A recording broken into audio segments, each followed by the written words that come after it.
Já, velkomin að Rauða borðinu á þriðjudagskvöldi á síðla vetrar eða miðja vetur, það fyrir eftir hvernig við lítum á það, hvort að glasið sé fullt eða hálftómt, eins og sagtir.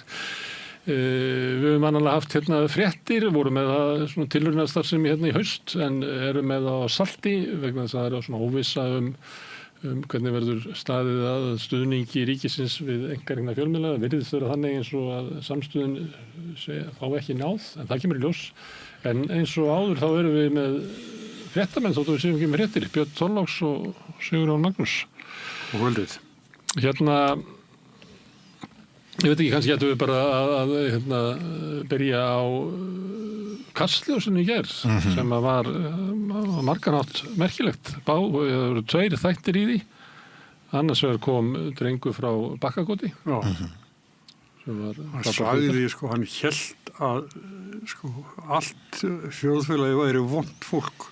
Já. Þar til þetta kemur upp þetta mál og þá bara snýrir hann alveg við. Það var reynsla hans, reynslu þekking eins og sagt er. Já, þannig hafði hann lifað og ekki orðið var við annað en að samfélagi verið fullt af vondu fólki. Já. Einhvern veginn hafði samþykkt það sem hann þurfti að þola. Já. Og svo núna er hann aftur að horfa fram á hverju. Allir sem hafa unnið í sjónvarpi fá snemma þau skilaboð að þagnir séu ekki vel séðar.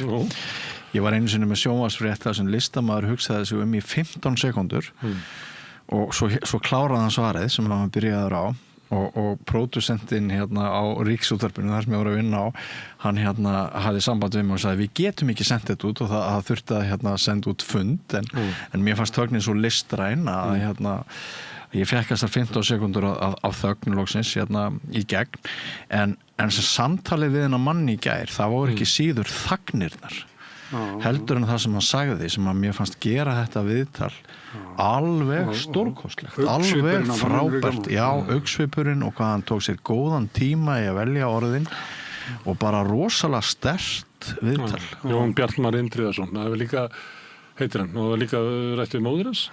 Já.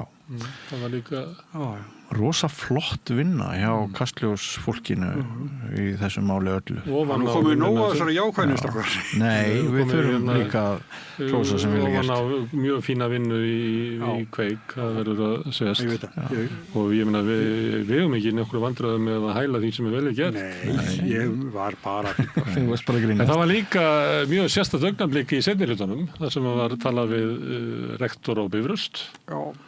Sem var rektor í upphafi Viðtals en ekki í lok Viðtals. Það var annars svona snilldar dæmi það að hún segir af sér þarna rektorinn í beinni útsendingu og augljóslega án vitundar þáttastjórnanda hann höndlaði það mjög vel því að þetta er alveg meirinn að segja það hann er búin að undirbyggja eitthvað og tala við fólk sem að vill hana burt og svo bara verður gagnrýnendum hennar að ósk sinni. En þannig var eiginlega stærsti hlutin af viðtalinu var viðtal við rektor sem að var verið að þrýsta á að myndi segja af sér.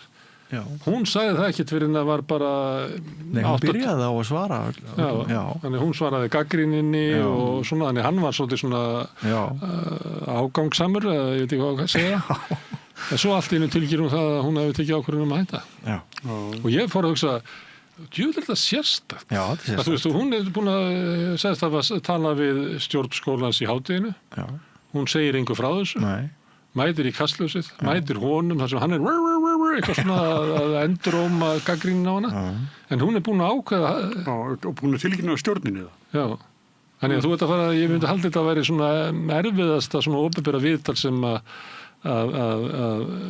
Margrét hefur farið í Já En mér finnst það svo furðulegt hjá henni að segja ekki áður eða fara inn svo ætla ég að hætta Já, það er margt sérstakt í þessu og mér fannst hann spila Ég er ekki að segja eitthvað að þessu, mér finnst það bara svo áhugavert að hann skilji taka það ákvörðun. Þetta er bara mjög sjaldgæft held ég, í fjölmiðlasögunni. Þetta er svona risa augnablik í fjölmiðlunum og sýnir náttúrulega hvað RÚV hefur mikil tækifæri til þess að búa til magna sjónvarp að vera með kapasitet eða resursa í að kalla að alla borðinu í beinni útsendingu hvað eftir annað og nýtti tækifæri vel. Svo var þegar við vorum á RÚV, það var Silfrið líka í gær. Þeir voru með fyrirlutanum með Epstein-skjölunum, mér fannst það nú bara svona ekkert sérlega spennandi, miklu áhugaverðara sem við vorum með, þannig að þessi metingi, það var bara, það var svona öðruvísi nálgun, það var meira það sem var umverulega að gerast, þau voru svona með meiri fókusun á afleiðingarnar sem er bara allt annað tegund. Og svo fannst mér líka spjall þeirra frambjóðenda til formans í Framsóknarflokknum vera ansi mikil undan en eitthvað. Já, ég sammála. Það var ekkert augnablik í því spjalli. Ingibjörg tilbúin í slag, sko. Hún hefði verið ráðherra og það var svona undirteksti, eins og sagt þess. Já, en svona ég var ekki varaformaður eða formaður eða ritari. Og Lilja kaus að svara því í rauninni ekki, sko. Maður átti vona á einhverju meira. Ég frétta því í síðustu viku að Lilja hefði auglýst fund kosningakaffi og búblur eða eitthvað, hvort það núna í þessari viku, 2 dögum fyrir kosningar og það veri ægileg heiftinn að hluta Framsóknarflokksins og baklandi Ingibjargar Ísaksson gagnvart þessu fundarbúði, eins og veri bannað að hún færi norður að tala við norrlenska kjósendur Framsóknarflokksins og eitthvað svoleiðis, og ég nefnilega heyra að það sé alveg bullandi hvað maður að segja, klofningur og læti þarna undir, ekkert af því einhvern veginn fór upp á yfirborðið í þættinum í gær. Það lítur að vera að þú reyna að ná hvað greinir á milli, hvar þær eru sammála, eða ekki? Þú ættir að þjóna eins og þeim sem er að fara að kjósa, eða ekki? Þannig að þú vilt að drægist fram hvað hvað er ekki að deila, hvað er að deila, af hverju, eitthvað svona. Já, og svo Lilja tók svona menntunina sína fram, sko, svona. Sprenglarður affræðingur og unni í Alþjóðabankanum. Það hafi kannski verið gallið við þetta var svona eins og kynningarvital. En þetta var eiginlega of seint, sko. Svo þetta verið að búið með kynningarvitalinn og núna er komið úrslitastund, ég meina Rúmun ekki bjóða þeim upp á svona spjall aftur, það verið gósið á lögðin. Þannig að það var eitthvað eins og var í svona vandaði stillingu. En hvor var betri? Hver stóð sér betur? Ég bara myndi segja bara jaft, sko. Ég mér finnst það bara þetta bara jafntefli. Svona á tímum minkandi athyglisspans að þá var ég svona bara á mörkunum að halda athygli við þetta, sko. Mér finnst ekki vera svona komið fram, sko, hversu alvarleg staða flokkurinn er í, mér finnst ekki komið fram hvað er Framsóknarflokkurinn, af hverju þurfum við á honum að halda, stendur hann fyrir eitthvað. Mér finnst ekki þetta þessu komið fram. Það er svo mikil ögur stund sem margir hafa teiknað upp, við höfum lesið greinar Framsóknarmanna sem segja að nú sé bara augnablikið sem skilgreinir það hvort Framsóknarflokkurinn bara hrynur endalega og þurrkast út úr pólitískri sögu eða hvort hann fær viðspyrnu og ekkert að því einhvern veginn birtist okkur í gær. Ég er að vara að fletta fjölmiðlunum og Jakob Bjarnar var að senda eitthvað kúka á okkur í einhverju podcasti, segja við værum bara ekki fjölmiðl. Og fyrsta frétti sem ég sé er að hafa bara tekið upp Facebook-færsla frá mér inn á Vísi. Þetta er ekki merkilegur fjölmiðl það. Og það er ég tók saman 5 oddvitar sem að samanlagt eru með fylgi 82% samkvæmt könnunum Gallup. Þetta er allt fyrirverandi sjálfstæðismenn. Þannig að úrvalið er ekki meira, þetta er svo farið að líkjast vöru úrvalinu í sovjaskri kjörbúð. Já, það er ekki sem að segja það. Þetta fór síðan mjög víða, ég sé að margir eru að deila þessari sömu mynd.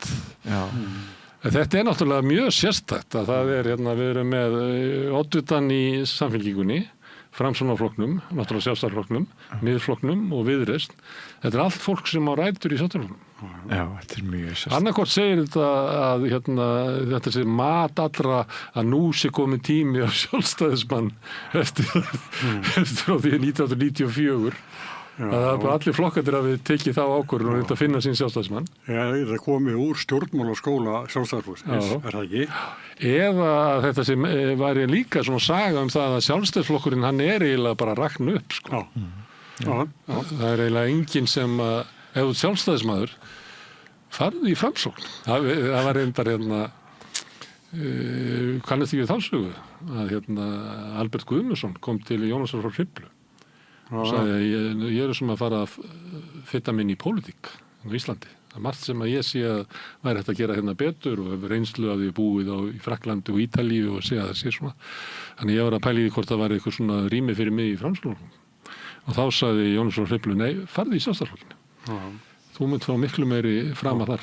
En þeir, tenging þeirra á milli er svolítið merkilega, Hann skrifa upp bók.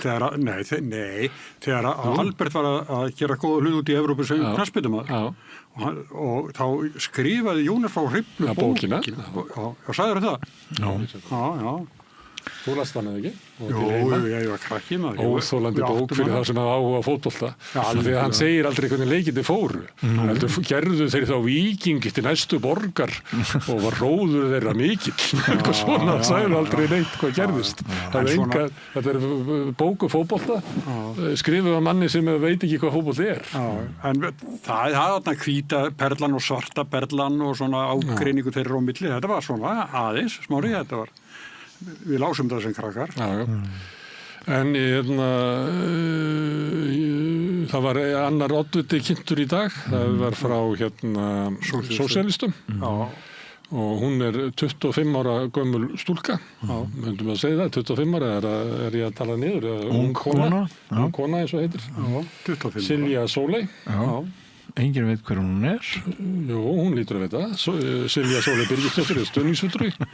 Það verður svolítið mál að kynna nýjan frambjóðanda. Það tekur tíma.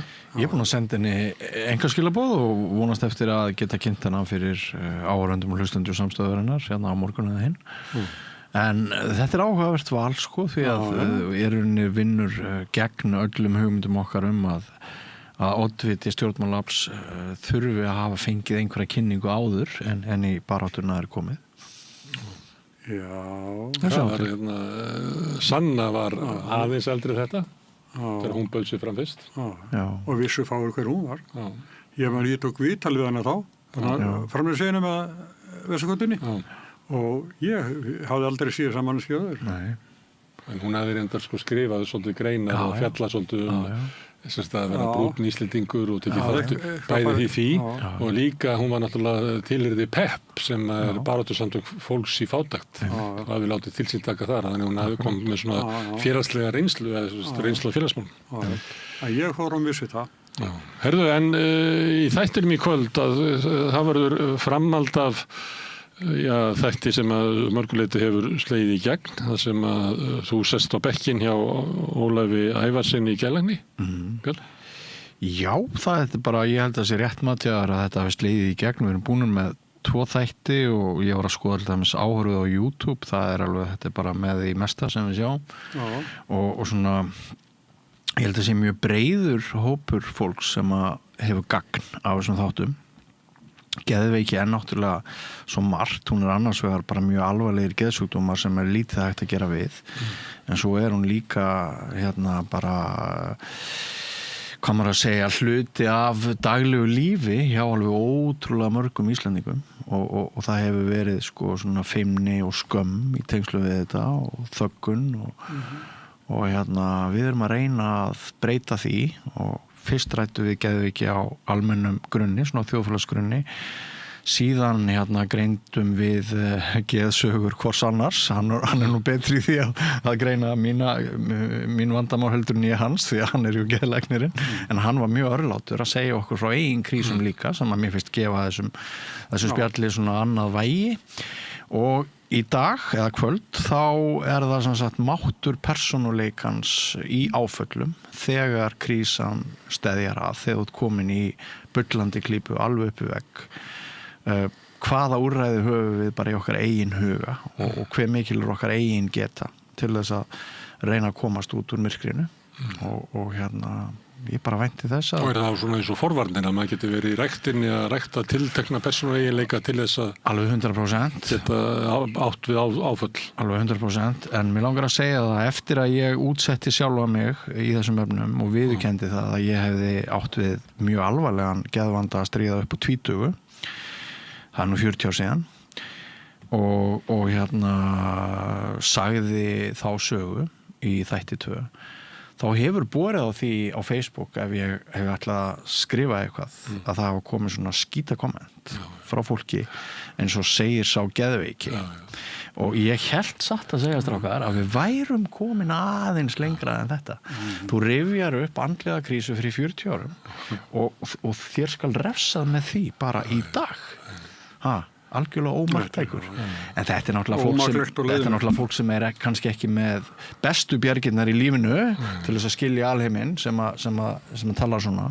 En þetta hefur komið svolítið ávart. Já. Og það fólk færi þetta náttúrulega yfir sig og þetta er ákveðið vandamál. Við þurfum að breyta þessu.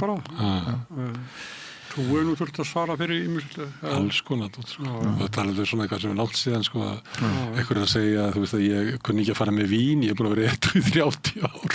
Það er miklu betra að fara með vín heldur en bara nokkuð sem ég þekki, sko. Allavega þá þeir sem eru að reyta þessi í mig.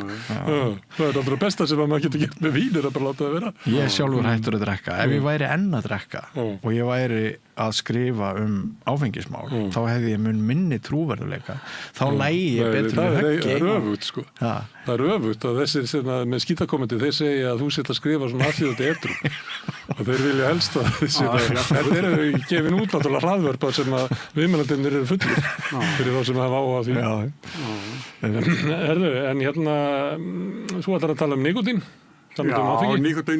Nikotín neyslu hérna heima og eins líka áfengi að hérna það er Lára Jónsdóttir sem er læknir og doktor í lýðheilsufræðum og þeir sem að hagnast á sölunni þeir dýrkan ekki það ég sá að reyna svarinni í dag sko og þá hérna svo kallaðri lýðheilsu fræði sko þú veist það var smætta konuna sko einhver svona þrekvaksinga í sko að smætta konuna sem voga sér að rugga bátnum í hans business. Þetta er kannski svona trömpisku tímar að það eru menn sem að koma eru bara sprútsalar eða eitthvað, að selja brennivín eða nikotín og þeir telja sín sjónum með þessu jafngild sko þeim sem eru sko doktorar í lýðheilsufræði eða læknarnir og allt það. Já, þeir viti betur. Já, þeir viti miklu betur, já.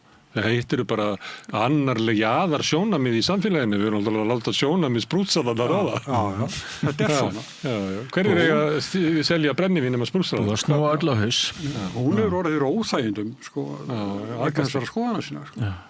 Hún er að gefast upp. Hún er að gefast upp á þessu. Þetta er svo mikill brótsjór. Já, einmitt. Ég ætla að halda áfram með svona þráð sem ég er með sem ég kalla íslensk menning. Ég fæ hérna 4 viðmælendur í hvert skipti og við erum að ræða um stöðu íslenska menningar á svona viðsjárverðum tíma. Að sömuleyti fer samtali bara þangað sem að vill. Að hérna útgangspunkturinn er eiginlega þessi. Þú veist, hérna, það er allir sammála um að við sem að lifa tíma sem er mikil degla og gamall heimur sé að hrynja og nýr ekki orðin til, það kannast við þetta.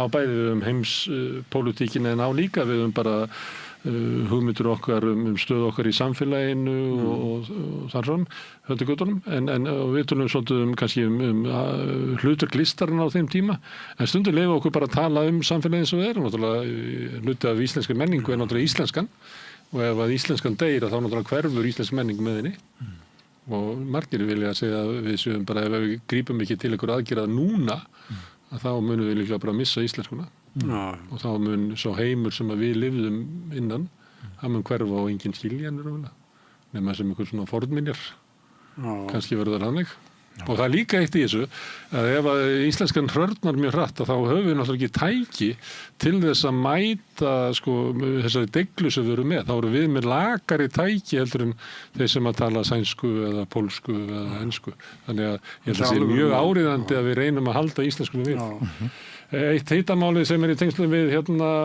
kosningarnar eru leikskólanir. Svo fer þarna Kristínu Dýrfjörð. Já, hún fer sögulega svolítið yfir leikskólana, til dæmis bara upp úr 70 með daginn í dag og segir margt mjög áhugavert þann samanburð. Og við ræðum mikið gæði leikskólastarfs af því að stundum gleymist sú umræða í öllum tækniatriðunum og allt það og mér finnst þetta bara mjög fróðlegt spjall og hún hefur margt að segja, hún hefur komið að borðinu á öllum stigum, verið starfsmaður á gólfinu, leikskólastjóri og svo núna áratugaskeið kennt leikskólanemum í framhaldsnámi við Háskólann á Akureyri, þannig að ég mæli með því. Já, hún er búin að vera í þessu bransa lengi. Já, heldur betur. Og íslensku leikskólanir eru merkileg fyrirbyrði, það eru íslenska menningu. Já. Og maður sér það bara þegar maður fer til annarra landa að sömuleyti voru við heppin að leikskólanir okkar urðu til 1970 þegar svona vakningum, svona lýðræðisvæðingu inn í skólakerfinu og eitthvað fleira. Þannig ég held að leikskólanir okkar séu sko betri heldur en grunnskólanir. Það er svona sögulega. En vinnu aðstæðunar orðnar miklu erfiðar. Það er það sem ég er að tala um. Já, að við áttum sérstökvermandi sem ég held að við farið mjög illa með. Já. Þetta er það sem við ætlum að bjóða upp á í kvöld, hvet alla til þess að fylgjast með því. Takk ykkur fyrir spjallið, Björn og Sigurjón og Pétur Fjölsteinn fyrir að taka upp og senda út, en ykkur þakka ég mest sem að vera að hlusta og horfa og munið hlusta og horfa og breyta þessu spjallið okkar í fjölmiðlum. Minni á allt sem við sjáum hér og heyrið í boði áskrifenda, það er sá hópur hlustenda og áhorfenda sem að telja að samstöðun skiptir máli í íslensku samfélagi og leggja okkur lið með áskriftargjaldi. Þú getur slegist í þann hóp ef þú vilt með því að fara inn á samstöðu.is, það er hnappur sem ástendur áskrift. Það getur skráðið fyrir grunnáskriftir sem er 2.750 krónur á mánuði. Máttborgum eru vilt og þeir sem að kjósi getur látið áskriftina renna sér félagsgjöldin í Alþýðufélagið, það er mitt Alþýðufélagið sem áur eitthvað samstöðuna. Við ætlum að skjóta inn hérna smá auglýsingum og svo hefst þátturinn. Ég heiti Vala Kristín og ég trúi á samkennd, gleði, þakklæti, von, örlæti og frið.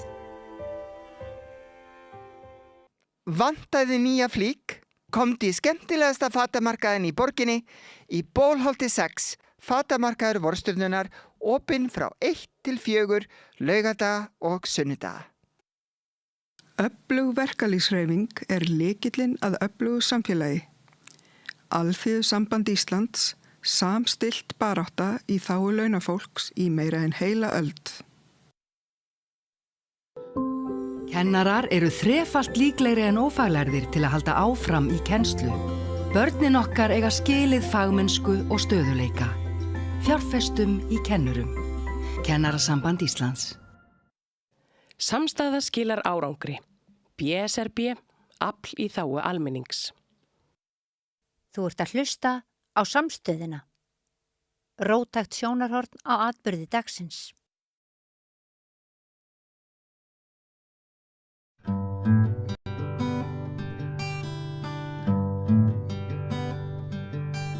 Já, hann er komin til mín í 3. skipti hér á samstöðinni Dr. Ólafur Ævarsson, geðlæknir. Vertu velkominn, Ólafur. Takk fyrir.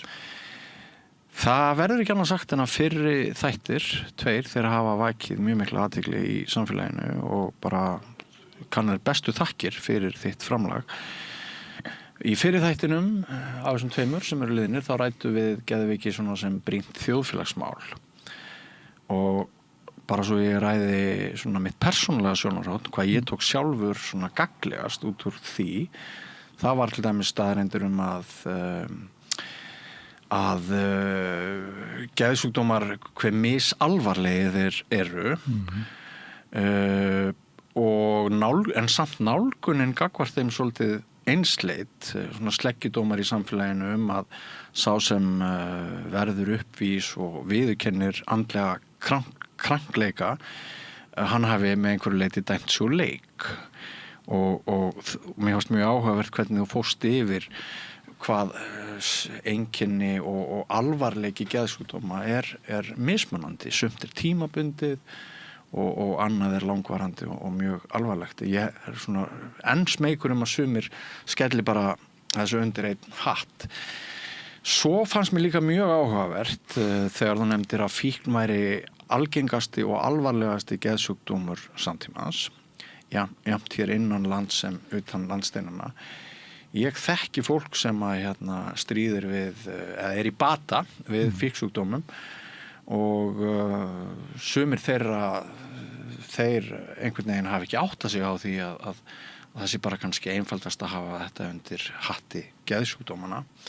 Áfengi hættulegast og útbreiðast og þú varst nú hérna á læknadögum að flytja gott erindi það. Svo er það sem gerðist í síðasta þætti þegar við skiptumst á persónulegum reynslusögum og þú varst örlátur og sagði mér frá þínum krísum og ég sagði þér frá mjög erfiðu tímabili sem ég átti andlega upp úr 20. ég verð nú að viðurkenna það kom svolítið á mig þegar þú benti mér á hvað ég hafiði verið í mikilli lífshættu þegar ég var veikastur en það segir mér jafnframt hve mikilvægt að við ræðum mál með þeim hætti sem við höfum verið að gera og ég var aumingi fullur af skömm en þú talaðir hetjudáð það var líka mjög áhugavert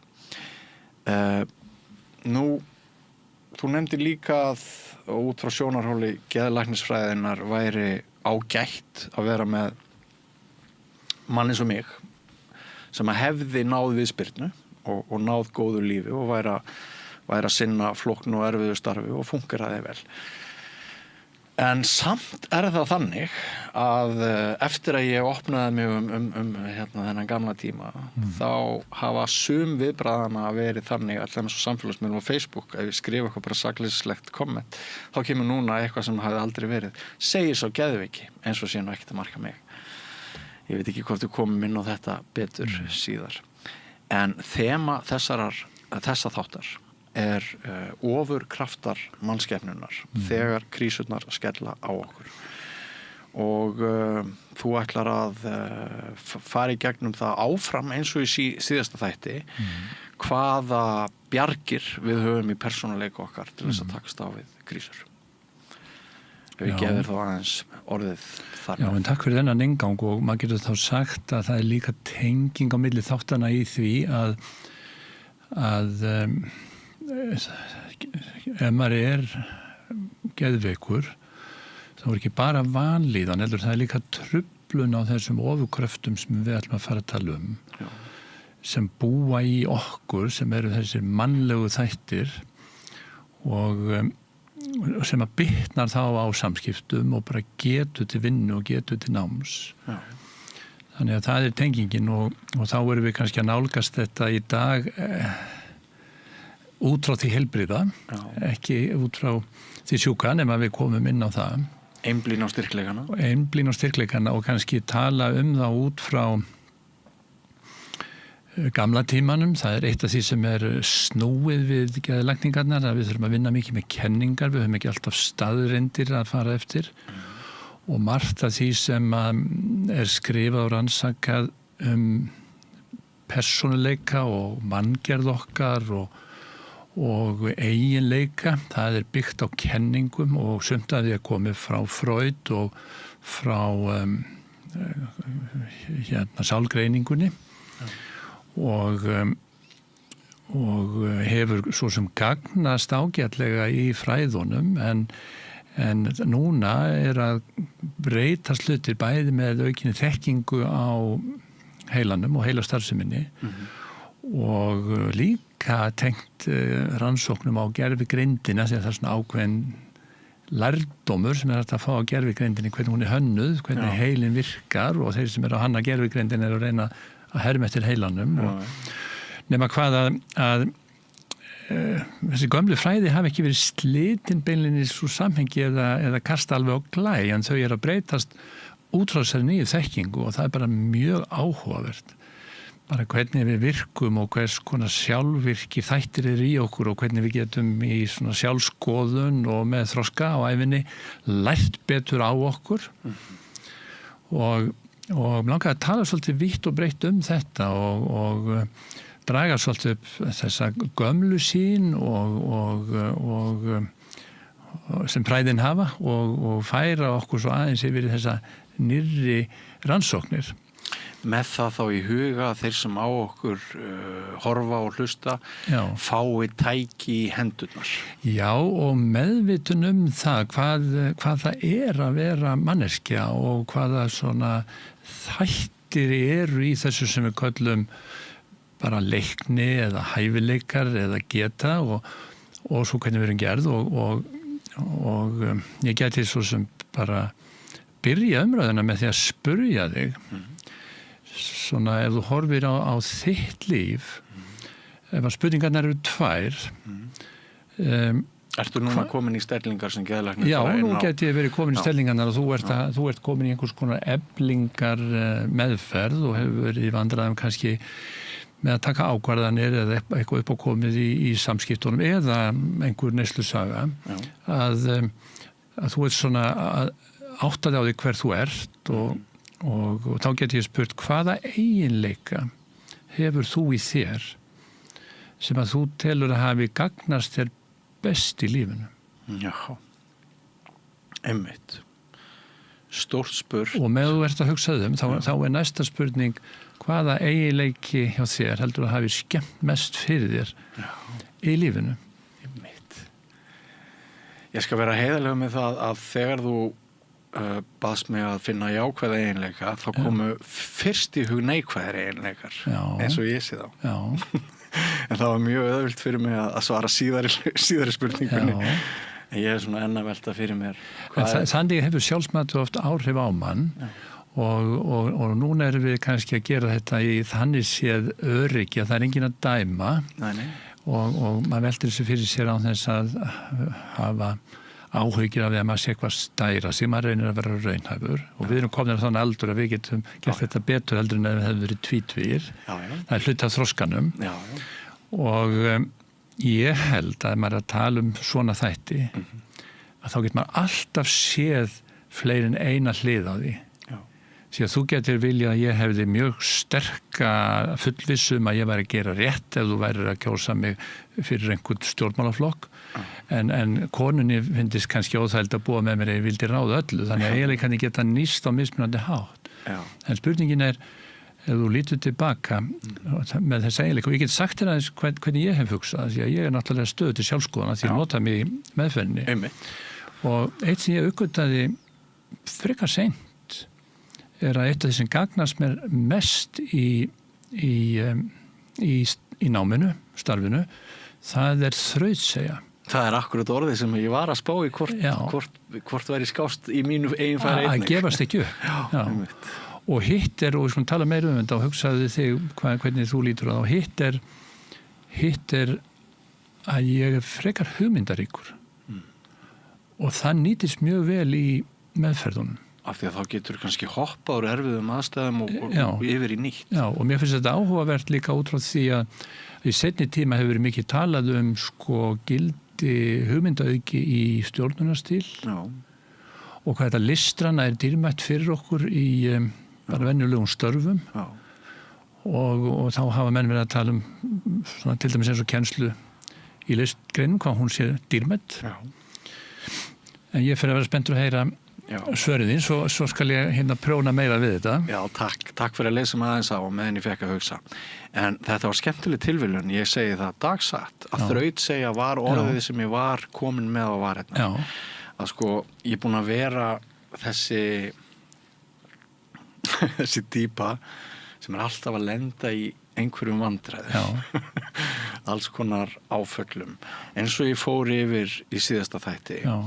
Þá náttúrulega eins og þú bentir sjálfur á þá væri ég bara bæði líkamlega og andlega við dauðanstyr bara misseri eftir misseri skömmu eftir útskrift úr framhaldsskóla og þegar ég segi líkamlega þá á ég við mjög alvarleg bílslys sem ég lendi í hrottalegar líkamsárásir eins og þegar ég geng út í Vaglaskógi og er að fagna útskrift úr 3. bekk og bara ég nýkomin út úr bílnum og það kemur einhver maður á móti mér og hann bara rífur mig upp og 2 metra maður og lemur enninu í andlitið á mér og ég veit ekki meir og vaknaði einhverjum klukkutími seinna í aðgerð held ég eða hvort það var að verða undirbúa aðgerð bara andlitið á mér náttúrulega illa farið og þannig er ég að fagna prólokum í 3. bekk menntaskóla og stundum voru aðstæðurnar sem stannig að ég réð ekkert við það áföllin bara komu sumir hefði nú sagt samt en Bjössi minn ef það hefði nú verið aðeins reglusamar ef það hefði ekki verið að fá þér í glas þetta kvöld og gleðjast með glöðum í Vaglaskógi þá hefði þetta nú kannski ekki komið til en það er nú svolítið ósanngjarnt held ég að ætla mér ábyrgð á þessu atviki og svo eru síðar og þá komum við aftur að seinni spurningunni hvað hefur kostað mér mest það er hvatvísin og það eru semst allt of stórar drastískar ákvarðanir með takmarkaðar upplýsingar á bakvið sig, vendingar í lífinu, þetta getur bæði varðað persónulíf eða atvinnulíf eða annað og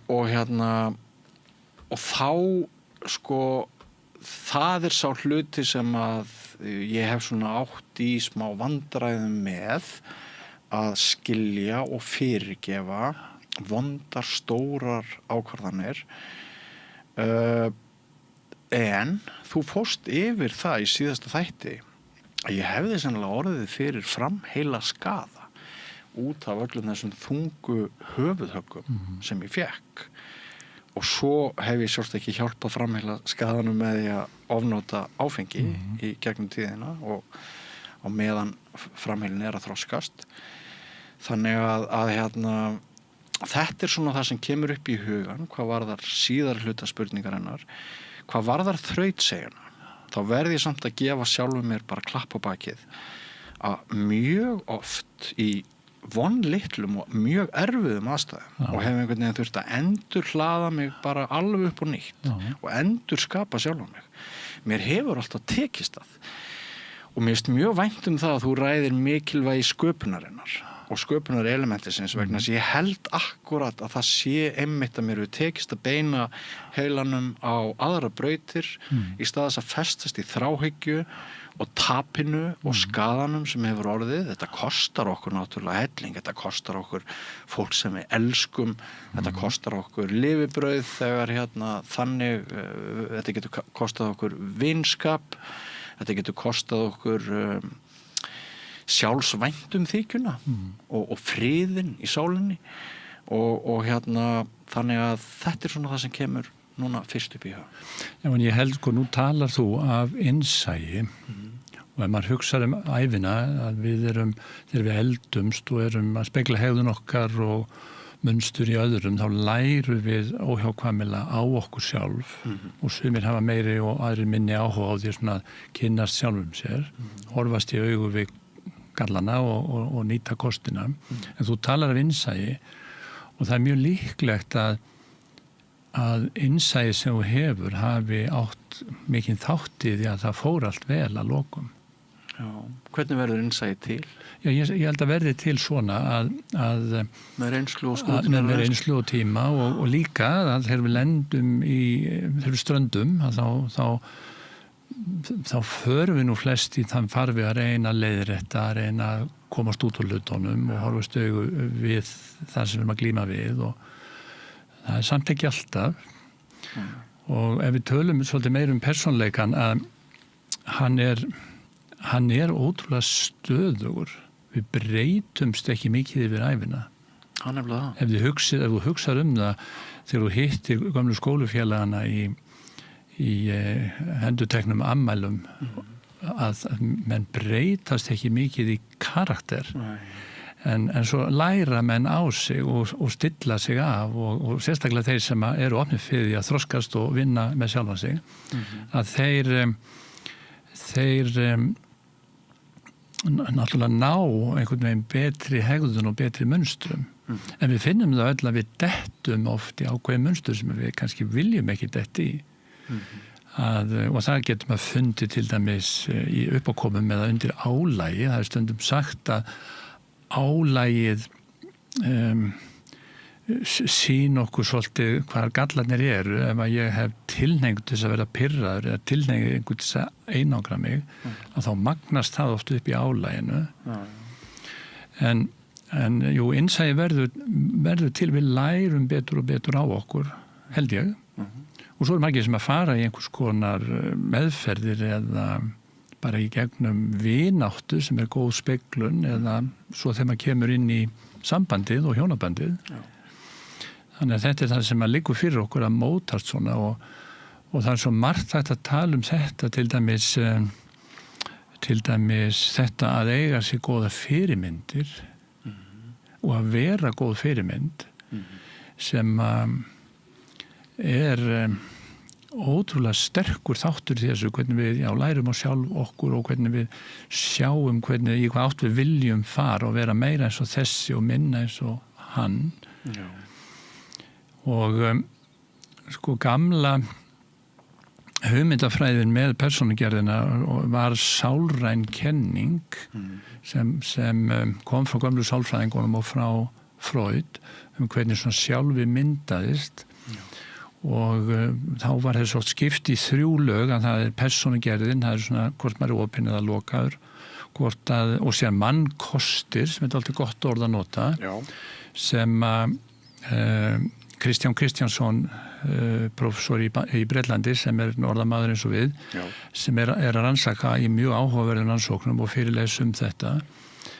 og nýbúin að fá fálkaorðuna eða ekki? Jú, nýbúin að fá fálkaorðuna og hann er mikið að rannsaka þetta og þá er það mannkostirnir og gallarnir og karakterin og svo kannski einhvers konar innstalag sem að hvernig okkur líður innst inni okkur og með okkur og það orðið svolítið tengt meðvitundurinn sem við töluðum aðeins að það verður svona sítengt og vakandi og vitum af okkur, skiljum hluti og svo getum við hlaðið utan á þessa hugmyndafræði að við höfum tilfinningar sem við tölum stundum niður en eru sennilega einn stærsti hlutin af þessu sem við getum kallað ofurkraftar okkar. Að hafa tilfinningar eru ofurkraftar, að fá tilfinningu, bregðast við á tilfinningu, hafa tilfinningu fyrir hvað er rétt og rangt, án þess að þurfa að reikna hluti út eða beita mikið til skynsemi. Þetta eru ofurkraftar sem að mannskepnan hefur en ekki aðra dýrategundir, sem er alveg ótrúlega merkilegt fyrirbæri.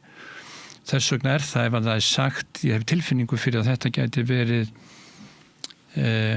góð kona fyrir mig þá það ekki endilega slæm hugmyndafræði að nota það og ef þú myndir spyrja mig ef að gangi í efnahagsbandalagið og ég segði já ég hef góða tilfinningu fyrir því en get ekki útskýrt það í rökum það samt kannski það gilt skoðan gilt og þá snýst þetta það að tilfinningarna nýtast okkur vel þegar ákvarðanir eru margþættar og verkefnið fjölþætt og það erfitt að sjá hvernig það muni enda. Þannig að þú getur þetta ímyndar á ballinu hvort þú viti hvernig brúðkaupi verður og hjónaband eftir 30 ár. Það engin aðferð til þess og þess að fara eftir tilfinningu góð aðferð. Og í þessum nýju rannsóknum á heilanum þá kemur í ljós hvað við höfum mikið búnað sem hefur áhrif að hvernig við erum hefur áhrif á hvernig við högum okkur og þessi félagslegi heili sem við töluðum þetta líffæri heilin sem að stýrir félagslegri getu okkar hann búinn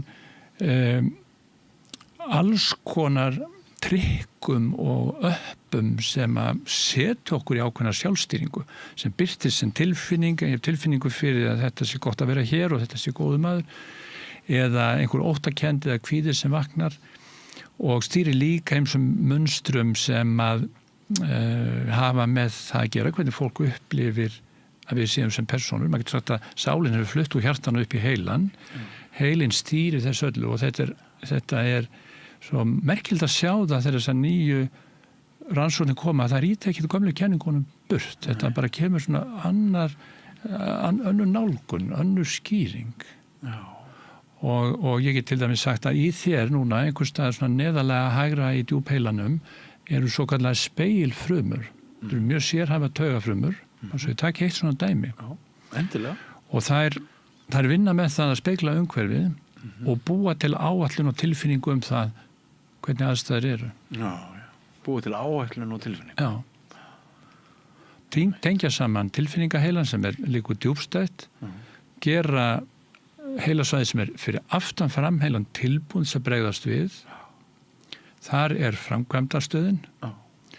Þannig að svona ef ég stríði þér aðeins að þegar ég kem hérna inn í fyrsta skiptið og veit ekki hvað að fara út í, nú það kannski aðeins öðruvísi, að þá ég kannski sæmlega rólegur en heilin á mér á varðbergi.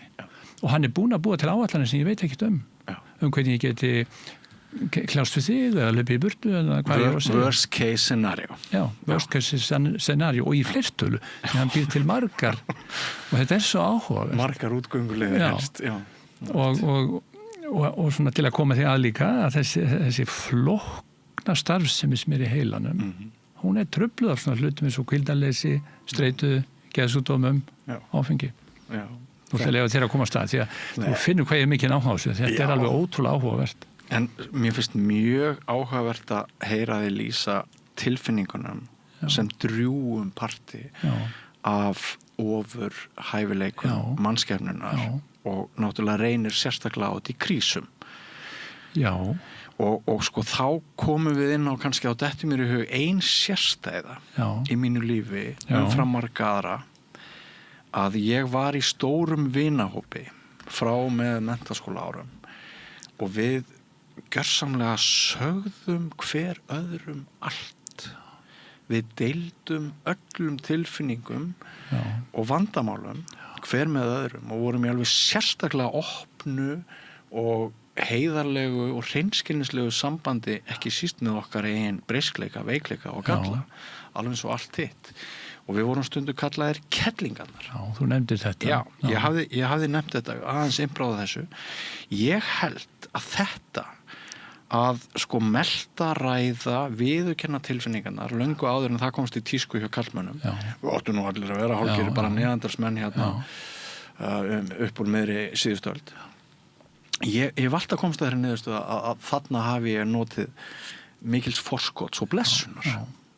Alveg örugglega og það sem sést þegar að vera að gera mælingar á hvernig heilinn starfar og hvernig tengingin er við taugakerfisins, milli við taugakerfisins og hormóna að þá er þetta flóknar rannsóknir og svona það sem hefur komið á óvart er hvað það er mikil stjórn á hegðunarmunstrunum og það er eitt samnefnari þar og hann er sá að við reynum frekar að tengjast heldur en að fjallast.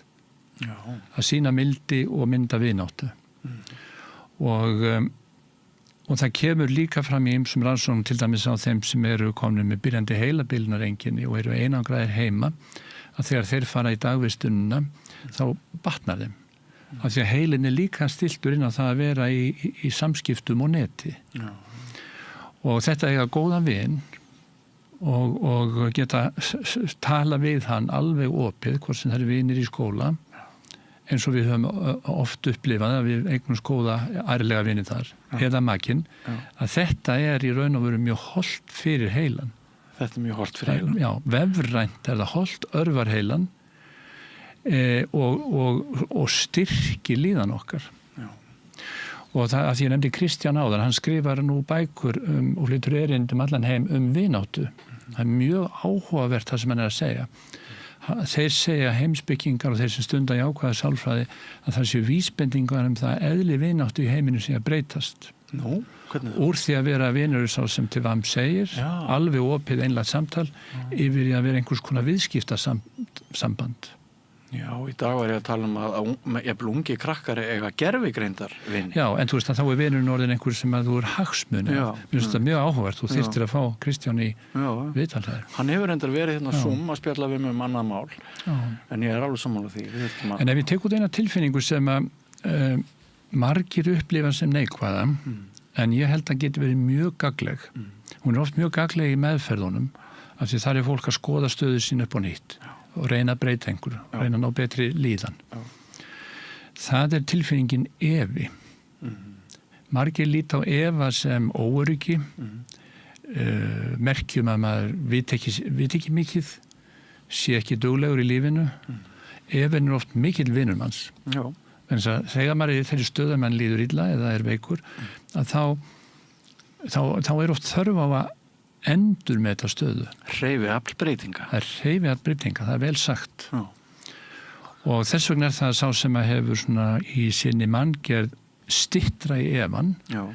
Hann er kannski meira sá vandvirki og sá sem að getur betur tekist á við breytingar, heldur en sá sem að hefur í persónugerð sinni fullvissum að hann sé að gera rétt.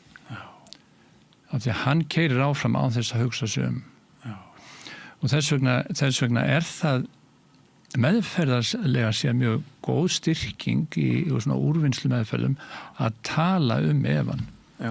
Og það er að taka mörg svona dæmi af ýmsum tilfinningum. En þetta er svona þeir sem eru með viðkvæmt sjálfsmat sem er ekki kannski alveg það sama og lágt sjálfsmat. Sá sem er með lágt sjálfsmat hann er ekki sterkur í sér og það þá ákveðin persónugerð, hann ekkit opinn eða lokaður endilega, hann lágt sjálfsmat, hann viðkvæmur, hún líður best í stuðningi og stýringu, hann sér í ráðríka konu. En sá sem með viðkvæm sjálfsmat, hann getur verið mjög hæfileikaríkur og duglegur og nálangt, en það getur stundum þurft lítið til að fipa hann. Þannig að hann þarf stuðning en ekki stýringu. Hann þarf hvatningu en ekki ofríki. Svona maður tala hvernig það fléttast saman. Sko, við getum kannski sagt að tvisvar í mínu lífi hef ég þurft að hvernig ég orða það, bara rísa upp úr duftinu, úr öskunni. Og fyrra skiptið þetta tímabil sem við ræddum daginn. Þegar sem afleiðing af ómikill áfengisneyslu ég komin í geðrof, eins og þú kallar það, sturlunar ástand, man allt, en veit samt, eða þykist vita, að þegar ég sé andlit springa fyrir fram að mig, þá séu það ekki springa í raun, heldur séu þetta ofskynjanir, en mjög óþægilegt að vera bæði með einhverja skynsemi þarna á fullu, muna allt sem var að gerast, en átta sig líka á því að þetta í huga mínum að gerast, það sem gerðist, og við ræddum þetta í nokkrum í nokkur lungum málu daginn. Þetta sérst fyrra skipti, ég þarf einhvern veginn að ná fótfestu aftur þarna, og það tók alveg tíma. Já, ég átti vini eins og ég sagði frá. Ég man að sko á einhverjum tímapunkti í stað þess að framtíðin væri bara svört og það væri engin útgöngulega önnur en að bara svipta sér lífi. Ég man svona hvernig það byrjar að birta ofboðslega hægt og rólega, og ég held kannski að það hafi verið einhvers konar tengsl við fólk, nýtt fólk sem kom inn í líf mitt og bætt tengsl við vini mína og fjölskyldu sem sá að ég átti bátt og umgengust með öðrum hætti heldur en spreðu svona auka væntum þykju í strákinn. Ég held að þetta hafi skipt mjög miklu máli, og hvað sem þú lest út úr því, við erum náttúrulega misheppin með aðstæður, vænti ég, en ég man eftir þessar svona dögun sem birtist, og svo í seinna skipti sem ég þarf virkilega að taka á stóra mínum, það öllum þessum árum síðar þegar ég hætti að drekka. Þá þetta meira svona atferðlis umpólun, og það áhugavert, til dæmis fyrir mann sem hefur ofneytt áfengis lengi, að allt árið, allur lífsringurinn er meir og minna sósaður, ef ekki af neyslunni heldur hugmyndinu neyslu. Það voru til alkoholistar sem drukku meira en ég og oftar, en hugurinn meir og minna allur bundin hvenar get ég næst slakað á og fengi mér glas. Og mér finnst svo breyting vera meira svona, hvað maður segja, atferðlisleg, físisk. Hún meira, hún áþreifanlegri og hún utar, en hitt var mjög djúpt inni í sálarlífinu. Hvað þetta að segja? Já, það alveg örugglega þannig að ef maður heppið með þá sem í kring, að þeir til að gera meira en bara strjúka okkur með það svo vera góð við okkur, að það hefur áhrif á heilan sem slíkan. Sko, ég hef mikið hugsað það og ég veit ekki hvort að það svona efni mikla umræðu, en þetta vera með meðvitund alltaf og hafa löngun til þess að líða vel. Það svo auðvelt að sjá hvernig vímuefnin koma þar inn til þess að annarkvort gefa okkur beina velliðan inn í taugakerfið, fara í vímuna, eða slökkva á okkur, þannig að við þurfum ekki að hugsa það sem erfitt. Og það þekkja það allir hvað það merkileg líðan þegar við erum með vinum okkar, og það ekkert sérstakt í gangi, það kannski bara kaffibolli við eldhúsborðið, og maður finnur þessa slökun og þessa miklu góðu tilfinningu sem felst í tengingunni. og já, ég þarf að gera smá út úr því það kom mjög merkileg rannsókn frá JAMA sem eitt frægasta læknablaði í heimi að kaffi sé verjandi varðandi Alzheimer. Svo ég komið því nú. Nei, en þú veist hvað ég að meina, þegar mann líður bara vel í grunninn á þess að það sé nokkuð vímuefni, á þess að það sé nokkuð flókið að framkalla og hvað gerist það? Jú, það gerist innan við fólkið okkar. Og það gerist náttúrulega meira innan þá sem við þekkjum og treystum og slökum vel á með, en það getur líka gerst með einhverjum ókunnum.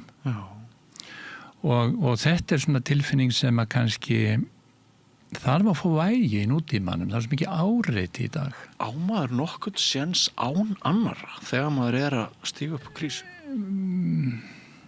Meinur að komast í svona feril eða? Ég meina, ég einn sem ætla að reyna að ná bata eftir alvarlega geðveiki, einn bara á engan vin, aldrei snerting, aldrei umhyggja, aldrei tenging, hve mikinn séns á minn persónuleiki í þessum aðstæðum? Já, það vitum við öll.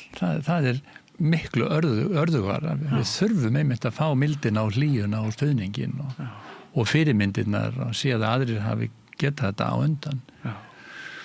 Þannig að fyrir ekki það í skautsinni. Nei, þetta er merkilegt og þannig að sko við erum að tala hvernig við erum gerð, hvort við erum opin eða lokuð, við erum að tala hvort við erum með þrautsegju. Hjálpar okkur að vera opin?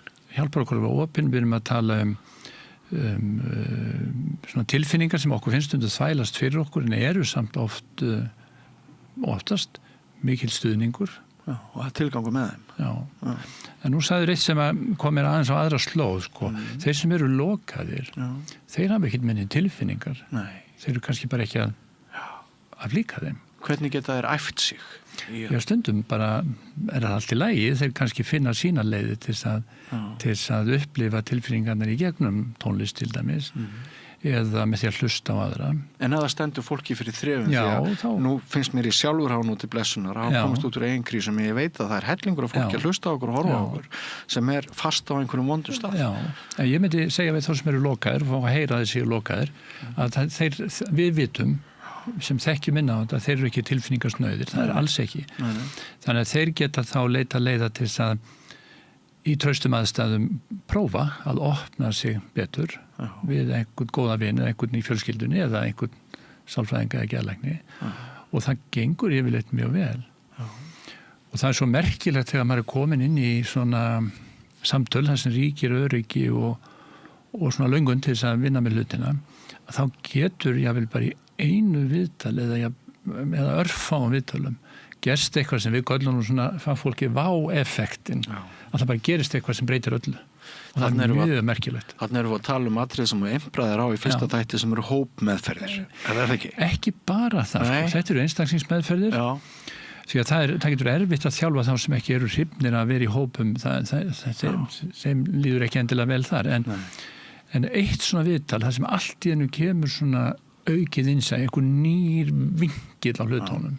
Oft ganga meðferðirnar út af þetta að geta séð hlutina aðeins öðruvísi og skili sjálfa sig aðeins betur og séð kosti og gallar sína á annan og nýjan og nýtilegri hátt. Ég get sagt þér svona sögu bara til að við lettum þetta aðeins tíma og hvernig þetta getur verið að þegar ég fór til Svíþjóðar að vinna þá kunni ég engan sænsku. Ég átti að bera ábyrgð á heilli bráðadeild á geðsjúkrahúsi. Ég kunni alltaf mína dönsku og því er ekkert mikið að hjálpa manni með enskunni þannig að þetta var nú svona pínu erfitt fyrstu vikurnar. Eftir fyrstu vikuna þá satt ég inn á herbyggi fyrir innan hjúkrunarfræðingana og var að ganga frá svona gögnum og þá heyrði ég búin að vera svo lengi þar að ég heyrði að það eru búin að gleyma því hjúkrunarkonan að ég væri þannig að fór að tala um mig. Og hvernig líst ykkur á nýja geðlækni? Og ég sagði, já, nú kemur það, nú verð ég reikinn, sko. Og þá segir yfir hjúkrunarkonan, ég er ánægð með það hvað hann hlustar vel á okkur.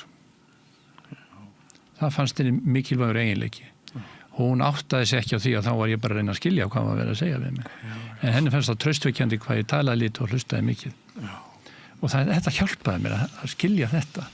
En þarna kemur inn á kannski annan kost sem margir hafa og ná að beisla í krísum ekki síst og það að vera fúsnemandi. Já, hlusta og líta á lífið allt sem eina risastóra skólagöngu og vera tilbúnir að þróast. Jú, en þetta er líka saga það að stundum átt að fólk sé ekki á því hvernig okkur líður. Já, þetta er líka saga það. Og hvað í gangi? Já. Sko, ég að horfa á, hefur séð Berit betri maður, norsk sería mann sem að nettröll og hegða sér alveg hræðilega. Þetta er á Íslenska Ríkisútvarpinu núna og hótar einhverjum feminista og hann verður fyrir svo miklu aðkasti þegar ljóst að hann nettröllið að hann sér ekki aðra leið betri en að breyta sér í konu og þykast vera kona og ama öll fyrri ummerki eigin lífs sem pínluti gott á hann því að hann var með mjög vondar svona sexískar hugmyndir gegn konum en það eru leitar til leiks þarna alls konar personur og ein segir svona heimspekilega þetta er bara það sem gerist ef þú ert einn, alltaf einn þú ert aldrei á jafningagrunni, enginn snerti þig enginn er góður við þig þá fer svona fyrir þér og þú ert að tala þessa breytingu á vináttunni meina svona hagsmunatengdri og allt það við lifum náttúrulega tíma þar sem er kjörlendi fyrir einangrun og einmannleik og birtingamyndir þess geta orðið alveg skelfilega bæði fyrir einstakling og samfélag einhvers konar aftenging aftenging þannig að þegar þú talar svona sjónvarpsþætti þar sem fer meiri tími í atburðarásina í staðinn fyrir eina bíómynd í 1,5 tíma þá atburðarásin 10 þættir gjarnan að það svigrúm til persónu sköpunarinnar og það það sem gefur þessum seríum gildi að þegar að rithöfundarnir eru sniðu að búa til persónur og hvaða þættir verða vinsælastir, það það sem sterk persónusköpun og við getum speglað okkur í persónum. Mér finnst þessi vera eins og ég vil vera eða svona ætla alls ekki að vera þó við séum kannski ekkit meðvituð það. Ef þú hugsaður út í þættina þá þetta svona. Heyrðu, en ef einu annað, ég held sko, eitt þetta að fara alveg niður á botnin eins og þú ert að lýsa og komast upp úr því og hvernig þú notar tilfinningarnar og hvernig þú notar vináttuna og þessar, og heilan, þessar félagslega heila. Það svo augljóst í þínu tilfelli sko, hvað þið hefði ekki gengið að gera þetta ef þú hefur haldið áfram að drekka því að þá heilin bara ekki starfhæfur, þá maður bara í heilabilun. Nákvæmlega.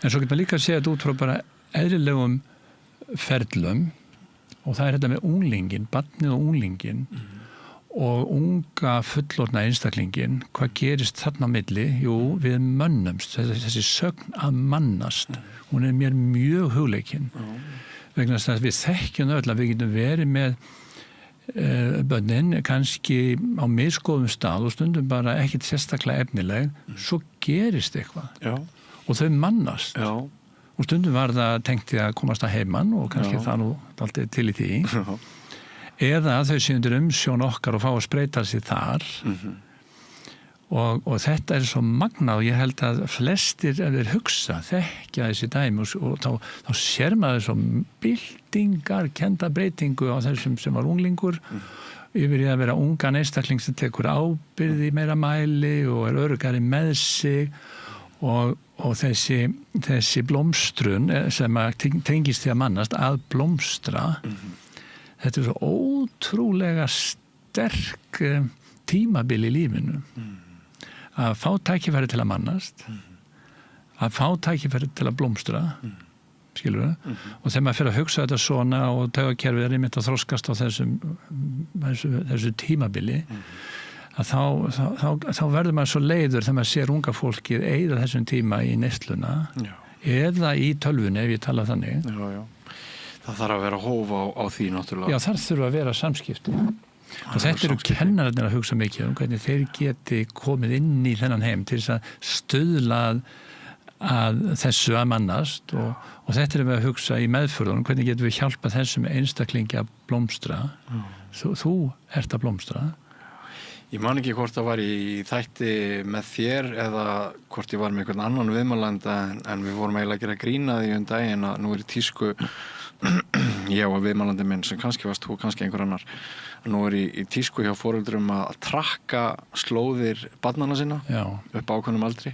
Og ég sé alltaf hvort dóttir mín stödd í Breiðholtinu eða hvort hún í Vesturbæjar Sundlaug eða eitthvað sko, bara á svona, appi, bara í símanum. En svo leiðu farin í herbergið sitt og fara á internetið. Þá enginn að tékka á því hvar þau eru þar. Og samt nú sennilega sú villu stiga töluvert hættulegri heldur en göturnar í Reykjavík sko. Jú, heldur betur, nei, en þetta snýst þetta einhvern veginn að það svona jafnvægisgangur að maður geti tekist á við hluti sem maður kann ekki og eru kannski eðli sínu hættulegri eða miskusti flóknir, en að maður hafi bakland, þannig að það sé ekki endilega að það sé verið að fylgjast með mann heldur að maður geti komið tilbaka á rætt hlutina og haft góða fyrirmyndir því að alveg sama hvað við segjum við börnin ef við framkvæmum eitthvað annað þau sjá fyrirmyndina þau hlusta ekki. Við erum að mörguleyti heppin að búa á Íslandi. Við erum svolítið óheppin með öfgar í birtu og var nú sérstaklega í veðri hérna áður fyrr og svona einhver ytri skilyrði, en við erum líka heppin með það að hér hefur verið félagslegur hreyfanleiki og sveigjanleiki. Og ég held að það sé ekki sjálfgefið að fyrir mig að ég hafi náð viðspyrnu eftir mín áföll. Ég held að ég hafi þurft að alast upp í góðu þjóðfélagi. Ég var tilbúin að leita mér aðstoðar. Ég var tilbúin að gefast upp. Uppgjöfin var náttúrulega gríðarlega mikilvæg í bæði skiptin á þessum tveimur hvarpunktum sem ég nefndi áðan. En sko, eru við ennþá með stödd í samfélagi jafn góðu eins og hjá mér þegar ég ungur maður og lendi í vondri krísu að þrátt fyrir áföllin gat ég búið mér til bara nokkuð glæsilegan atvinnuferil þótt ég segi bara sjálfur frá og hefur bara mörguleyti gengið margt í haginn. Búum við sömu tækifæri í dag og þegar við erum ungi menn? Samfélagið er orðið miklu flóknara. Við erum samt ennþá með nokkuð góða tengingar í fjölskyldunum. Við erum fá þrátt fyrir allt, þannig að hver og eitt skiptir máli. Þannig að, en við finnum öll að það er mikið meira áreiti og meira, við erum meira inn í þessari tækni veröld. En ég held að við séum ennþá með býsna góðar tengingar okkar á milli en við þurfum að vernda það einmitt. Það er í bók Steinunar Tyrkjagull mjög skemmtileg frásögn sem lýsir þessu að þar er danskur sendimaður að kaupa hana úr þrældómnum hjá Tyrkjum og það endar þannig að hann að kaupa fleiri, hann er ekki með alveg fyrir henni þannig að hún á pening og getur greitt á móti en á ekki nóg og þá er vinkonuna sem kemur frá einhverju Afríkulandi hún gefur henni sína peninga þannig að hún eigi nóg, svona er þetta látið gerast í sögunni og svo segir það myndi aldrei koma fyrir hjá minni þjóð að það kemur einhver ókunnur sendibóði yfir halvan hnöttin með lista með nöfnum til þess að sækja ákveðna einstaklinga við tínumst í mannhamn og þetta er þetta íslenska og við þurfum að venda þetta fegur því hinum smáa aðeins áður við förum í mér langar að ræða svolítið við þig sko fordómana sem við höfum svolítið efbrað á ég var að spjalla við dóttur mína og konu í gærkvöldi og ég var að segja þeim að stæði til að ég var að fara í upptöku á þessum þætti með þér í dag og við vorum að ræða það er best að ég fari bara beint í fordómana af því að þeir eru mér ofalega í huga núna að við vorum að ræða sem sagt svona skítasendingar sem að ég var að segja þeim frá því sem að svona ófræðingar kommentum sem ég hef fengið eftir að við hófum þessa vinnu þótt ég sé engan veginn að væla yfir því ég fengi miklu meiri umbun og miklu meiri hvatningu frá þakklátu fólki heldur sem með þessu og þá benti dóttir mín á að þetta væri svolítið skrítið sko, hún býr reyndar í Noregi núna í Oslo hún sagði að það er eins og að það sé svona bara jákvætt viðhorf gagnvart til dæmis kvíða að kvíði ungs fólks, það bara mjög jákvæð umræðum það. Það allt í lagi á sitt kvíða.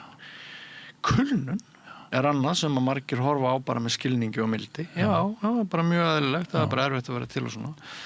En svo það kannski aðrir geðsjúkdómar eða önnur geðræn vandamál sem bara mæta allt öðru viðhorfi. Já. Var hún með eitthvað sérstætt í huga? Eða? Já, við, til dæmis geðhvörf, þá ertu algjörlega ófyrirsjáanlegur, hættulegur jafnvel, það er samband hins hættulega og geðveika og hvernig skýrur þetta? Sko, ég held að umræðan fordómana má gjarnan taka mikið pláss hjá okkur, því það er í raun og veru það sem við erum að reyna að vinna með í þáttunum og fordómar eru vanþekking eða þekkingaleysi eða skortur og löngun að skilja hlutina. Og nú er ég á því að fordómar hafa breyst og minkað í samfélaginu en þetta er svona eins og þú lýsir. Og ég skal koma inn á það, en ég held að sko það er fátt sem við óttumst meira en að missa vitið. Nei. Og sem auðvitað alveg hræðilegt og það er bara ekki til neitt hræðilega, ég get bara vottað það. Nei, og það er það og þess vegna einhvern veginn ítum við því frá okkur með gríni og galsa eða neikvæðni eða fordómum. Og ég hugsa að það séu ákveðna tískur líka, þessu sumir myndu segja að segja flottar að hafi verið þeim tíma að hafi verið flottar að vera alkoholisti heldur en að vera í hassinu, skilur. Og það er svolítið svona í sjúkdómunum, það fer svolítið eftir því bara hverjir eru að fjalla það og svona út á við samfélaginu og tíma var til dæmis talað geðhvörf sem sjúkdóm listamannana. En það sem er með geðhvörfin er að ég hugsa að það eru svona sjúkdómar sem að koma og fara og það eru svona ákveðnar sveiflur og maður getur misst rauntengstlin. Þannig að fyrir okkur sem vinnum við meðferðirnar, það getur verið snúið að mynda gott meðferðarsamband þegar fólk er sem veikast. Maður verður þá að gera það í öðrum fösum veikindana. En svona sveiflur, það skapa mikið óöryggi. Hvernig er þessi einstaklingur þegar ég mæti honum og hjá einstaklingnum sjálfum, sjúklingnum, get ég spila á þessum tónleikum í næsta mánuði, hvernig verði ég stemdur? Það er svona okkur stjórnleysi sem gefur óöryggi, bæði hjá einstaklingnum og þeim sem er í kringum hann. Og eitthvað sem er ódregnilegt og það held ég að skapi mikinn ótta og truflun. Og það er ótrúlegt drama að vinna við meðferð þeirra sem eru með geðhvörf því að ef illa fer þá verður fólk bara varanlega geðveikt og það fer mjög illa fyrir því. En oftar en ekki og ef vel tekst til með samvinnuna að þá næst mjög góðu bati og bara mjög oft fullur bati. Og okkur liggur svolítið á í upphaf þessara veikinda að það er svona í þeim illkynja sjúkdómsgangur, ef þú færð fleiri köst þá getur þið verið að versna betra en að grípa inn í sem fyrst. Og það er náttúrulega skiljanlegt, fólk er ungt þar innan við 30 þegar veikist. Það er náttúrulega skiljanlegt að það vilji til dæmis ekki taka lyf, það er ekkert einfalt að taka þessi lyf. En þetta er pínlítið á sama stig eins og þú missir hárið og tekur krabbameinslyfin. Og þarna getur myndast svona togstreita sem er öðruvísi heldur en í líkamlegu veikindunum. Ég kyngi því að þú segir við mig sem læknir að ég verð að taka lyf sem að gera mig hálausan til þess ég lifi af. En varðandi geðsjúkdómar þá er ofta einhvern veginn önnur nálgun og þetta verður svona tilfinningahlaðið einhvern veginn. Og myndast bara átt þið noti alltaf mikið á lyfjum geðlæknar og svona, við gerum það reyndar en nú erum við að tala geðhvörfun og þar eru lyfin alveg óhærilega mikilvægt til að skapa ró og farveg fyrir málin. En sko, ég held ég sé sammála dóttur minni með það að kvíði við lítum kvíða ungs fólks í ákvæðri augum endlæmis þunglindi. Hvernig ætli standa á því? Er þunglindi eitthvað sem við lítum á sem alvarlegra eða bitnar það frekar á okkur eða Já, ég hugsa að það getur nú verið rétt og það það líka mikilvægt hvernig maður notar orðin. Það munur að segja þunglindi og depurð. Kvíði náttúrulega mjög algengur og líka hjá fólki sem framgangsríkt í lífinu. Já. Það svona venjulegar kvíðategundir eru ekki endilega neikvæðar. Nei, kannski ekki og ekki mikið truflandi á meðan að djúpstætt þunglindi bara mjög truflandi. Og að því við erum að tala ofurkraftana að það náttúrulega ein tegund af persónugerð kvíðni í persónugerð. Sá sem fljótur að vera kvíðinn og á erfitt með að gera hluti nema þeir sjálfur fullkomnir og frestar því sem svona kannski erfiðara og fer vandlega yfir allt mörgum sinnum. Hann verður í líðaninni kvíðinn en þetta getur gagnlegt til dæmis ef þú ert flugmaður og allt þarf að vera vel aftekkað eða ef þú ert læknir og vilt vanda þig með aðgerðina en það má ekki vera því stigi að þið líður stöðugt illa af því og þannig að þeir sem eru upphaflega kvíðnir í persónugerð og ekki öruggir sig og stutt í efann að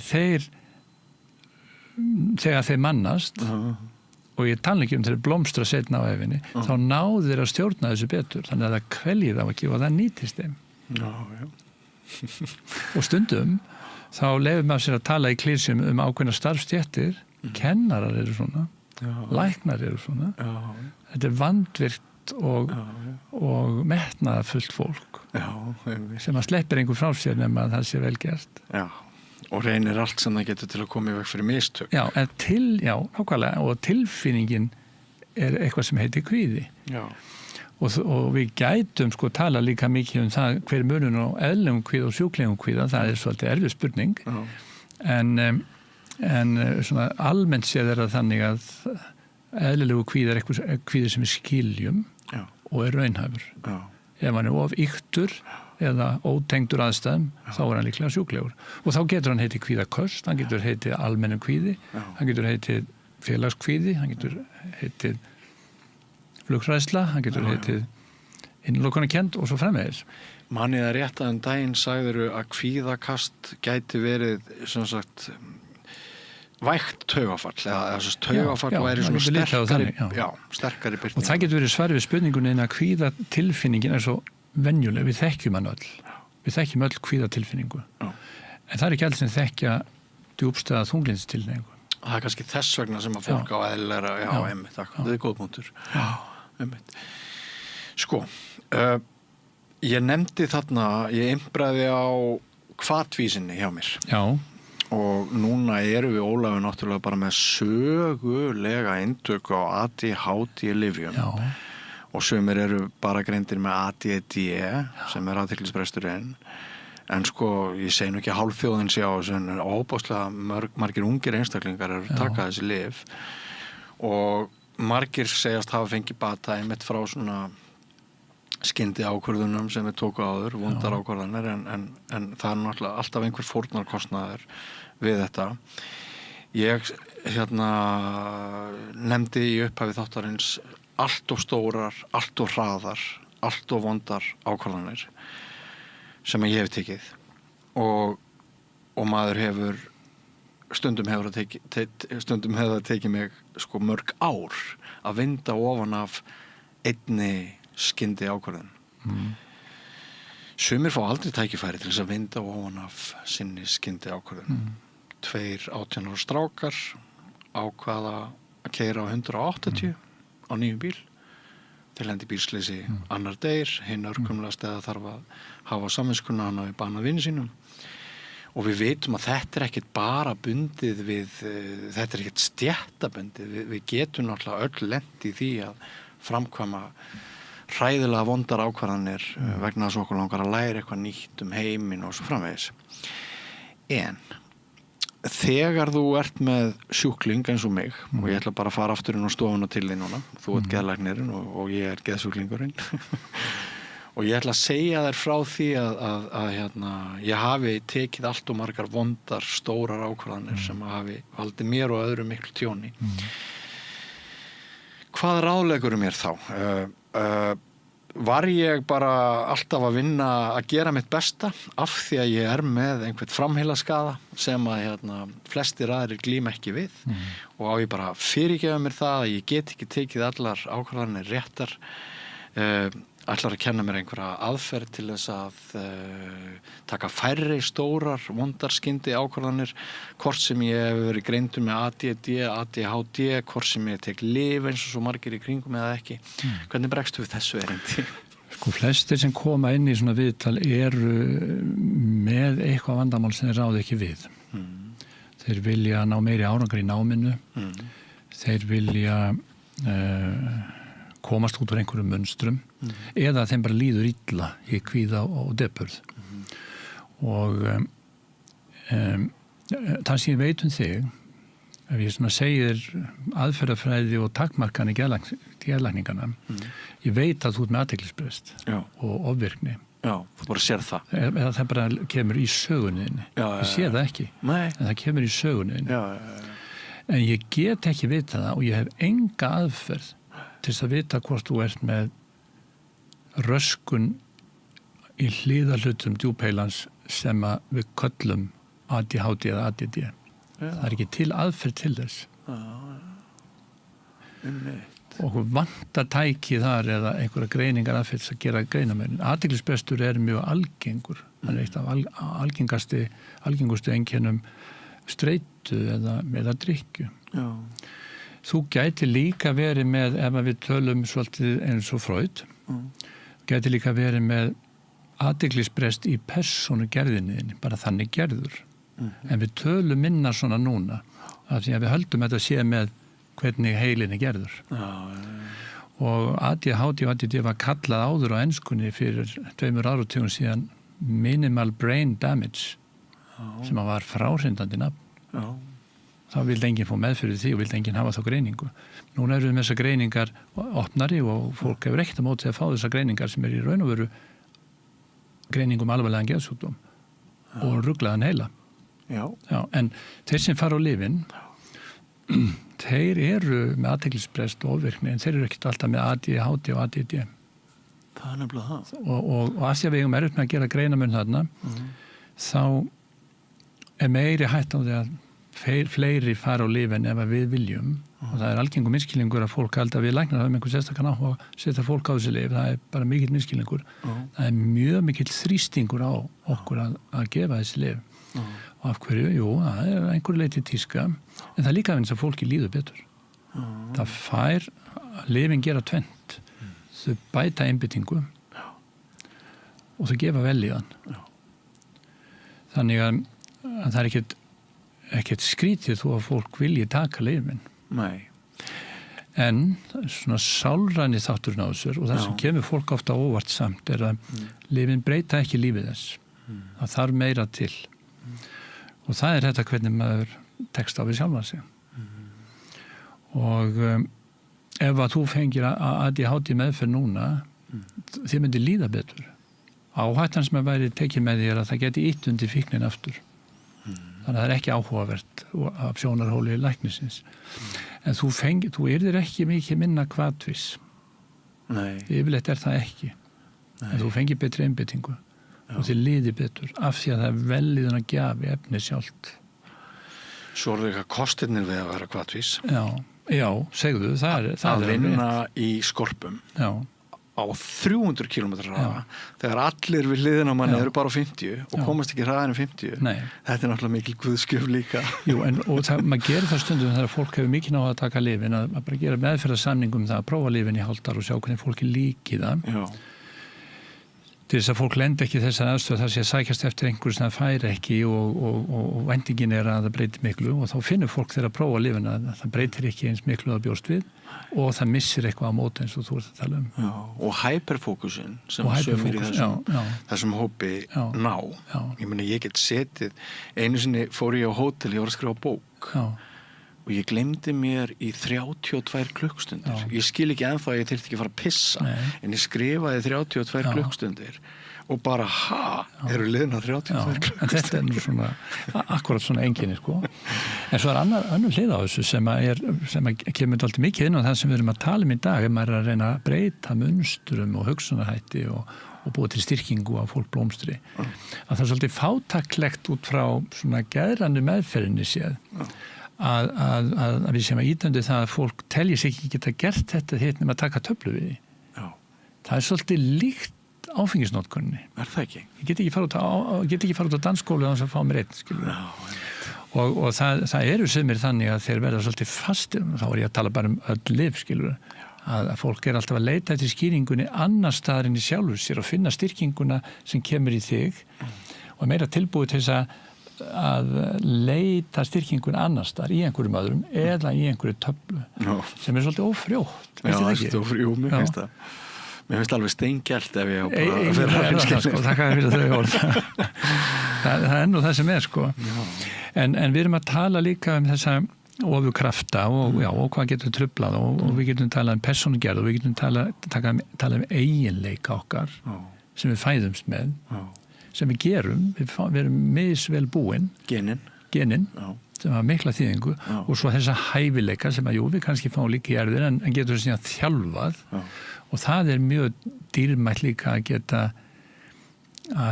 uppgötvað það. Mér finnst það svo merkilegur fyrirlesari hann Ken Robinson. Hann breskur aðlaður kennari og hann mikið að tala hvernig skólakerfið ekki nægilega duglegt þá í Bretlandi að lyfta undir þetta listræna og þetta skapandi. Ætli það sé ekki bara eins hér? Já, ég veit það ekki, en þetta væri áhugavert að fá meiri umræðum. Og einn af hans megin punktum að þetta liggi ekki alltaf á lausu, sé ekki alveg á hreinu, sé ekki alltaf augljóst og kennarar og foreldrar eða vinir, eða við sjálf, þurfum svolítið að hafa fyrir því stundum, að taka fram þá eiginleika eða þá hæfileika sem við höfum og þroska þá og leyfa þeim að blómstra. Og allir kennarar upplifa þetta, það einhver nemandi sem að virkar ekkert sérstaklega efnilegur en það og verður mjög öflugur ef hann fær réttu hvatninguna og stundum stýringu að leita inn í það sem að hendar honum. Og þetta líka mjög áhugavert út á því hvað verður okkur í lífinu, hvað við sækjum og hvernig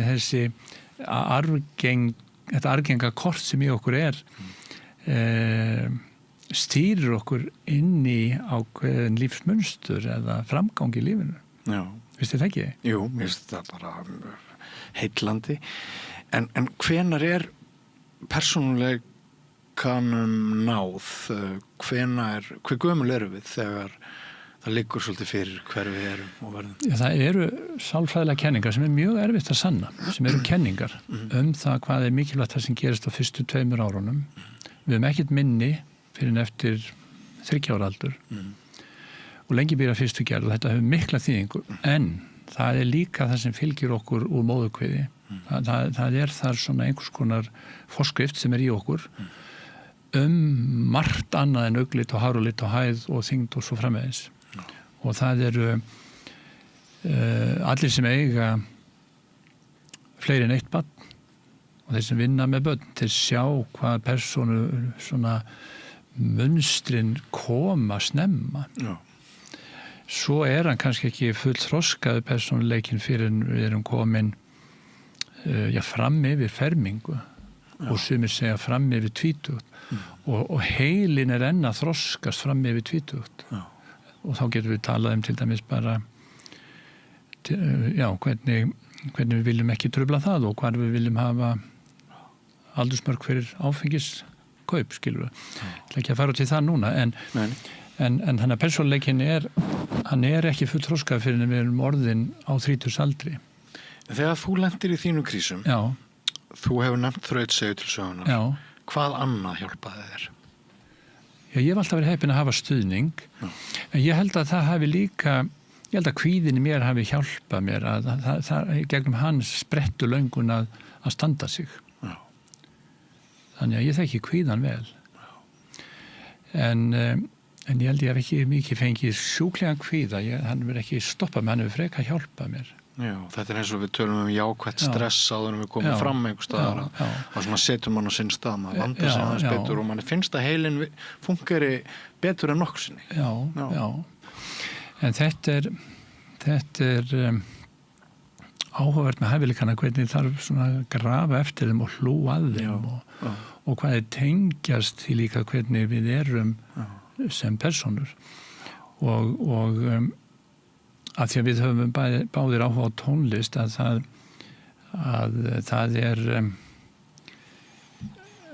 bæði með íþróttir og tónlist þar sem maður getur fengið að blómstra svolítið á sinni fórsind var ekki endilega verið að gera mann einhverju afreksmanni. Það held ég sjálfur gríðarlega þroskandi fyrir ungar manneskjur. En ég ætla að segja aðeins með erfðirnar að það er svona nýjar upplýsingar heilan og erfðirnar að það virðist eftir ákveðin leiðum sem ekki þessar hefðbundnu arfgengisleiðir sem við getum erft hegðunarmunstur, hugsunarmunstur, kannski einhver leyti persónleika og við sjáum það svolítið í ættunum hvað fólk líkist hvert öðru. Jafnvel þó að það verið alið upp annars staðar. Hvað þetta er ríkt. Einmitt. Og sumir sálfræðingar líta á hvað við segjum, uppeldið sem mótuna tíma, tækifæri til þess að móta hlutina, gera það enn betri. Það er mjög falleg nálgun. En segi bara helmingssögunar. Já, þú ert fæddur með eitthvað sem er...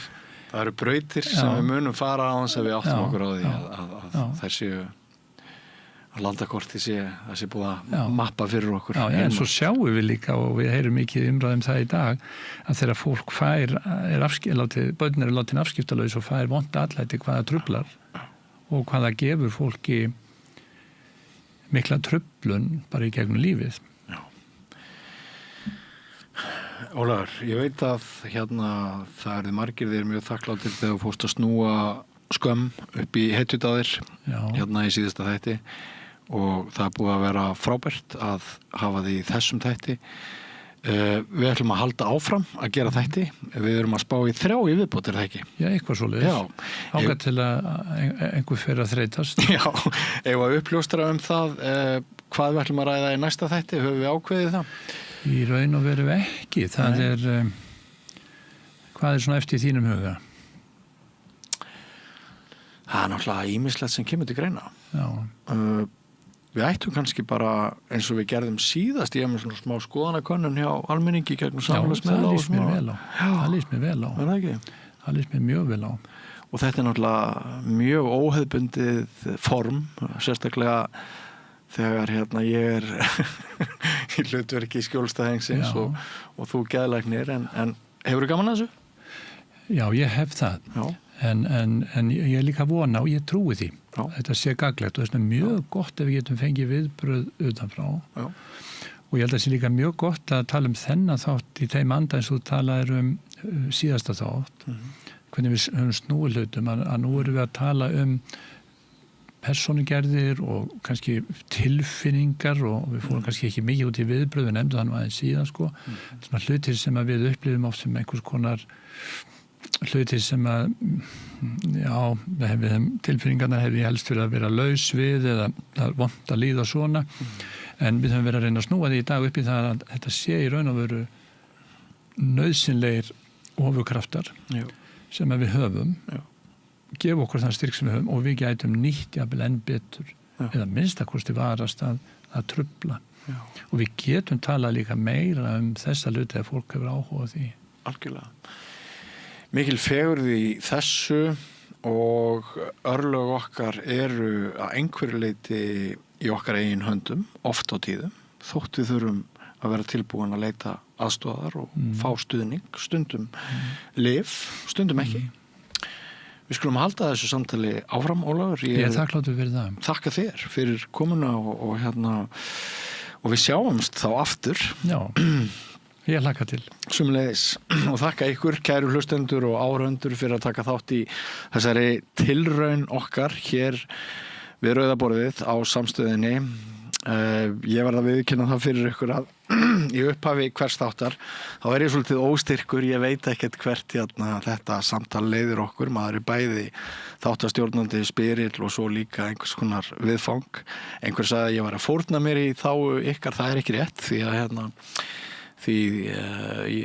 að viðbröðin frá okkur hafa verið á einn veg og ég mjög þakklátur fyrir þau þótt ennþá sé töluveru skafl eftir, myrkur skafl af fordómum. Við ætlum að reyna að moka honum burt eða reyna að minnka hann allavega. En nýrkafli hér eftir andartak ekki fyrir langt. Þú ert að hlusta á Samstöðina. Róttækt sjónarhorn á atburði dagsins. Með því að ganga í leigjendasamtökin styður þú baráttu leigjenda. Leigjendasamtökin eru fyrir öll þau sem vilja vinna að réttlæti og öryggi á húsnæðismarkaði. Leigjendasamtökin.is.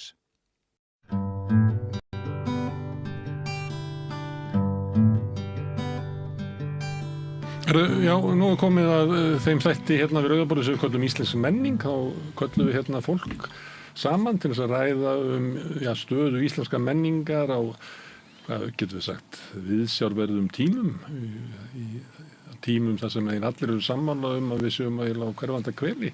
Það sé að verða straumhvörf í hugmyndum okkar og í heimsmynd okkar og sjálfsmynd okkar og guðmynd okkar. Og að þessu sinni eru hingað komin Auður Jónsdóttir sem rithöfundur og blaðakona. Blaðakona eða blaðamaður, hvað maður bjóðar? Bæði. Ragnar Helgi Ólafsson, skáld, bókahönnuður, heimspekingur. Það er hægt að fara rauk fyrir öllu þessu, svona nefnir. Rán bókahönnuður. Já. Ertu kölluð það eða? Nei. Ég var að reyna til eitthvað hvað ég ætti að kalla þig og ákvað að hafa það. Er það ekki bara ágætis? Það er bara fínt, jú. Ég sætti mig alveg það. Og Viktoría Blöndal, höfundur og leikstjóri.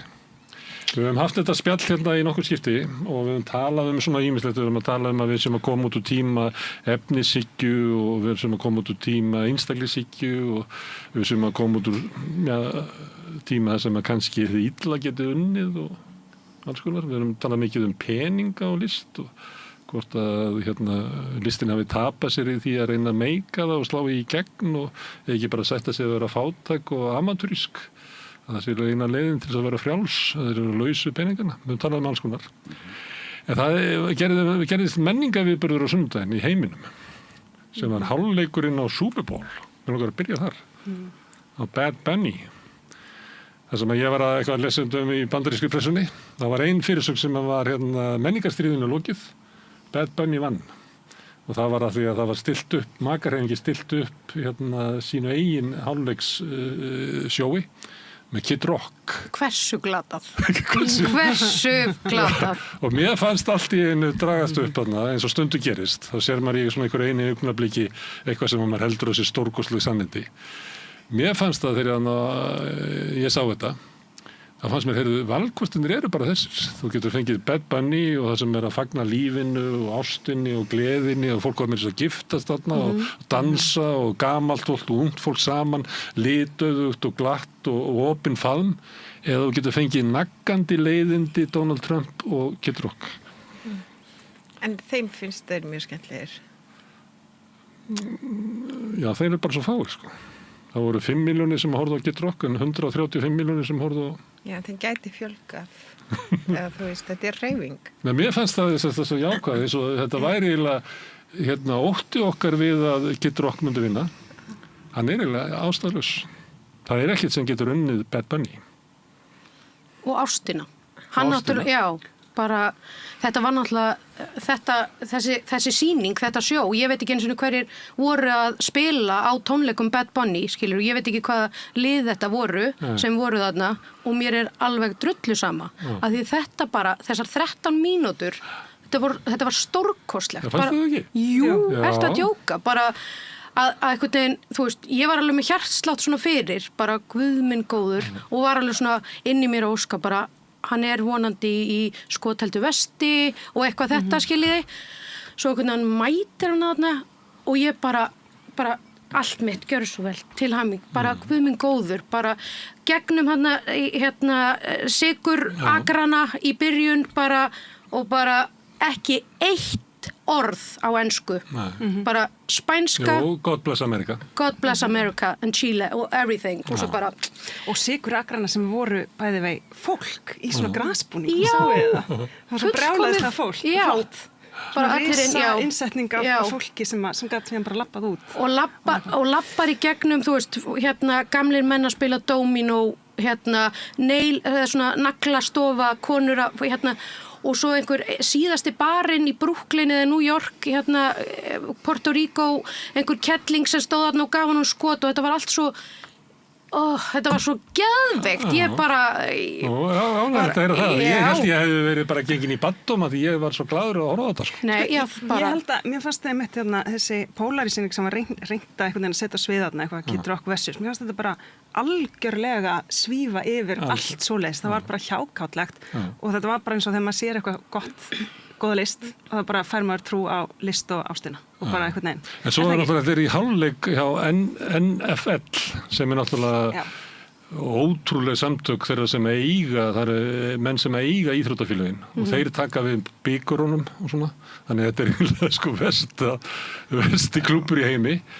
Þarna voru stór fyrirtæki að auglýsa og maður velti líka fyrir sig býtu, og hann passa sig á því að hann er ekki að mæla gegn einu, þannig að það er ekki að nappa hann, þannig að hann er á stærsta sviðinu, en text á sviðinu sem er svo kommersial að það er eiginlega hlægilegt, samt textunum að koma með einhverja svona, allavega hreyfa okkur. Já, algjörlega. Já, sko, ok, nú verði ég örugglega mjög reiður út í mig, eða finnst ég vera leiðilegur, en ég legg mig fram það. Ég skal verið í hlutverki. Þess vegna ert þú hér. Ég legg mig fram það að fyrsta lagi er amerískur ruðningsfótbolti bara eitthvað sem ég veit ekki reglurnar almennilega. Það er mjög óljóst. Þannig að það fyrir mig að fara að kveika sjónvarpinu og horfa á eitthvað dót sem er að gerast einhvers staðar í Ameríku í íþrótt sem er aldrei spilað á Íslandi og einhverja hálfleiks atriði sem er búið að hæpa upp sko, fólk vaknar daginn eftir, kveikir á YouTube til að horfa á Íslandi til að horfa á auglýsingar sem gerðust kvöldið áður í Ameríku. Mér finnst, sko, það er mín tilfinning og ég byrja fulla virðingu fyrir öllum sem að hafa gaman að þessu og allir hafa sitt, en ég kýs að smyrja þessa vél ekki með minni olíu, sko. Mér finnst þetta... Mér það eitt af ævintýrunum við þetta, að honum tókst að koma innan úr þessu umhverfi og koma með eitthvað sem skiptir máli. Innan úr mestu drullu heimsins, mestu prumpi í Ameríku, tókst hann að koma með bara mikilvæg erindi. Já. En ég vakti ekki nóttina til að horfa á þetta, ég horfði á þetta bara... Nei, ég er kannski aðeins að ígja þetta, sko, en þetta er bara svona stundum þá, þegar við erum í þætti hérna, til þess að tala íslenska menningu. Svo veitnast ég Sigur Nordal, fyrir mér ekki aukast fyrir það,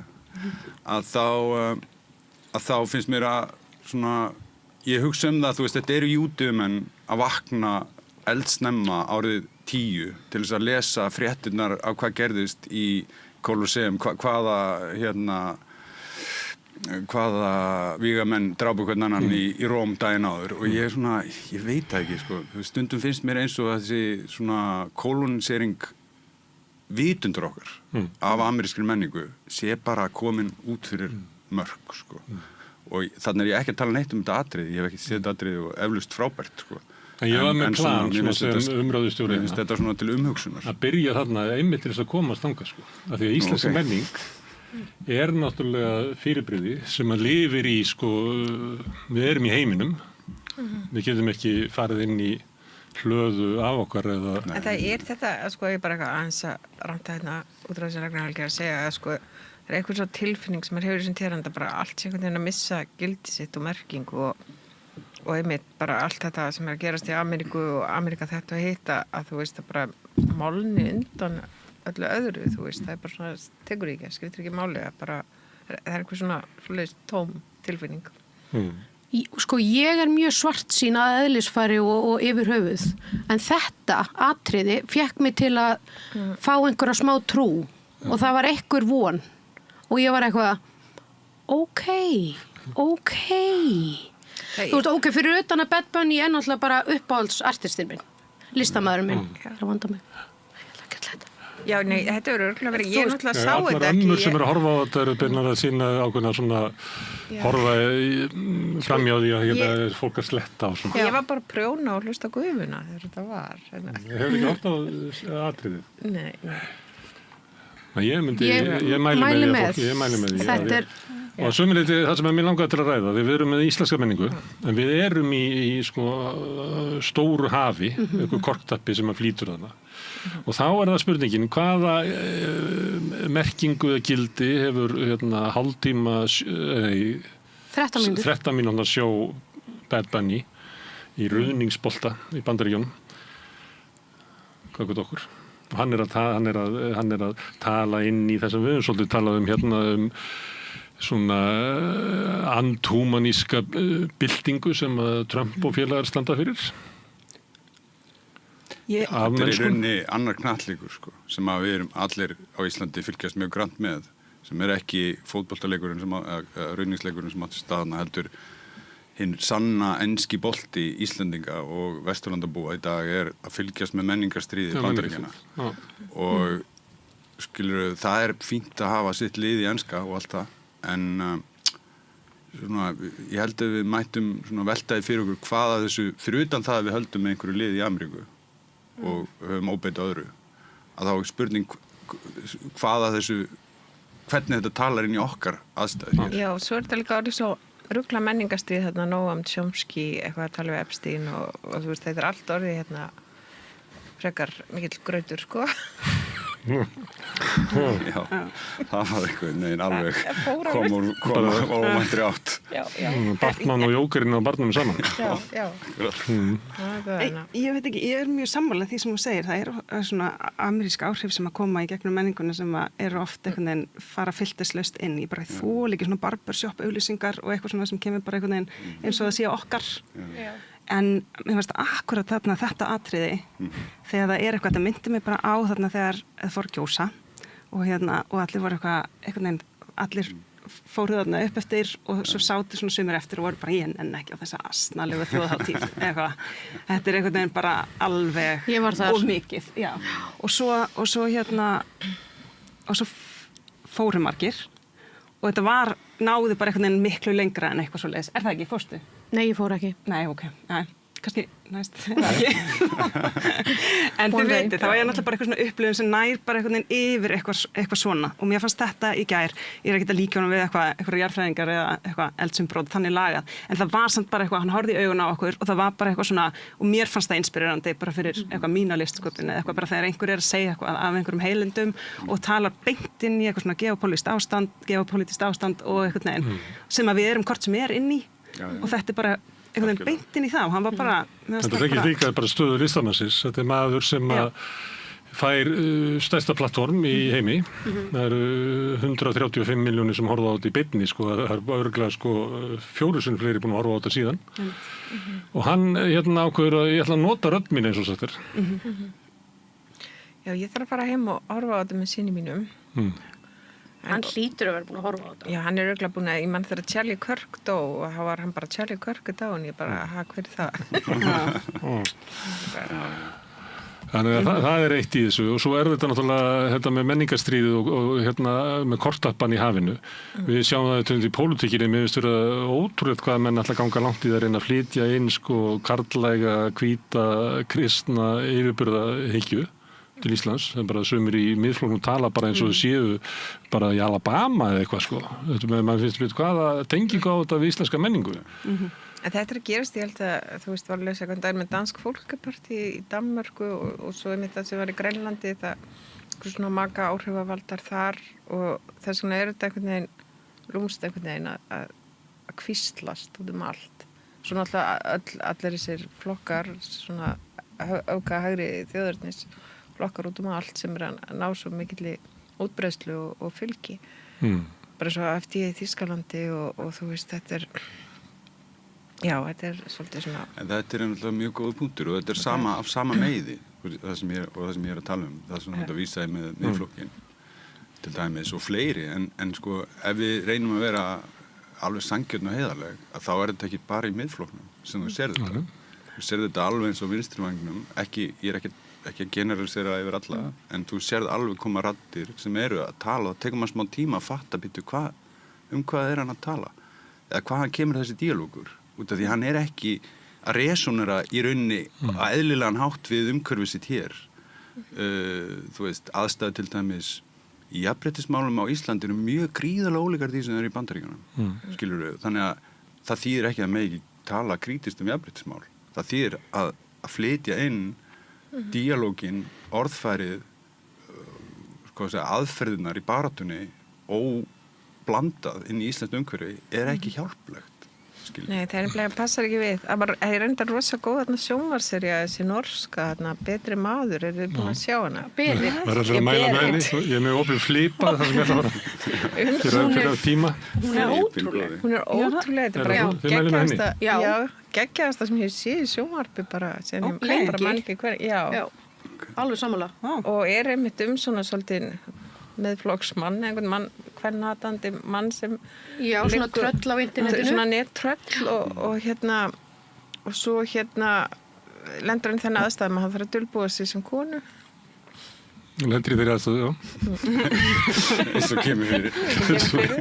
Eins og allir menna ég lægt að taka eitt svoleiðis viku.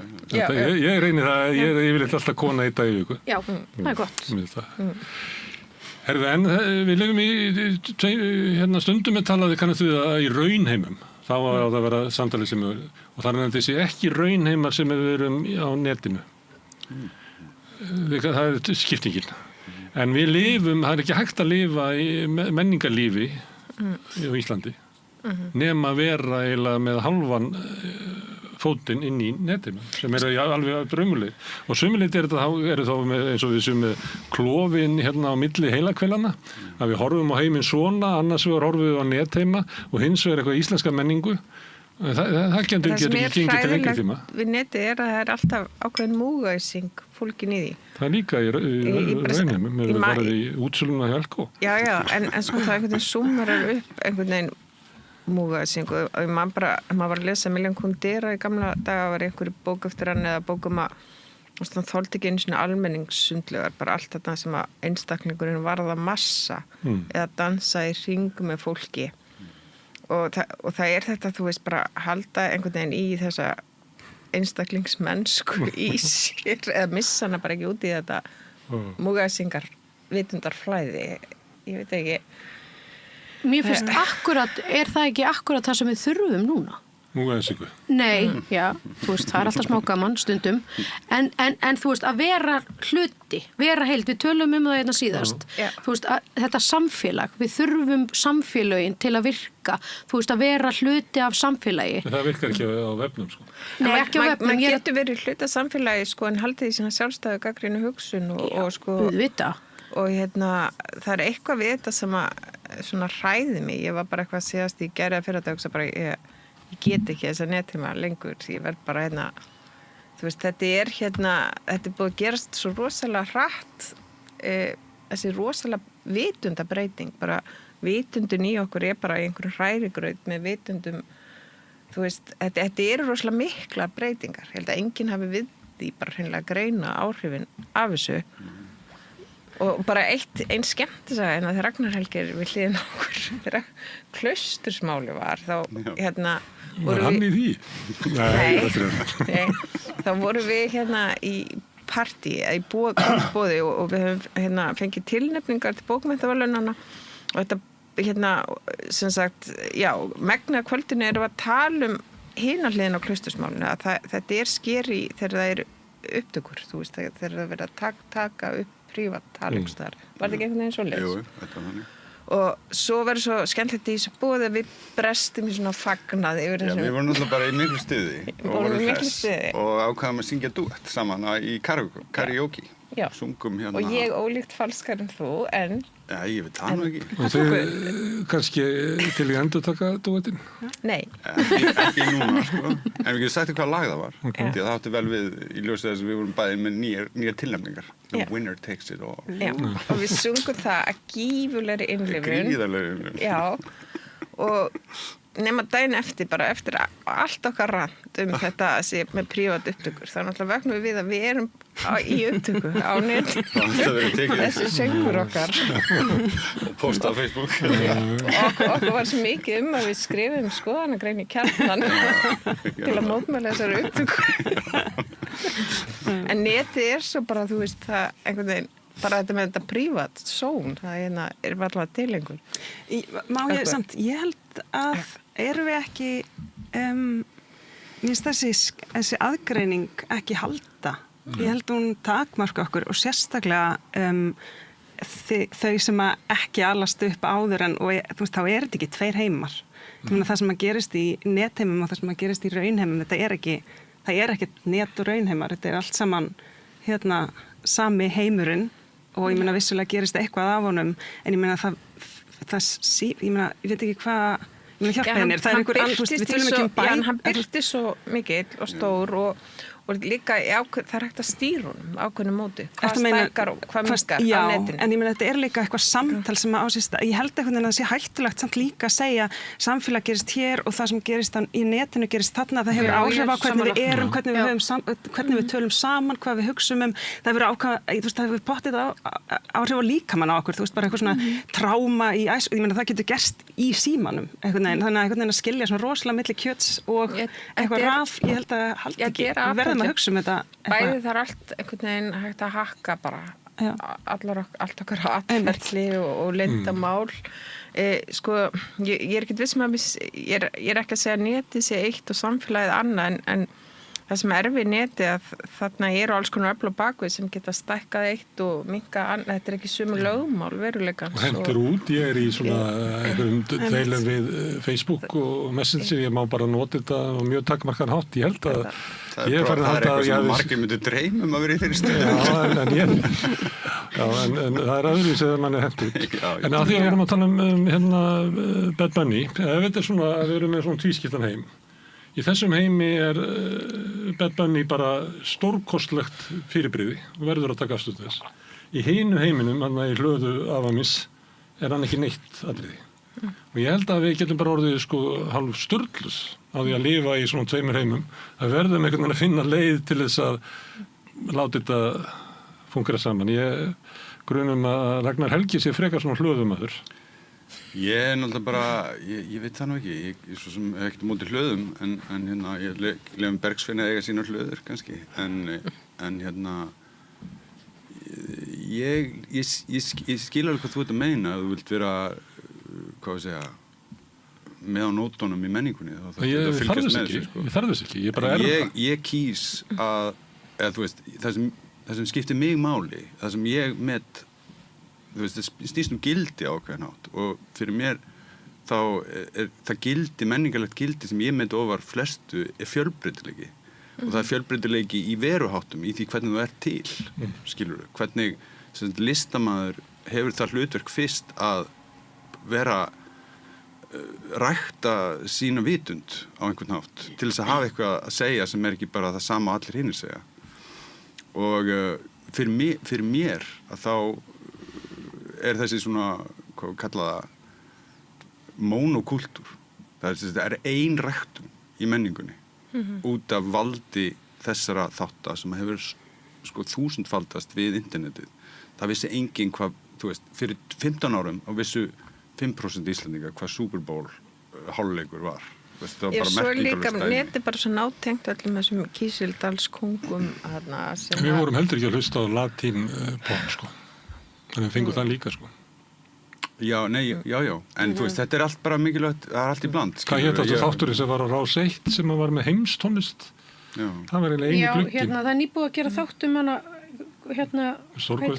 Stórkostlegi þættir. Já, það kemur. Það var bara einu sinni í viku, gluggi inn í eitthvað annað en enska popmusík. Þú veist, þetta mjög falskt val sem þetta stilla upp hérna. Myndi þess að vera annarkvort í íslenskri hlöðu á ströndum eða að vera vaka fram á nótt til að horfa á Super Bowl hálfleik í Ameríku. Ég meina, þetta er djók. Það er enginn í hlöðum og það vakti enginn, þannig að við skulum taka þetta er strámaður, já, einmitt, þetta er nýja orð sem ég er nýbúin að læra. Og á netinu, nei, ég ætti bara að hlusta á þig, tala einhvern veginn. En þú veist, það er heimurinn fullur af dóti sem er ekki svona einræktaður. Það er menning í öðrum löndum en Ameríku. Það er menning í nágrannlöndum okkar. Það er menning á meginlandi Evrópu. Það er menning í Afríku. Það er menning í Ég nota þetta tæki til þess að nálgast á menningu. Ég fer alveg í kerfisbundið. Ég er ekki að móti. Ég fer að lesa ljóð frá Argentínu og hlusta á músík frá Argentínu og þetta er bara, ég man þegar ég var lítið barn og opnaði bækur og opnaði svona heimur. Þetta er sko stórkostlegasta bók sem ég hef fengið í hendlunar, þessi 12. Ég get farið og ég get lesið sko Bangladesh blöðin sem að koma út í morgun og látið græjuna þýða það fyrir mér. Þvælst þar eitthvað og ég bara minnst það stórkostlegur heimur þessi hérna. Það er enginn að segja það sé allt hræðilegt. Það er bara, þetta er rosalega breyting á stuttum tíma og það er ekki þetta framboð á hlutum sem er vandamáli. Það er kannski frekar bara hvernig framboðsvandamálið í tilvist mannsins er tími, ekki hvers þú getur neitt. Og einhæfni sem er haldið að okkur af miklu afli. Já, einhæfni sem er haldið að okkur og þú veist, haldið að okkur og við kjósum að láta undan. Þú veist, við verum að taka ábyrgð á okkur líka sjálf. Samanber hinn stóra listviðburð vikunar sem að var þegar allir létu gervigreindina teikna af sér portrett og ógeðslega leiðilegt dæmi en samt bara það sem þú ert að tala um, er það ekki? Jú. Það er svona alveg ein birtingamynd þess. Akkurat, en ég minna sérstaklega um að tala um, sem núna við vinsættu orða að segja, neysla á menningu, þú veist, sem að nú strax vafasamt, en allavega notum það, að þú veist, það sem takmarkar neyslu okkar á menningu í dag er ekki frambúðið á efninu, því eins og þú segir, þú getur flett upp í Bangladesh Times, bara vandamála-laust. Og þú getur fundið öll ljóð Rambó á netinu á 20 tungumálum eins og þau sýnist. Helst ekki íslensk ljóð, ég held að Íslendingar mættu vera duglegir að setja ljóðin sín á netið. Já. Því að var það svolítið að leita ljóðum í sumar og ég sá fyrir mig, akkur er Íslendingar ekki bara búin að safna öllu sem er orft á Íslandi og setja inn í eitthvað gagnavanga? Já, það er ákveðin, það er vandamál. Ég er sammála því. En sem vandamálið er ekki frambúðið, vandamálið er að þrýstingurinn er allur í eina átt og þrýstingurinn er óbeinn í þessu sem þú varst að segja, í rauninni að gefa skyn á hann að fyrst ég horfði ekki á einhvern Bugs Bunny, nú er ég að vera meðalur Bad Bunny, ég er að grínast Bad Bunny, fyrst ég horfði ekki á hann að þá sé ég bara ekki tækur í umræðum menningu. Nei, ég held sko bara að þú skulir segja, þú veist bara ég ætla ekki að horfa á þetta, ég ætla ekki að smyrja þessi amerísku, þessar vélar eitthvað svona, mér finnst það svona allir hafa sitt sko. En aðalmálið er náttúrulega þetta bara fór fram hjá mér og því ég er ekki á Facebook og ég fylgdist ekki með þessu og ég bara, ég vissi ekki þetta var búið. En þetta hjálpar þetta til, menn svona mjög nýstárlegan hátt eins og ég bara taka viðtal við heimilisföður og Gaza eftir vopnahlé og hann veigraði sér við að láta börnin sín út af því það drengur fundið, eða barn fundið sprengjudulbúna sem leikfang. Og ég fann ekkert þetta, þú veist, ég fann eitthvað smá þetta í einhverjum enskum blöðum en þá gat ég, þú veist, tekið þetta og farið inn í bara arabísku, að bara leita vel á arabísku, þá fikk ég allt innu fullt af fréttum á arabísku þetta sem var ekkert annars það. Þannig að þetta er eitthvað svona sem það ekkert aldrei geta gert fyrir. Þannig verður náttúrulega umgangast heiminn raunverulega, þú veist að þið geta bara að fara og skoða metsölulistan og að fara inn í bókasafnið. Þú ætlar ekki að verða bara. En ég held reyndar að svona við tölum tæknina þá er eitt af merkilegasta sem er að gerast að mörgu leyti fyrir utan kannski gervigreindina og tengt henni er þýðingavélarnar, hvað þær eru orðnar góðar og hvernig það er að breyta stórkostlega aðgengimanns að erlendum menningar lindum. Það var ferðalagið mitt í Suðmann sem var að lesa ljóð og mér varst það ævintýralegt að geta gert þetta. Og líka það að þær eru orðnar svo góðar að þetta þýðar ekki fullkomlega. En þær þýddu nógu vel til þess að ég sá að sko hvað enska þýðingin var veik. Þannig ég sá að líklega væri betra þýða arabísk ljóð yfir á íslensku heldur en ensku. Það er eins og bara annarkvæmtur enska, bara hefðin, ljóðahefðin. Hún heldur við myndum ná þessu miklu betur. Það var svona, líka bara hvernig mál eru. Ég fara þess að dæmi hvað þýðingavélarnar eru raunverulega góðar, að það er gott að sýnt mig fram á þetta. Ég held að þetta sjálfur er rétt, en þetta er mjög ég held að ég nú persónulega á því að íslenska hendi betur sem íslenska hefur ýmsa galla sem tungumál, en styrkur hennar er óneitanlega í sveigjanleika í til dæmis í ljóðþýðingu. Ljóði, og það er mismunandi eftir tungumálum. Svona, ég held að til dæmis enskan og hérna er ekki góður að þýða ítölskuljóð. Það er bara afleit við því. Já. Mér finnst það bara að missa það. Þetta er eitthvað út, já. Herðu, en að því má ég að koma eitt hérna, að við fórum að leita þessum ljóðum. Og fór ég svona hérna 20. öldin á eitthvað aðeins svona framöndir. Svo byrjaði ég að sá svona þræði sem eru svona á seinni hluta 20. aldarinnar. Að ljóðskáldi, sérstaklega amerísku ljóðskáldin, að þau eru háskólakennarar, eru giftir yfirleitt háskólakennara, búa einhverjum campus og þeir fá alls konar verðlaun og skiptast á því að fá verðlaunin og svona sem að fer að koma nær okkur í tíma, get svarað, þeir eru allir að semja þeir sama ljóðið. Eða skrifa skáldsögur eitthvað prófessorinn sem heitir ungu konuna og eitthvað svo. Og allt í einu sita þeir eftir og þeir hafa eiginlega enga reynslu til þess að nota í ljóðin sín og ég fer og finn vændiskonu sem er transkona í Argentínu og þú veist það bara, hún sprengir upp ljóðformið og allt saman, en Grey henni viðurkenndur ljóðskáldur bara hvernig lokuð inni, þannig að sömuleyti gerist þetta líka fyrir utan ameríska menningar heimsvaldastefnuna. Þetta gerist líka inn í listum, þar sem að hægt og bítandi þá minnkar vörúrvalið. Það er bara fátt sem er viðurkennt og við erum eiginlega að verða öll alveg eins. Það er reyndar, þú veist, allt sem varðar bókamarkaðin eru mjög breyttar forsendur frá því sem var líka, þú veist, og það er aukin markaðssetning og það er spilað á ákveðna miklu meira metsölutitla, þú veist, bóksala breytist, talandi neysluvenjur líka. En leið, sko, þú veist, það sem er frábært í neti er líka þetta bara allar raddir, þú veist, hafa vettvang til að heyrast og opið og það er náttúrulega líka lýðræðisvæðing í listum. En þetta eru, sko, ég held ég hef talað með daginn eitthvað, en hann Kall í Nóbelsverðlaunanefndinni sem sagði á sig fyrir einhverjum árum að því hann sagði bara að höfundar verið allir að koma úr sama ranni, sama styrkjakerfinu og sömu riðlistaskólunum og sama öllu. Þannig að og það var, ég manna vakti rosa athygli þegar Magnús Mills skrifaði taumhald á skepnum að þegar hann var strætóbílstjóri. Þetta þótti mjög. Þetta er frábær bók. Já, alveg geggjur bók, sko. Og já, þetta er alveg mikil umræða. Ragnhildur, vilt þú? Já, ég meina þetta er svo sem bara eitthvað sem maður hefur séð og ég hef alveg tekið eftir þessu. Mér finnst þetta sérstaklega eiga við bandaríska ljóðlist. Hún er dáin, sko.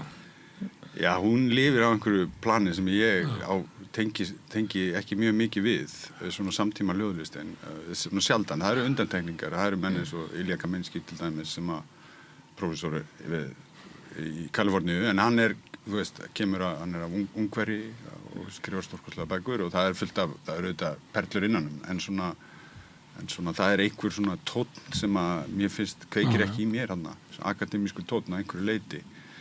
Og kannski, þú veist, tengist að því sem þú myndist á í byrjun að kannski þessi, þú veist, þetta er eins og við tölum listamannalaun eða hvaða styrkjakerfi sem að þetta hefur galla, þú veist, það er bara, við erum ekki búin að finna neitt betra kerfi, eða þannig lít ég á það, þú veist, þetta er mjög galla kerfi en við erum ekkert betra í augnablikinu á meðan að áður fyrir þá gátu menn fyrstulega haft aðeins meiri tekjur af sölubóka sem er minnkar núna með hverju árinu fyrir rithöfunda, en meiri segja stórskáld eins og Wallace Stevens eða T.S. Eliot í enskumælandi heiminum.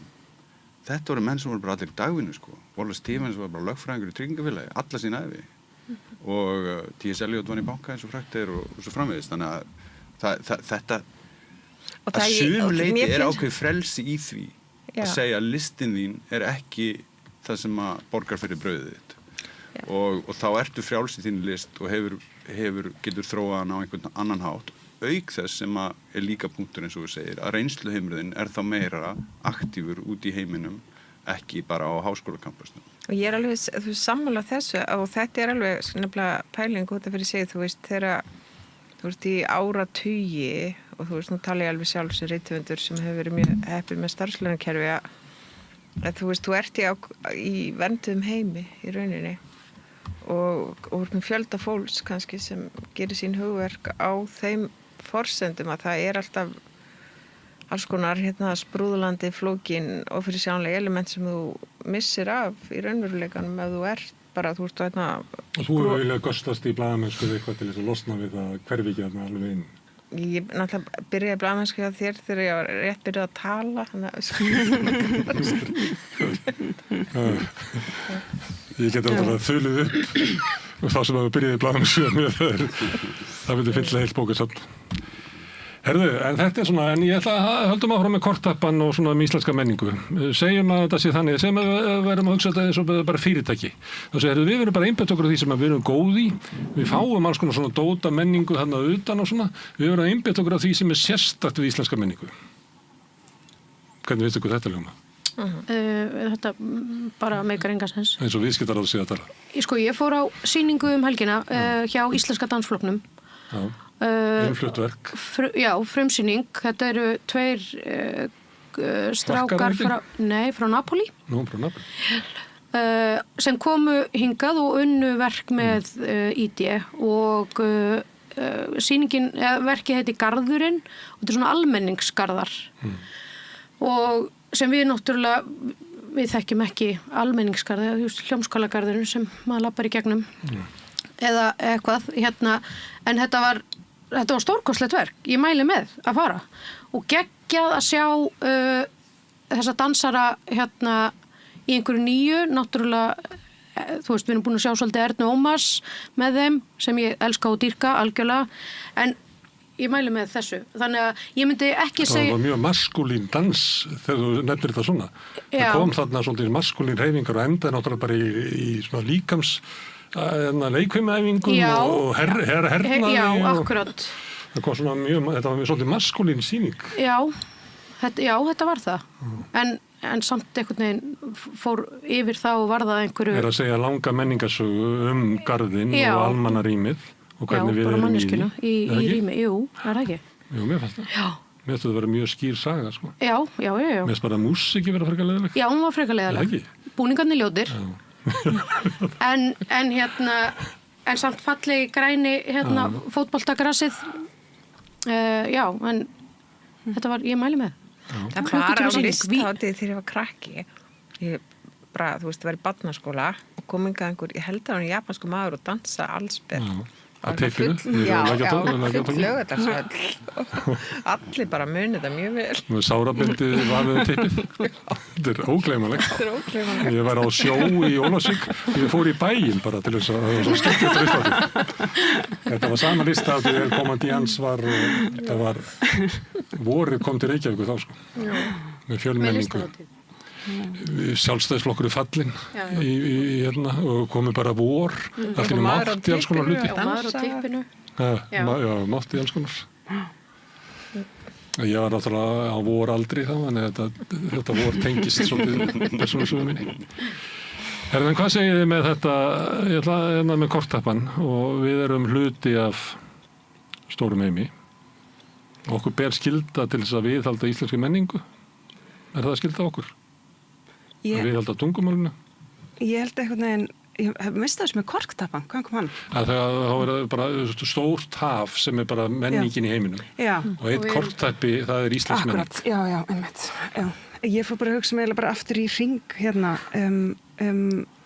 einmitt á kampusnum þegar allir eru einhvern veginn, auðvitað þurfum við áhrif utan í frá. Ég hugsa fólk sem er skapandi í dag og er svo ítt í einhverja svona áttir að, þú veist, bæði þessi áhrif, þessi mónukúltúr sem að einhvern veginn formar það sem að fólk býr til þegar við vorum inn í herbyggi eitthvað að glamra gítara að semja ljóða, núna það einhvern veginn út með þetta beint og kapitalisera þetta og búti vöru og svo fyrir það einhvern veginn að móta allt saman og þá verða til eins hlutir út allan heim en ég held að ég hef reyndar að trúa því að það verði alltaf fólk sem býr til eitthvað nýtt og það er að koma eitthvað svona áhersla á eitthvað svona manneskjulegt en ég held einhvern veginn að í þessu að þá sé ekki eitthvað svona passa upp á íslenskt og eitthvað loka á utanakomandi áhrif en hins vegar þá eitthvað svona listsköpun þetta er bara að við getum hist og búið eitthvað til saman og ég var líka á sýningum helgina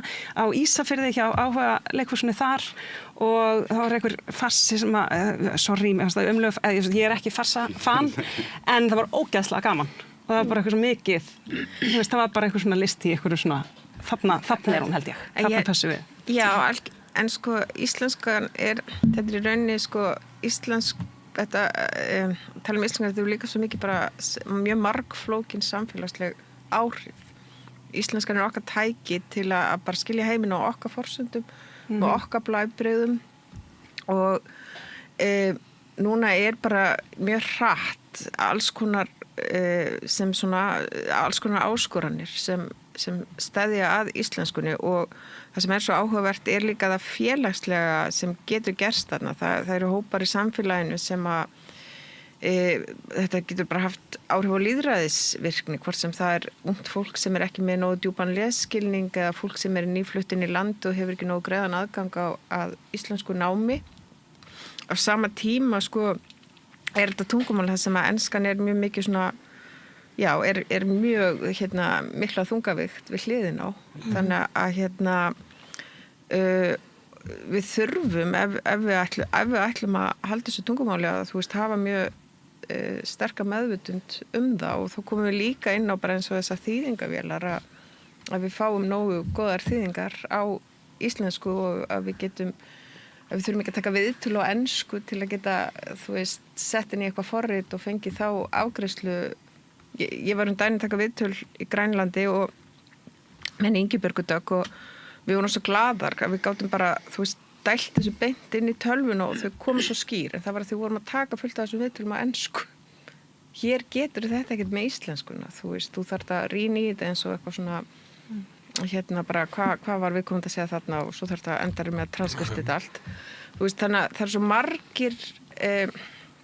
margir svona hluti sem bara snúa atferð okkar og sem íta undir að við nælum í enskuna frekar og sama tíma þetta líka bara pólitísmál út af öllum samfélagsþáttunum og bara aðgengi fólks í þetta bara að geta virkilega verið þáttakandi í samfélaginu og þannig að þetta bara einhver svona risa þáttaraða umræða. En íslenskan sjálfstæður menningarheimur. Ef við tökum henni þá deyr heimur. Það heimsendir. Ég sammála því, já. Það heimsendir fyrir, okkar eiginlega menningarheim eins og við höfum upplifað hingað til, en og hann einhvers virði? Hann sem ekki virði að því þetta okkar forsendur, þetta okkar móðumól, þetta okkar hugarheimur og þetta það sem við miðlum áfram til að vera ekki bara eitthvað rof á milli fortíðar og framtíðar ef við viljum að þetta eigi sér sinn stað í veröldinni. Ég held að þetta náttúrulega efni í heila bók, þessar spurningar. Ég meira að skrifa þessa bók í fyrra og hendi henni síðan í ruslið því ég var svo ánægður með niðurstöðuna. Hún hét íslenska sem annað mál. Ég held að við séum komin hans nálægt því. En hvað geti breyst? Þú veist, það þjóðleikhúsið sem á, eða þú veist, RÚV á, eða bókaútgefundur, hvað þú veist, eigum að gera fleiri þætti eða kvikmyndir á íslensku, eða þú veist, hvað finnst ykkur að ætti að gera, eða skrifa fleiri bækur? Þýða meira. Ég held að það sé, við skuldum, það innviða skuldum og heilt bókasafn. Ég held bara hver góður íslenskur kennari bara gulls ígildi. Bara algjörlega. Og þú veist, virkilega, þetta bara þessi spurning meðvutund, að við þurfum þessa meðvutund mjög sterka bara ef við viljum, og þetta bara margir samleikjandi þættir, af því að þetta að koma að íslenskun úr mörgum áttum. En finnst ykkur þá ekki til dæmis eins? Og við erum eins og bara með, þú veist, í Frakklandi öll skilti, ef eru á ensku, það eru líka frönsku, hér eru bara á ensku, þó við séum miklu minna málsvæði. Það alveg hlutir að þú veist að borga sig kannski ekki að læra íslensku eins og til dæmis þýsku eða frönsku, að þú kemur inn í þau lönd til dæmis að vinna.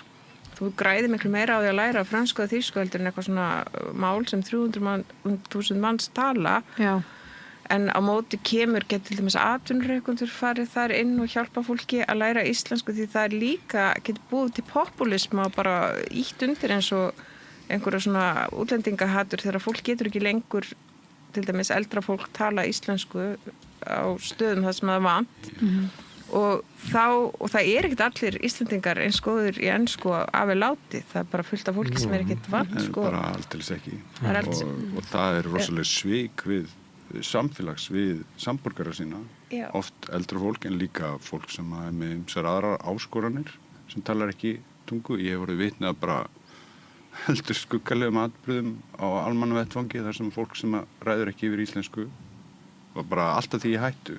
Já. Og það út af því að ég gerði mig grein fyrir því þegar ég sá þetta hreyði mjög mikið við mér, og því að ég gerði mig grein fyrir því að ef einhver að koma til Íslands, útlendingur, og allar að setjast þér að og talar ekki íslensku og ekki ensku og spyr mig hvað á ég að læra eitthvað tungumál, þá yrði ég að ráðleggja honum að læra ensku frekar en íslensku. Og samfélag sem búa þannig hnútana. Veitu af hverju myndir þú gera það? Út af því að þú getur gert allt á ensku á Íslandi en ekki allt á íslensku á Íslandi.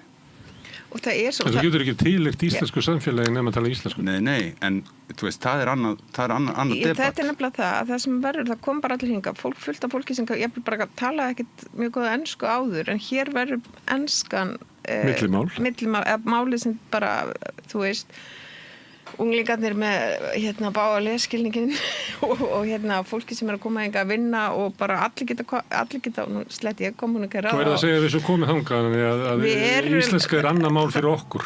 Það svo þróun á sama tíma og hver einasta manneski sem leggur á sig að læra íslensku rosalega dýrmætt fyrir okkur og við ættum að fjárfesta í. Og þetta Íslendingavandamál, þetta ekki útlendingavandamál. Að því Íslendingar... Það menning sem hangir inn í tungumálunum okkar. Að hún lifir ekki í tungumálu sem annað mál. Hún lifir ekki þar. Nei, en... Það enginn sem veitir til hennar. En það sem hefur gerst hér á Íslandi það bæði, þú veist, að það var orðið svona miklir fólksflutningar inn í Ísland og sem ég mjög hlynt, og líka bara öll þessi ferðamannamennska á sama tíma. En Íslendingar hafa ekkert almennilega búið sig undir þetta. Ef þú til dæmis ert innflytjandi bara í Danmörku eða Þýskalandi, þá hafa verið mjög greitt aðgengi að tungumálanámi. Þú getur bara skráðið í skóla, ráðið hvort þú ert á kvöldin eða daginn, þú farið ákveðna líka bara kennslu í að bjarga þér í samfélaginu, þú getur verið í 3 ára námi. Þetta ekki hérna, fólk þarf að kríja út einhver námskeið í gegnum lífeyrissjóðuna ef það hefur unnið í einhver tíma, þetta eru bara grunnnámskeið. Þú veist, fólk sem hefur ekki aðgengi í háskóla, þú veist, þannig að Íslendingar hafa ekkert, það vantar upp á að við búum miklu betur hnútana í aðgengi að íslensku kennslu. Að því við erum að fá svo mikið frá fólki sem kemur hingað að vinna og gerir eitthvað að við... Já, en íslenskar líka, hún ekki að brotna út af innflytjendum. Hún að brotna meðan svona túrismanum og þetta Íslendingavandamál. Hlut af Íslandi bara snýsir að túristum og allt Ég einmitt alls ekki að segja þetta að sé út af innflytjendum, ég segja þetta Íslendingavandamál. Unglingarnir sem alast upp í ensku menningarheimi. Þetta alltaf sama tíma að gerast, að þessi massatúrismi, þessi samfélagsgerða breyting að hinga kemur fullt af fólki, það eru með lesskilningin og það eru tæknin, það þú veist, íslenskan, það kannski ekki síst hætta sem kemur bara þegar allt verður svona rafrænt á ensku og talandi tæki og allt þetta, og það eru fleiri þættir sem eru bara á sama augnablikinu að koma upp og sko með eins og ég segi, hver manneska sem kemur hingað með allan sinn hugarheim og alla sína getu og þetta að leggja á sig að læra íslensku, það býr til eitthvað svo magnað, líka bara öll snildin sem oft fæðist þegar fólk með 2 tungumál. Ég myndi ráðleggja eitthvað myndi spyrja mig og þess að lærði íslensku. Já. Það bara hlutin af því að lifa í þessari menningu og þessu samfélagi sem við erum. Mér þetta rétt í hug, þegar þú ert að eignast lítil börn, þá þarf að fara svona, í svona skoðun, 5 ára skoðun og eitthvað, inn í 5 ára skoðunum ætti að vera bara svona íslensku próf. Já. Og þú bara ættir að vera bara barnið 5 ára ættir bara að kunna x mikið. Og ef það að tala ensku, af því það búið að horfa svo mikið á YouTube, eða eitthvað, þú veist, sko, ég að pæla bara að því að nú á ég lítið börn. Heilsumál. Þetta það, einhverju leiti, bara, þú veist, já, svona 2 hópa börnum, 21 ás og svo sko, 7 og 8 ára. Og þetta rosa mikill munur á milli. Og þú veist, eins og núna, þú veist, þessi 2 yngri, þú veist, af því að þau eru ekki með neinn tæki og það línulega dagskrá og ég fasisti og ég bara viðurkenni það hvað varðar tæki og tól og af því að þau slett ekki á ensku eða kunni ekki enskuna, það mjög fyndið að heyra svo vini kom í heimsókn eða bekkjafélaga tala eða skólafélaga, þú veist, sem eru með YouTube eða þetta dótari bara í andlitinu. Þú veist, mér finnst þetta að einhverju leiti vera sko, þú veist, þetta sekta foreldra eða eitthvað. Þú veist, þetta er leti og ómennska að bara tala ekki við börnin sín, lesa ekki á íslensku. Hættan að því ég gerði einhvern stóran greinaflokk íslenskum daginn og talaði við fullt af sérfræðingum. Hættan kynslóðarof, að kynslóðurnar hægt að skilja hver aðra. Þú veist að barnið skilur ekki ömmun og amman ekki barnið. Eða þú veist það verður allt annað læsi og minni og Já. En af hverju við höfum alveg séð, ég vil hugsa að það fullt af einhverjum svona aldauðum út alltaf fyrir maður að missa einhverjar tegundir og búsvæði og önnur svæði og fólk og alls konar eitthvað. Og við höfum líka séð alveg þegar það er eitthvað stórt undir þá hægt að bregðast við. En þetta ekki það. Af hverju ekki nógu mikið undir? Eða þú veist, finnst okkur þetta kannski bara einhvern veginn ekki nógu mikið. Bara bratt upp á okkur. Það bara það? Ég held að ástæðan sé sú, og ég búin að hugsa mjög mikið þetta, reyna að skilja akkur þetta svona erfitt að finna þessu. Og ég held að ástæðan sé svo að til þess að bjarga þessu tungumáli þá þarf að gera hluti sem að stríða gegn öðrum prinsipum okkar. Eins og því að vera gestrisinn, eins og því að sinna þeim sem að undir högg að sækja, að vera fullkomlega opinga hvert fólki sem flytur til landsins, gera ekki ósanngjarna kröfur sem særa einhvern og svo framvegis. En ég hef talað mikið þetta og meðlans við innflytjendur. Þeir eru ekki að biðja minni kröfur. Það komið mjög óvart þegar ég byrjaði þessu að það kom eiginlega, það var fólki sem að vildi mestu kröfunar á innflytjendur að lærði íslensku. Það voru innflytjendur. En maður skjóta inn, það sem ég að segja þarna ekki að tala um hvað þeir eru að tala um sjálfur. Ég að tala um það, þetta hugmyndafræði okkar sjálfra okkur sjálf sem að gera okkur þetta. Og það ekki gestrisni að ég gangi úr íslenskunni minni yfir í ensku þegar ég tek á móti þér. Mér finnst það bara léleg gestrisni. Ég alveg sammála. Ég ætla bara að fá grípin að því að málflugnaðan að sko mjög mikið fólki villar íslensku og leitar eftir, það er ekki verið að bjóða þau upp á nógu góðar aðstæður til þess en alltaf fram. Nei, þetta er svo stórt mál en fyrir mér að þá snýr þetta, þá kemur þetta niður á kviku sem að tengist bara hreinlega hugmyndakerfi samtímans sem að félagslegur kapitalismi eða hvernig sem við viljum orða það, þar sem að markaðurinn gerði samning við vinstrið ákveðin svona helmingaskipti milli efnishyggjunar og hugmynda menningarinnar og þar bara verður þegar þetta kerfi hefur ekkert inn í sér sem getur varið litlar þjóðtungur. Það getur varið innan þessa kerfis auðvelt að verja tungumál minnihlutahópa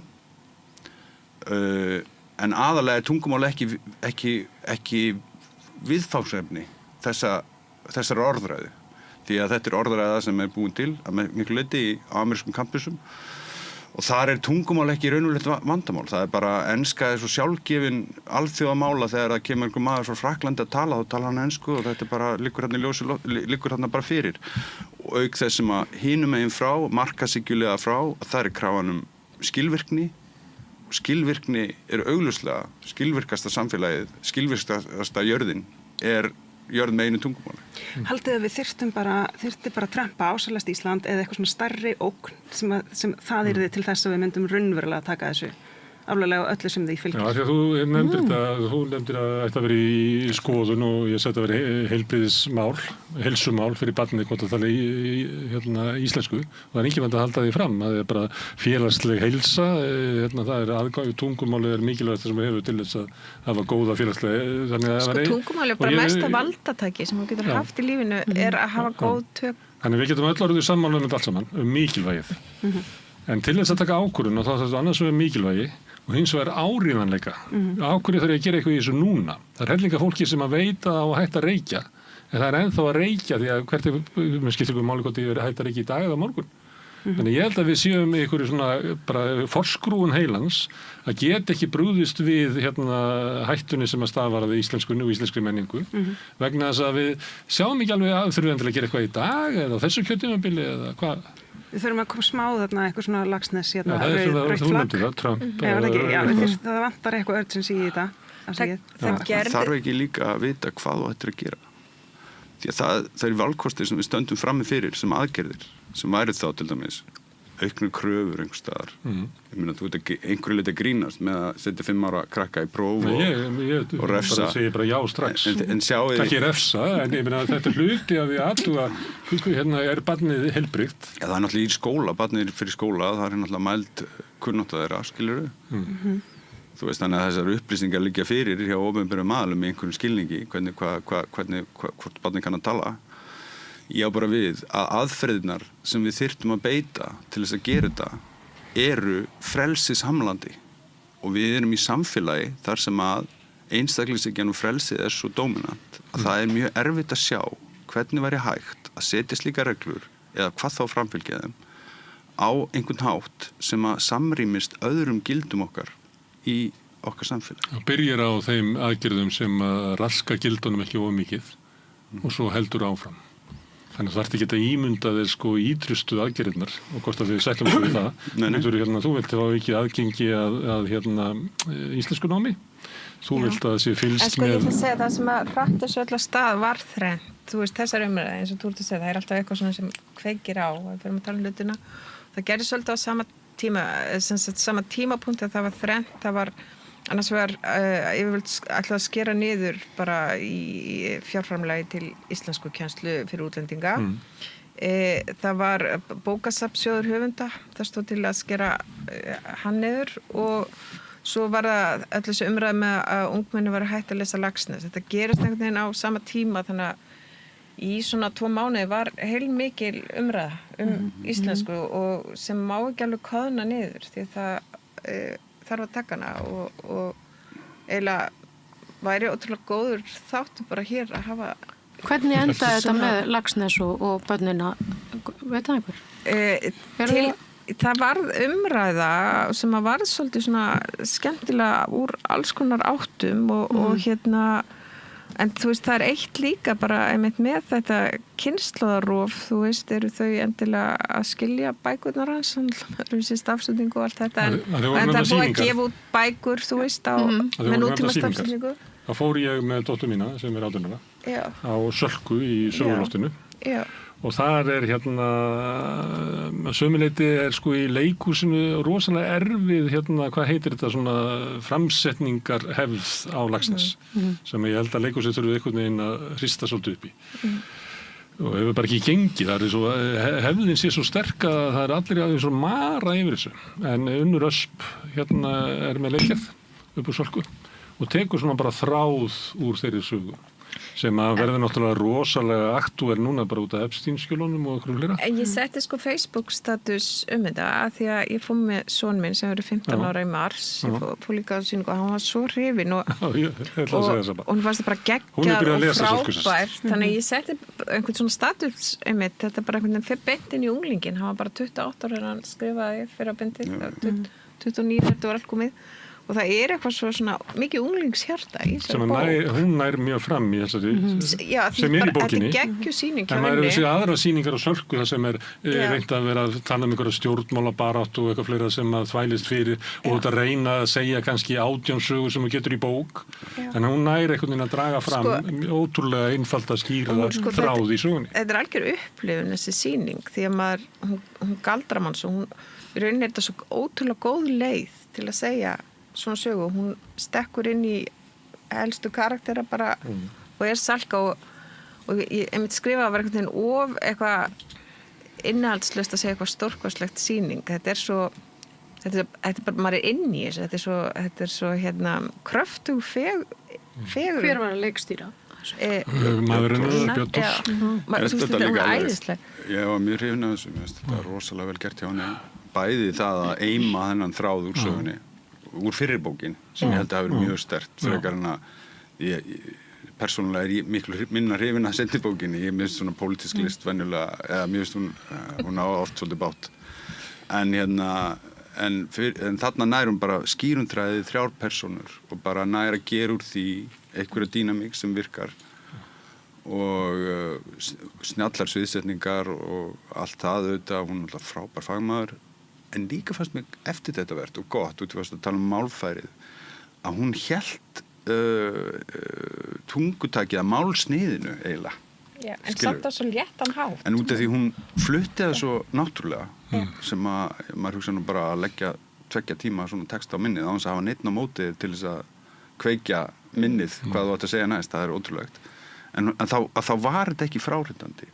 Þetta jafnvel fyrir þá sem ekki vanir innu lagsnesíska andrúmslofti að þeir mun geta stíðin í þetta og skilja hvað að gerast en við hinn getum notiðist líka vera í þessu málsniði sem algjör að því uppáhaldsorðið þitt, þetta neysluvenjur okkar á menningu að breytast það kannski, þetta líka þú veist, þessar nýju leiðir til að miðla sömu sögunum og eins og það sem það út að tala sko það við ræktum leikara til þess að gera þetta það Bretar rækta leikara til þess að geta farið með Shakespeare eins og þeim hefur dottið í huga áðan sko.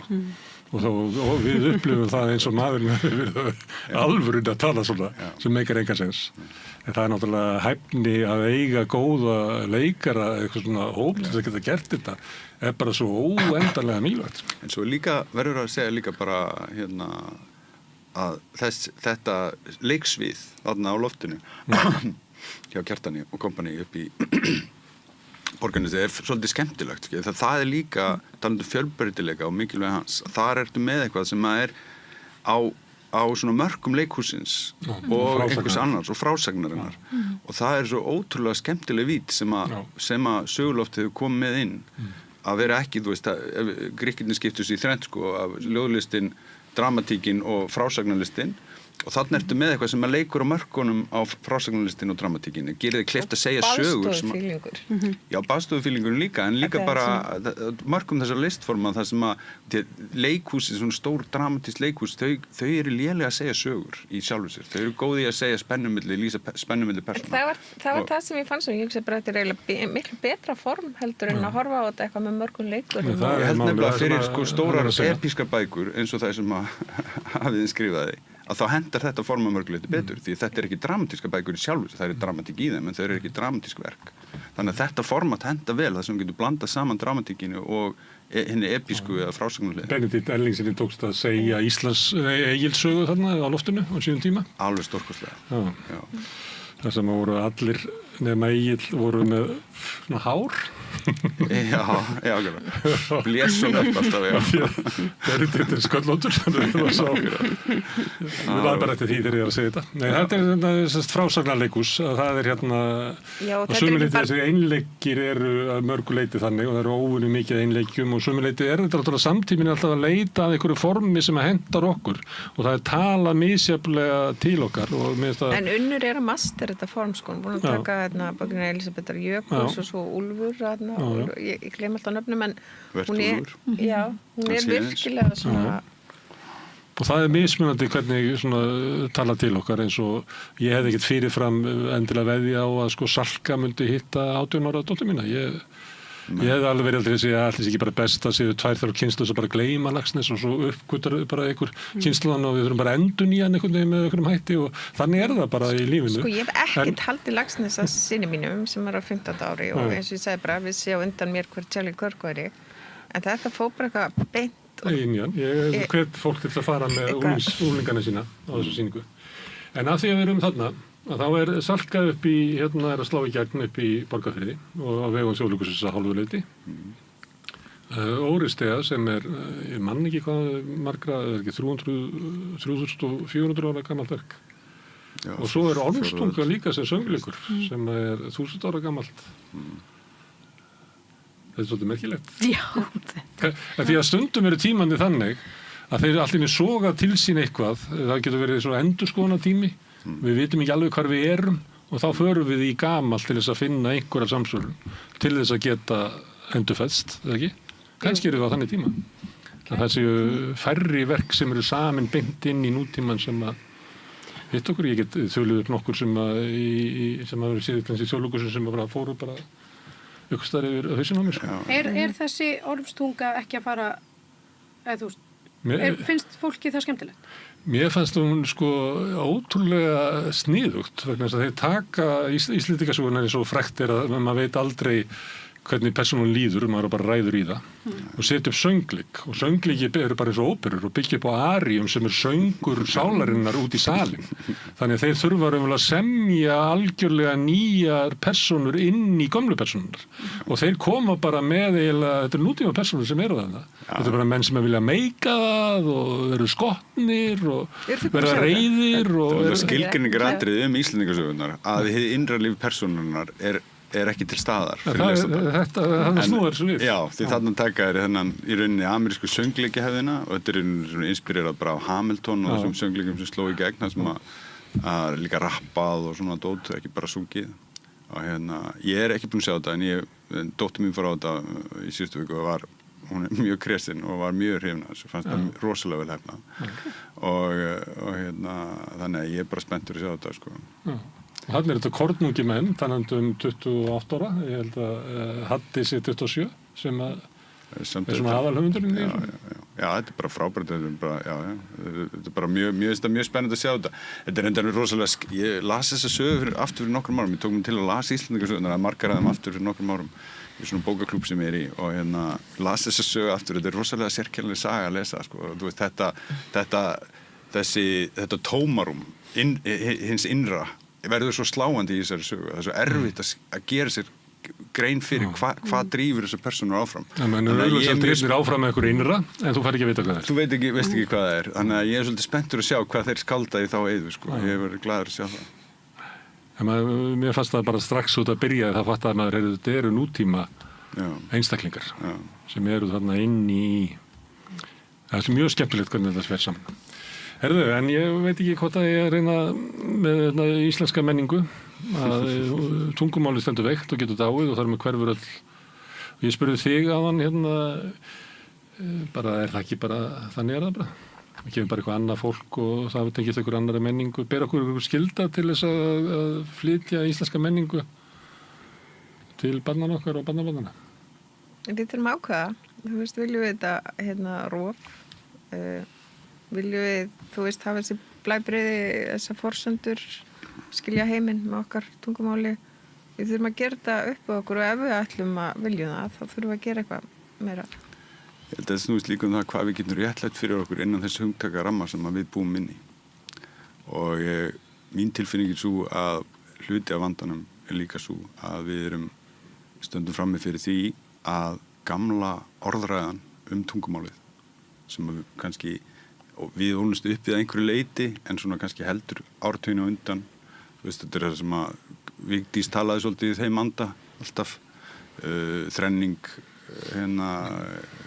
land, þjóð og tunga og eitthvað svona að þetta eru orðræða sem að gengur ekki upp innan samtíma orðræðunar hún bara hreinlega ólögleg Við þurfum að update hana Já, sko vandinn að hún gekk upp innan þeirra orðræðu sem var þá dominant sem var miklu þjóðernislegri orðræða og ekki bara á Íslandi, bara alls þar í heiminum þar sem vinstri menn voru nationalískir til dæmis sem að þeir eru orðinir núna allir universalistar Þannig að þú veist, að því leyti hefur í rauninni undirstaðan fyrir réttlætingu þjóðtungunar gufaði. Þetta rosalega áhugavert líka, það bara auðvitað býr ákveðin stéttaskipting í tungumálinu og mér finnst oft áhugavert sem þú veist, Eiríkur Rögnvalds að skrifa, það er hann að segja fólki að vera ekki að gera grín á öðrum þó þeir, þú veist, séum einhverja núansa sem það tel ekki rétt í málnotkun eða gagnrýna þáfallsýki eitthvað, aðalatrið bara við séum að nota málið og þorum og skrifum. Og líka þetta að þú veist, einmitt ungmenni kannski fara að nota ensku og segist að vera betri ensku heldur en íslensku, en þau á sama tíma hafa ekki sama eira fyrir vitleysunum sem þau gera. Og við verðum að fá að tala vitleysa íslensku og alls konar afbrigði íslensku og ég vil líka tala við fólk sem hefur lært íslensku og það sé mjög erfitt að koma hingað að tala íslensku því Íslendingar byrja alltaf að tala ensku, Íslendingar hafa ekki neina reynslu í Íslendingar ekki reyndir í því að hlusta á íslensku sem að þú veist, ekki alveg eins og þeir eru vanir að heyrna og þar erum við bara svolítið heimóttaleg þannig að það er alls konar svona. Ég sem að þú spyrir ber okkur skylda til þess að verndana að við erum bara gagnvart hverjum ef við behöfum skyldu gagnvart hverjum hún og er það ekki bara heiminum, öllum ófættum er það öllum ófættum hvort að heimur sé betri á því að eiga íslenska hugsun ég veit það ekki, það er svo margt annað sem getur farið til fjandans einhvern veginn áður en að íslenskan er kannski ekki það allra versta en ég hugsa samt bara ég á 9 ára strák og mér finnst ég bera sem tvítyngdur, eiginlega þrítengdur og mér finnst ég bera skyldu til að kenna honum íslensku svo hann geti þá allavega valið og haft aðgang að einhvern veginn, minnst það að vera bara svo eitthvað einfalt hjá okkur, er það ekki? Er það ekki eitthvað svona tilfinning sem er svona sterk? En ef ég má tengja, við vorum að tala svona að við séum á viðsjárverðum tíma, það sem er mikil degla í gangi hugmyndur okkar og heimsmynd og sjálfsmynd okkur fleira og ef að við lifum innan tungumálsins og það er íslenska sem við ólumst upp í því og það er svona, við hugsum á íslensku, hugsum við ekki öll íslensku? Jú, heldur við. En ef að það tæki hrörnar þá erum við eiginlega dæmd til þess að eiginlega miskilja sjálf okkur og heiminn og allt eiginlega klappið B-klassa fólk algjörlega B-klassa fólk ef við getum ekki hugsað ef við höfum ekki tækið sem við höfum til þess að hugsa innan sem er íslenskan við þurfum að hafa eitthvað tungumál, það er ekki að segja að íslenska sé eina tungumáli sem það er við getum alveg hugsað á þess og það var fullkomi vald á einhverju gott vald til þess að geta skipt skoðun mætt allt í nátt á því það sem þú hélst og þú verður að geta endurskapað hugsanir þannig að séu frjóar inn í okkar tíma þannig að það ekki að dröslast áfram með landi, tunga, þjóðin, sagan þegar það er löngu dautt og orðið bara skaðlegt og kannski er íslenskan okkar alveg á mörkunum að geta haldið utanum það sem hún þarf að gera skil okkur í heimi sem er á hverjanda kvöli. Tungumáli er náttúrulega líka lifandi vera, íslenskan breytist og þú veist ég ætla að segja, þetta er eins og hús líka þú getur friðað hús og svo býr enginn í þig og hvað það er dautt hús bara, við viljum að einhver nýr getur fluttið inn og það sé búið að breyta eins í nokkrar íbúðir og það getur einhver verið þarna og eitthvað svona en það er eins og í Írlandi sem er bara, þú veist svona stóðu frammi fyrir þessum vanda og urðans halloka en ég greip fyrir ég ætlaði bara að segja að mér finnst svona stundum svolítið erfitt að átta mig á þessari umræðu það að sé verið að stundum líður mér eins og umræðan sé alltaf nokkrum áratugum á eftir staðreyndunum og ekki bara í þessu umræðu heldur bara eiginlega á mjög mörgum sviðum það er eins og stundum ennþá er eitthvað listamenn eða jáfnvel sumir sagnfræðingar að koma fram með byltingakendar hugmyndir að samfæra þjóðunum að hér hafi ekki verið neinn gullöld á miðöldum eða eitthvað slíkt og ég veit ekki neitt sem að fór í skóla með minni kynslóð hvað þá eftir sem að lærði hugmyndasögu Jónasar frá Hriflu þetta eru augljós sannindi og við vitum þetta og það er alltaf fólk að tala fólk sem er að leiðrétta fólk fyrir íslensku ég sé allan nokkurn mann leiðrétta íslensku nokkurs manns á Íslandi í dag svona ef ég bara horfi yfir, ég sé það ekki mínum ég er ekki að segja það sé ekki til en þú veist, stundum er þetta svona ekki bara fólk í stríði ég er ekki að segja við vindmyllur en við einhverja byggingar sem er ekki lengur til staðar það er mjög langt frá því að það sé einhver málfarsfasism í gangi á Íslandi í dag Má ég andmæla að því að þú varst að nefna forseta Ólafur Ragnar Grímsson þegar hann ávarpar þjóðina, þá talar hann beint út úr sko söguskilningi Jóns Aðils og Jóns Árnýju. Þegar Sigmundur Davíð ávarpar þjóðina, þannig að inn í stjórnmálunum hefur öll þessar sagfræði rannsóknir, það var bara ekki haft nein áhrif.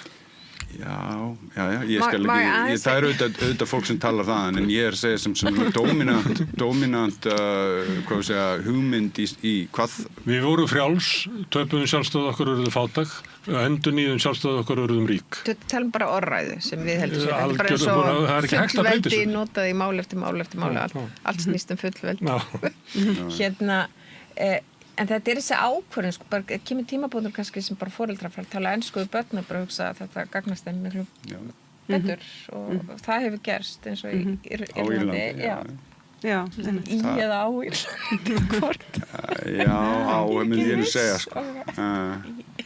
Við skulum vera í difflinu samt. Við getum að skrifa greinum þetta. En það náttúrulega bara mjög áhugavert dæmi tungu. Ég held að þeirra vandamál var náttúrulega höggið þeirra var ekki síst að tungumálið sem var að yfirkeyra þeirra eigin tungu hefði það verið þýska, það hefði kannski lifað af, en það ómikill þungi. Herðu, en Ragnar Helgi, takk fyrir að benda á það að sko, við þurfum að halda umræðinni gangandi til þess að ná í skottið á staðritunum, að það hluti, það þess ástæð fyrir þetta borður hérna, við erum alltaf að tala, að við raunverulega trúum því að við skuldum eiginlega, svona, við verðum að tala okkur inn á það. Það er allt of mikið að við séum að ræða eins og að sko, lausnirnar liggi fyrir, það er langt frá því. Við erum að tala til þess að reyna að skilja hvernig sko, staðan er, áður við höfum eiginlega velta fyrir okkur hverja lausnirnar eru. Ok, hérna útvarpsleikhúsið sem ég langaði svo að gera hérna. Ég alveg komið að þetta verða svona tvær eitthvað manneskjur. Önnur bara eitthvað íslenskan og hinn enskan og svo einhver svona sem að fara að halda við aðra þeirra og það svona einhvern veginn að láta þetta þriða personan sem kannski portugalska. Þetta verður útvarpsleik. Það hérna Eyður Jónsson að koma hérna að verða með útvarpsleikrit hérna við Rauðaborðið mjög fljótlega, en ég ætla að þakka ykkur fyrir og ég fæ ykkur aftur til þess að halda áfram þessar umræðu að því við eigum svo langt eftir með að tala okkur niður á einhverju niðurstöðu sem við erum kannski eldri ekki að gera. Við erum bara að reyna að skilja heiminn og samfélagið og okkur sjálf. En maður grípa aðeins bara þessi típa íslenskan er með geðveika kröfur. En þarfir. Svo fyrir erfið manneskja. Eyður, Ragnar Helgi, Rán og Viktoría, kæra þakkir. Takk. En við höldum hérna áfram við Rauðaborðið, við erum alltaf að reyna að skilja heiminn og samfélagið og okkur sjálf. Næsti kafli eftir augnablik. Ég heiti Þórhildur Þorleifsdóttir. Á Samstöðinni er fjörug, opin, skemmtileg og gagnrýnin umræða allt milli himins og jarðar. Samstöðin á erindi inn á öll heimili.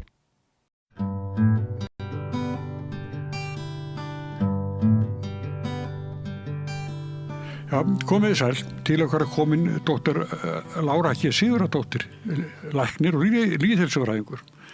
Er það ekki? Jú, passa, takk fyrir. Já, þú doktor í lýðheilsufræðin. Já, ég tók doktorsgráðu í lýðheilsuvísindum, útskrifast 2015 og námið tók 7 ár eitthvað svo leys frá þegar ég innrætaðist og varði ritgerðina.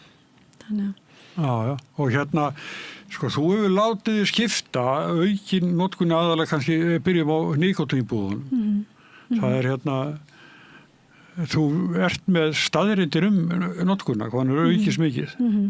Og sérstaklega hjá yngsta, ungum kynslóðinni, frá 18 og upp í 24 ára, þar sem að 3 hver nota nikótín daglega og eru orðin háður nikótíni sem að er náttúrulega ekki vennilegt efni, þetta er taugætur og raskar taugabúðefnum í heilanum sem getur valdið kvíða, svefntruflunum, depurð, athyglisbresti og einbeitingarleysi sem dæmi.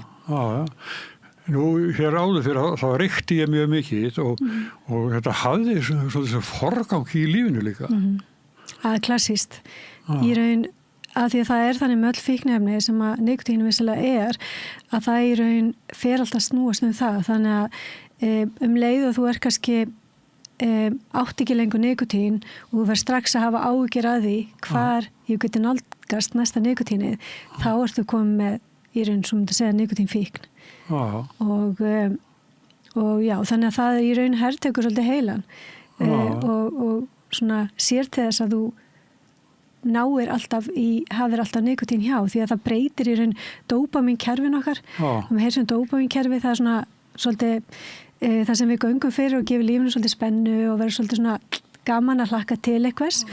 Það er umturna dópamínkerfinu þannig á endanum að það tæmir eiginlega dópamíntankin þannig að þú ert erfiðara með að losa dópamín bara við svona daglega raðtafnir bara ef þú ætlar að fara í bíó eða ert að fara að hitta vin eða eitthvað slíkt að þá ert erfiðara með að finna gleðina þú veist, í því nema nikotín sér til staðnum í heilanum því að það breytir viðtökunum fyrir dópamín í þessum heilasæðum. Sko, það var þannig hjá mér ef ég opnaði sígarettupakka að kvöldi sko með 20 sígarettum í en að því að búin að opna hann þá gat ég ekki fara að sofa fyrir en að ég var búin að ná mér í óopnaðan pakka. Það er bara sko ef ég er randpakka einmitt. Eða eitthvað. Algjörlega, af því að þegar nikotínu fer þá fellur dópamínið í heilunum og þá líður okkur mjög illa þannig að þetta er heilinni bara að passa upp á að þú farir ekki á þann stað þannig í raun nikotín fer að stjórna svolítið hegðun okkar, það fer alltaf snúast í kringu það og það er náttúrulega bara sem við sjáum líka með önnu fíknefni og fólk segir oft til dæmis eins og Vogi að það er erfiðara með að hætta að nota nikotín en önnur fíknefni þannig að það er alveg nikotín getur valdið gríðalegri fíkn.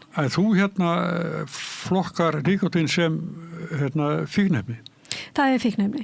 Já, það er með ECD-greiningu 17 þannig að þetta er í raun það breytir taugabúðumum í heilanum og hefur áhrif á fíknisvæðin í heilanum þannig að þetta er hreint og klárt þetta er í raun alltaf bara löglegt fíknefni þannig séð líkt á áfengi er náttúrulega annað fíknefni þannig að sem við erum bara búin að normalisera. En er það sko hugbreyting verður það á nikotínu?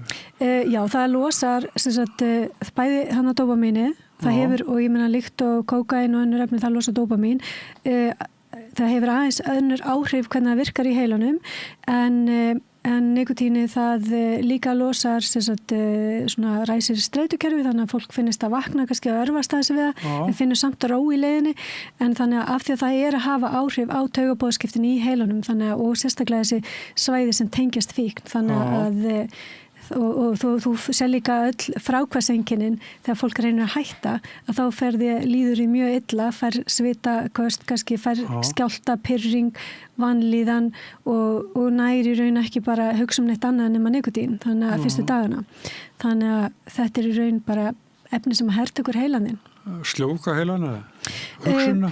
Já, með tímanum upplifir fólk kannski að það fær svona betri einbyttingu og athygli en það snýst svo upp í andhverfu sinna lengur því að þessi stöðu áreiti af því að nikotín líka, við erum að spáði það er svona efni sem brotnar og hratt niður í líkamannum með kaffi, það er mjög lengi í líkamannum þess að vil maður helst ekki drekka kaffi eftir hádegi eða eftir 2 en aftur á móti nikotín, það er brotið mjög hratt niður þess vegna voru reykingapásunar alltaf á klukkutíma, 2 tíma fresti þessi kannast það, að því að nikotín fer svo hratt úr líkamannum sem þýðir það að þú ert í raun alltaf að upplifa einhver fráhvörf stöðugt að koma einhver fráhvörf fram og til dæmis á nætuna líka þegar fráhvörfin fór að koma fram á nóttunni að þá fyrir fólk ofta að vakna upp eins og í dag unga fólki okkar að vakna kannski nóttunni til að setja púða í í sig og sefur með hann sefur með og jafnvel að setja púða skiptum púða af því það er byrja að upplega fráhvarsenginni þannig að auðvitað sefur þá lausar og það, þú veist, trufla svefnin og svo framvegis. Sko, sá sem er með púðana hann truflar ekki þann við hliðin á sér eða aðra með að setja upp í sig en að myndi hvað ekki þessi síkardur eða allt annað mál. Já, þá ertu komið þess óbeinu reykingar þar sem eru líka hættulegt fyrir þá sem eru í umhverfinu en nikotín er náttúrulega sem við sjáum núna er aðlega sem með púðana er að lítið börnar að setja þess að tína það og setja upp í sig og það er að valda eitrunareinkenum því að lítill kroppur nikotínur er bara, þú veist, þetta er þannig það á þeim það sem verið að vinna nikotín að rækta nikotín plöntuna að þá þurfa starfsmennin að vera í sérstökum hlífðarfatnaði af því að annars fær það eitrunar einkenni og lítil börn þurfa mjög lítið magn af nikotíni til að það er milligram per kíló til að verða fyrir alvarlegum eitrunar einkennum. Þannig að ef lítið barn tekur upp nikotínpúða þá getur það hefur orðið andlát og hefur verið lýst í læknablöðum en þannig að nikotín sjálfur sér bara líka mjög hættulegt þannig óbeint fyrir Eru dæmi það hér að lítil börn hafa skadast eða sett upp í sig? Ég held að sé það minnir að viðtal við hann Ragnar Bjarnason fyrir ekkert svo löngus yfirlækni á barnadeildinni, ég held að verið það er allavega 5-6 tilfelli af hverju viku sem að koma. Nánast daglega bara? Já, nánast daglega. Já. Maður segir annað að sko þegar ég var reykingamaður og ef ég var að fara að kveikja mér síkart og mista hana, þá beygði ég með eftir henni. Núna gengi mikið og ég sé nikotínpúða bara hér og þar bara. Og þá er ég ofta að hugsa sko, náttúrulega ekki unga börn, en ég er að hugsa sko dýrin sko, ég er búin að banna hundinu mínum að þetta er ullabjakk, hann má ekki líta á þetta. En það er ekki öll dýr með eitthvað kall með sér sko. Nei, algjörlega. Það eru kísur, fuglar. Einmitt, algjörlega. Og ég meina við gleymum stundum að hugsa einmitt, þú veist, hvernig við hugsa nærumhverfið okkar, þú veist að auðvitað, já, þannig að það þarf náttúrulega eins og til dæmis ég hárið stundu til Singapúr, það er alveg margt gott sem kemur þaðan, þeir eru bara með reglu, þú veist að það er til dæmis bannaður með þykja og þú mátt ekki henda neinu á jörðina, en það er ekkert á jörðinni. Við sem samfélag að, veist, ef við þurfum að nota reglugerðir og lög til að ef við viljum breyta einhverju, því að það verður voðalega erfitt fyrir okkur að segja við alla sem er að nota nikotín, þú veist, já, týndu upp nikotínu eftir þig nema að sé ykkur viðurlög. Bandaríkjunum til þess að sem ég bjó að það sérðu voða lítið rusl því það er $1,000 sekt ef þú hendir rusli. Þannig að þá færðu og það eru margir sem muna minna en $1,000. Þannig að það er enginn að henda rusli á óþörfu. Þannig að auðvitað þarf bara að setja eitthvað viðurlög ef við ætlum bara að ná tökum á þessu. En skiljið þannig, í Singapúr þá er það þannig að það eru bara svona máluð línum bara, það sem að má reykja. Reykja, já. Það var bara búið að teikna línu og það sem fólk má standa og reykja fyrir innan hana og svo en hvergi annars staðar. Það þurfum mjög harður í að sekta og með eftirlitsmyndavélar. Þannig að reykja þetta að hafa síkart í munnvikinu bara? Nei, þú veitir enginn, það fer heldur enginn yfir sko götunum á gangbraut. Það er alls konar svona reglu sem við... Já, það er svolítið. Og fólk fer eftir þessu. Það fer eftir þessu, já. Já. En sko, þetta er salan á þessu er mikið hagsmunamál fyrir þá sem að eiga þessar heilsölur eða hvað þetta er. Þannig er mikið vel það. Já, það er náttúrulega eins og við sjáum bara það sé í viðskiptablaðinu og í fjölmiðlum stöðugt vera að tala hagnað hjá þessum fyrirtækjum þetta snýst þetta á endanum bara mestum peninga og við sem erum að vinna í forverðinu við höfum enga peninga, ég er vilt að eyða fríkvöldunum mínum í að reyna benda á hvað skiptir máli í lýðheilsu og alltaf launalaust en hinn er ég sko tóbaksfyrirtækinu hafa náttúrulega keypt núna bæði nikotínpúða og rafsígarettu fyrirtækin og þeir eyða síðast í kannaði 180 milljörðum á ári bara í auglýsingar.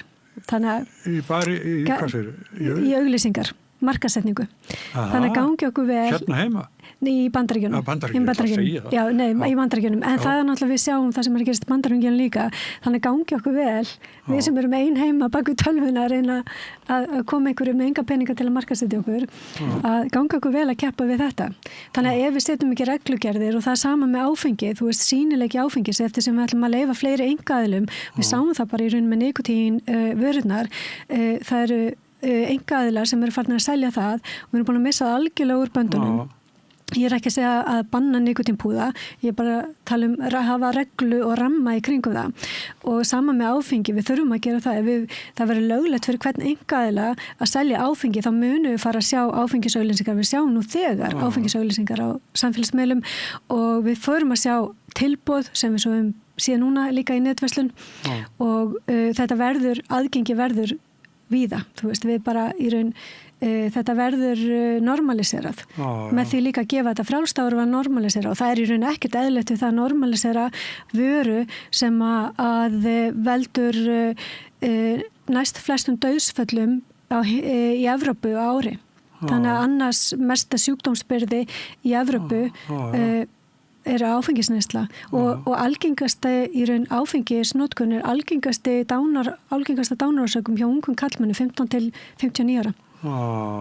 Þannig að og það finnst okkur það eðlilegt að slík vara í að vera bara á allra hendi að selja. Já, þú getur bara fengið hann að senda heim á 5 mínútum. Sko. En þú sagði áðan að þú ert að halda þessu sem þú mentu til og byggir þitt bara á vísindum sem svona að segja. En þú ert að berjast í þessu á þess að launalust. Já, ég er bara flestur minn, mest það sem að ég hef verið að skrifa og mun högvast í raun bara á mínu frítíma. Þannig að... En sko, svo hinum er fólk sem hefur mikla fjárhagslega hagsmuni af því að þú sérst ekki að tala þetta. Algjörlega. Það er allstað það sem þetta eru bara í raun áfengi og nikotín eru bara lögleg fíkniefni, þú veist. Og ávanabindandi efni. Þannig að auðvitað við sjáum það eru alltaf peningar sem fylgja svona efnum og í raun bara allri markasetningum leiðum við byrjum að við í raun stjórnum svo mikið af markasöflunum. Við höldum að ofta við höfum bara áhrif á hvað við ætlum hvernig við ætlum að hafa líf okkar en umhverf okkur hefur gríðarlega mikil áhrif og mér ágætist dæmi það þekki nokkar sem hafa farið til Sádi-Arabíu núna og það sem mjög erfitt að komast í áfengi og þú getur gert það vissulega með einhverjum leiðum á einhverjum stöðum en það ekki sýnilegt og það ekki búið upp á mörgum stöðum þannig að fólk kemur heim án þess að hafa drukkið í fríinu sínu og ég raun að segja, vá, þetta var bara nýju upplöfum fyrir mér og mjög fegið að hafa ekki þurft þannig sé að drekka af því að það er svo samfélagslega viðurkennt að vera að fá sér í glasi úr til fríi en fólk kemur meira endurnært heim það kemur heim og bara þakklátt fyrir að hafa ekki haft áfengið framar þannig að það náttúrulega eitt við þurfum líka svolítið aðskila þú veist að við erum með þessa neyslu samfélaginu sem svo dulinn og svo erum náttúrulega með stóran hluta á okkar íslensku þjóð sem með vandamáli yfir 7% þjóðurinn hefur lagst inn á vog og tala 20% eigum við vanda að stríða og hvað voru 30% sem sýnir áhættuhegðun áhættu drykkju þannig að þetta gríðalegur stór falin vandi En Lára, þeir sem eru hinum yfirborðið sem hafa hagað sölunni það sem ég er búin að kynna mér sem við erum að skrifa þá finnst mér þeir svona eins og sé að reyna að smætta þig gera lítið úr menntunniðinni til að svona þú virkir sem óábyrg í því sem það segir gera. Það klassisk leið bara klassisk leið til að reyna að þakka niður í mér en ég meina, ég er búin að liggja yfir þessum fræðum í meira en 10 ár og þannig að ég stend bara fast við orð mín og til dæmis að veitni einhverja tölur að þú veist áfengisneysla hafi lækkað hér á landi þá ekki tægt að horfa til einhverja 30 ára við erum svo fámenn þjóð við þurfum að horfa á svona langtíma gögn og það taka líka með inn í COVID áhrifin þú veist það náttúrulega lækkað allt í COVID og síðan áhrifin svolítið að skila sér inn í samfélagi aftur nokkur ár tekur áhrif þess að skila sér inn í samfélagi þannig að fólk svona að fara aftur út og svona fara aftur í sama far. Já, nú er búið að opna svolítið fyrir aðgengi með áfengi það eru bara einkareknar áfengisverslanir eru bara... Já, sem ekkert í raun nema smásala og smásala í raun ólögleg á Íslandi, smásala einkaaðila ólögleg og en þeir uppaflega þegar þeir fóru að stað með þessa netverslanu þá héldu þeir fram að fyrirtækinn þeir var staðsett í útlöndum og ég get pantað mér áfengi frá útlöndum og gott og vel en hvað þýðir það? Hvað ég lengi að fá vöruna? Það tekur viku, 2 vikur, svo þarf að vera tollafgreitt og ég þarf að borga skatta og tollagjöld og þannig að hún er svo dýr að ég stend ekki í því nema ég sé mjög mikill vín áhuga maður. En núna það sem þeir eru að gera, þeir eru ekki með lagverðin og útlöndum eins og þeir heldur fram uppaflega. Þannig að þeir smá saman er að mjaka sér inn í þennan markað og svona fara svona króka leiðir og ég raun lagerinn núna allur staðsettur. Sonur minn pantaði daginn einhvern bjór og það stóð sent frá Skeifunni. Þannig að það er ekki komið utan og það var engin tollar eða umsýslugjöld eða neitt sem maður þurfti að borga. Þetta kom bara hrein og beins smásala í gegnum netið. Og ég raun hafa þingmenn staði bara, þeir hafa bara sofið á verðinum, þú veist. Hvað er það 5 ár komin síðan þetta var kært og það er ekki ennþá búið að taka afstöðu í málinu. Þannig að þá veltum alltaf fyrir sér af hverju ekki, þú veist. Það er gríðarlega, nú erum við alltaf að tala að heilbrigðiskerfi okkar sé í mólum og við þurfum að takast að geta búið upp á betri heilbrigðisþjónustu, að okkur vantar peninga og mannskap og annað. Áfengi, það eina sem það gerir er að auka byrði heilbrigðisþjónustunni og í raun kostnaðurinn af völdum áfengisneyslu sem yfir 100 milljarðar á ári og hækkar 17 milljarðar fyrir hverja lítar aukningu af hreinum vínanda sem eykst á mann per ári leiðrétt fyrir ferðamönnum, að þá hækkar kostnaðurinn 17 milljarðar og hann mestur í heilsugæslunni, sjúkraflutningum og heilbrigðiskerfinu öllu. Þannig að og mikið til falin. Þannig að það er ömulegt sko ofneysla á þessu er ömulegt sko. Einmitt. Og þetta er stærsti hlutin er bara venlegt fólk eins og sem við kannski að því að ef þú til dæmis segjum bara að þú sért allir komið háþrýsting, áfengi til dæmis er eitt þekktasti valdur hás blóðþrýstings og eitt þekktasti valdur hjartsláttartruflana, það veldur 7 krabbameinum og það eru 200 sjúkdómar sem hafa verið tengdir við áfengisneyslu. Þannig að og í raun félagslega er það alveg afleitt sko. Já. Já, margir einmitt og vil inn á heimilum að svona, þetta er ekki algjörlega, ég meina skugghliðar. Þeir þekkja það náttúrulega sem hafa alist upp við áfengisneyslu inn á heimilum, þannig að það ég held að það sé ansi margir sem að þekkja til þess. En sko þú ert svona mér finnst þess að lesa þess að þú skrifa, þú ert svona bugast á baráttunni við þetta ofur og veldi sem eru hagsmunaðir. Algjörlega. Það bara, þú veist, maður reynir, þú veist, það er svolítið erfitt að maður reynir að halda upp málefnalegri umræðu og svo því alltaf snúið upp og mann lagt orði í munn sem maður segir ekki og öllu, snúið út úr hlutunum. Þannig að, og ég meina það veit að það allir landlæknir, við erum búin að fá marga sérfræðinga hér til lands, hvað virkar í forvörnum og svo einhver söluaðili sem að velta milljörðum á ári í sölu þar sem er í raun enn lagalega óvissa hvort hans hafi leyfi til að selja. Hann er búin að, þú veist, ég hef ekki töluna hvað hann er búin að græða mikið að því að hann sé að segja við vitum ekkert, þú veist, hvað við erum að tala það er svolítið athyglisvert og ég meina hann alltaf bara reynir og beit hagsmuna árekstrar þar. Þannig að þetta hefur hann hag sinna því að og þau rök sem hafum oft heyrt að ÁTVR sé ekki að standa sig ef ÁTVR er með ofmarka útsölustæði, þá bara þurfa að fækka þeim. Og ef að þeir eru eitthvað að auglýsa sem þeir með náttúrulega gera ekki, því að þeir auglýsa ekki vínflöskur eða neitt slíkt, það er ólöglegt. En ef þau væri því, þá var bara taka á því. En við missum alla stjórn á áfengisneyslu í samfélaginu ef við gefum hana frjálsa.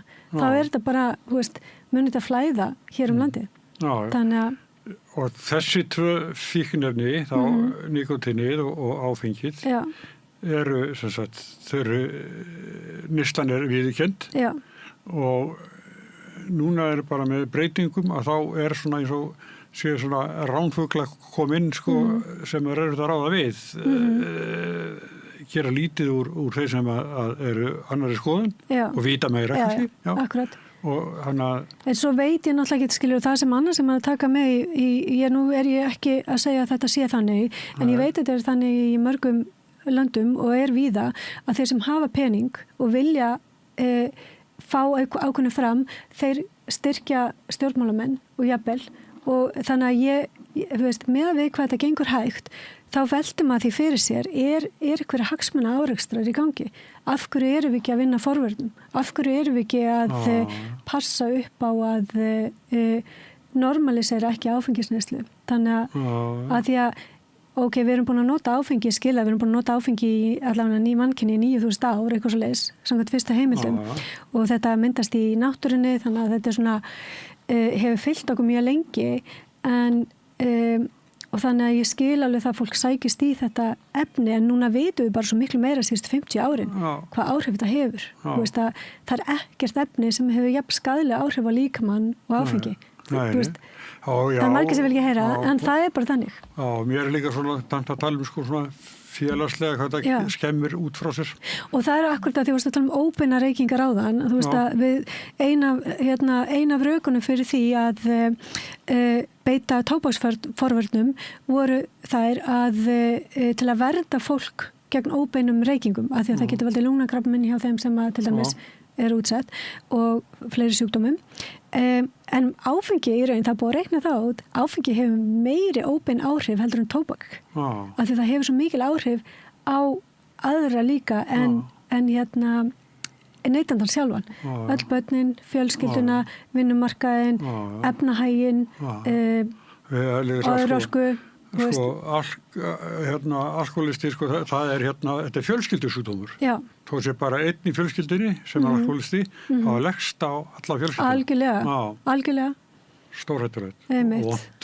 Já, það er flestir, ég hef ekki hitt enn mann í dag sem að segist hafa séð eftir að hætta að drekka. Nei, ég er alveg sannfærlega. Ég þekki marga sem hafa hætt að drekka og ég hef engin með eftirsjá. Nei, algjörlega. Lífið bara verður betra og það er alveg hægt að hafa gaman þó að það sé ekki áfengi. Margir hafa hræddir fyrir það að taka út áfengi, það sé ekki lengur hægt að hafa gaman. En heyrðu, Lára, ég þakka mikið vel fyrir þetta samtal. Já, takk fyrir boðið, kærlega. Og við komum aftur hér með rauða borðið til augnablik. Frjáls fjölmiðlun á í vök að verjast allstaðar, ekki bara á Íslandi. Peningavaldið og sterku hagsmunaöflin eiga greiðan aðgang að stjórnvaldi og fjölmiðlum og eiga jafnvel sína eigin fjölmiðla. Þess vegna er samstöðin svo mikilvæg. Hér er pláss fyrir allar raddir, málin eru krufin til mergjar og samtölin eru stór og innihaldsrík. Samstöðin er mikilvægt lýðræðistæki. Ég heiti Kristín Helga Gunnarsdóttir og ég styð samstöðina.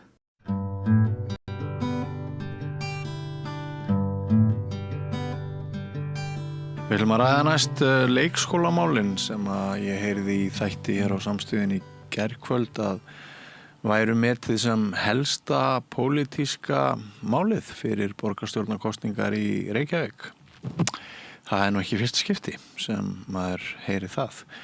En hún er komin til mín hérna Kristín Dýrfjörð sem hefur bæði starfað við leikskóla og kennt fræði í þeim efnum. Vertu velkomin, Kristín.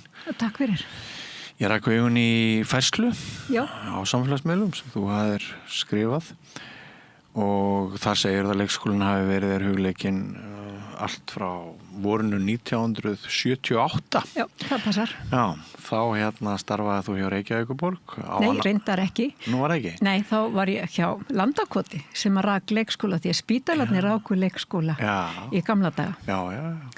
Og þú varst í 11 ár, lengst af sem leikskólastjóri og síðan menntaður þig, eða varstu búin að mennta þig þarna? Já. Og hefur svo verið að kenna þessi fræði áratugum saman við Háskólann á Akureyri? Já. Þú segir í greininni, ég hef oft sagt að leikskólinn sé fjöregg samfélagsins og mig svíður að sjá hvernig stundum er leikið með þetta fjöregg. Já, það er þannig. Ég tengi saman að því að það nú mjög mikið talað leikskólan sem mjög stórt jafnréttismál og forsenda jafnréttis á Íslandi og ég alveg sammálaði en leikskóli ekki bara hús, hann fólk og hann börn og foreldrar og allt annað og við getum ekki bara skópla upp einhverjum húsum og skópla niður börn og sagt þetta leikskóli. Þannig leikskóla ég ekki vissum að foreldrar myndi sækjast eftir að vera með börni sín til lengri tíma og þar leiðandi til þess að geta verið þessi stoð sem að auðvitað, leikskólinn fyrst og fremst barnsins vegna segjum við hennar leikskólans. Við leikskólamenntun hugsa út frá barninu en ekki út frá þörfum samfélagsins eða atvinnumarkaðarins. En við vitum þetta öll sömulega að þetta helst allt í hendur. Eru þarfir barnsins ofar en þarfir konunnar í þeirri jafnréttisbyltingu sem hefur orðið, sem hefur breytt miklu? Í okkar, já, ég skal ekki segja okkar, en allavega í mínum huga, að þá sem sagt, þurfum við að forgangsraða börnum. Ég meina við stöndum fram fyrir því okkar samfélagi í dag að barneignir fara minnkandi. Við að hafa áhyggjur af því að við kannski stöndum ekki undir okkur varðandi sjálfbærni til frambúðar. Í þannig aðstæðum þá þurfum við líka að hugsa það hvernig aðstæður gott að eiga börn í. Hvað gerir það verkum að fólk vill eiga börn? Já. Og þá þurfum við að hugsa velferð barna. Já, og gæði leikskólastarfs. Og gæði leikskólastarfs, það fer saman. Mér finnst nefnilega gæði leikskólastarfs, sú umræða, hún á síður upp á pallborði núna heldur nörleysi tæknaatriði með að stytting vinnuvikunar hafi kostað það að það sé risastórt gat á sama tíma og það hægt að vera með barn í vist 42,5 tíma á meðan styttingin komin niður í 36 klukkstundir. Já, þetta náttúrulega og við vitum það þó að það sé ekki allir komni með þessa vinnutímastyttingu og þá ansi margir komni með hana. Og við vitum auðvitað líka því miður að kannski það kannski helst þeir sem þyrftu mest á hana að halda eins og þeir sem eru í erfiðisvinnu, margir hverjir sem þyrftu að hafa hana, hafa ekki fengið hana. En flest til dæmis, mér fannst svolítið merkilegt fyrir nokkrum árum að þá kom upp í Kópavogi, af því að við stundum tala Kópavogin, að það var komið vinnutímastytting og það kom eitthvað upp í einhverjum leikskóla og það ekki hægt að ná í skrifstofu leikskólana eftir klukkan 12 á föstudögum, af því það var allir í vinnutímastyttingu. En leikskólarnir hafa ekki þann og höfðu ekki þann það val að bara segja nú ætlum við bara að loka klukkan 12 og svo bara allir styttingu eftir það og þá erum við bara búin að ljúka styttingu þessara viku. Af því það heldur ekki þannig að fólk fór að hugsa hvaða leiðir getur við fundið til að framkvæma þessa styttingu þannig að hún komi út á sem bestan hátt en mér minnir að þegar styttingin kom inn að það hafi verið umræða það í opinbera geiranum. Það var að tala hugtakið þjónustufall, það mætti ekki verða þjónustufall og ég get ekki mig rekum inn í það að bæði lögreglan og spítalarnir einhverju leyti hafi fengið auka fjárveitingar til að mæta þessu þjónustufalli. En leikskólarnir, þeir áttu bara að hlaupa og hlaupa hraðar. Sýnir ákveði viðhorf. Já, og ég bara, ef þú hugsar það, þú ert með kannski deild með börnum, einhverjum aldri, þar sem þú ert kannski með 4-5 starfsmenn, það fer eftir hvernig deildin samansett og það fer eftir aldri barnana og það fer eftir hversu mörg börn þurfa sértækan stuðning og svo framvegis hvað eru margir starfsmenn inn á deildinni. En segjum að séu 5 starfsmenn á kannski 25 barn deild eða 30 barn deild. Það einn í vinnutímastytting á dag sem ekki mætt. Það þýðir að það eru það hálfur dagur á hverjum degi sem ekki mannað. Og það enginn sem mætir því og svo koma veikindi sem hafa verið gríðarlega mikið. Menna, hvort var ekki samtök atvinnulífsins eða viðskiptaráð sem var að benda á gríðarlega mikið veikindi á meðal inn í skólum meðal annars og inn í ýmsum kerfum hjá borginni og Og það er þannig. Það hefur alltaf til fyllt leikskólum tölurveikindi. Það er kannski vegna líka bara aðstæðna og þú ert auðvitað í ákveðnum potti. Umgangspestir. Já, sem að öll börnin fá og svo er bæstu kulnun núna í seinni tíð? Kulnun er töluverð og tengist auðvitað mörg af þessu.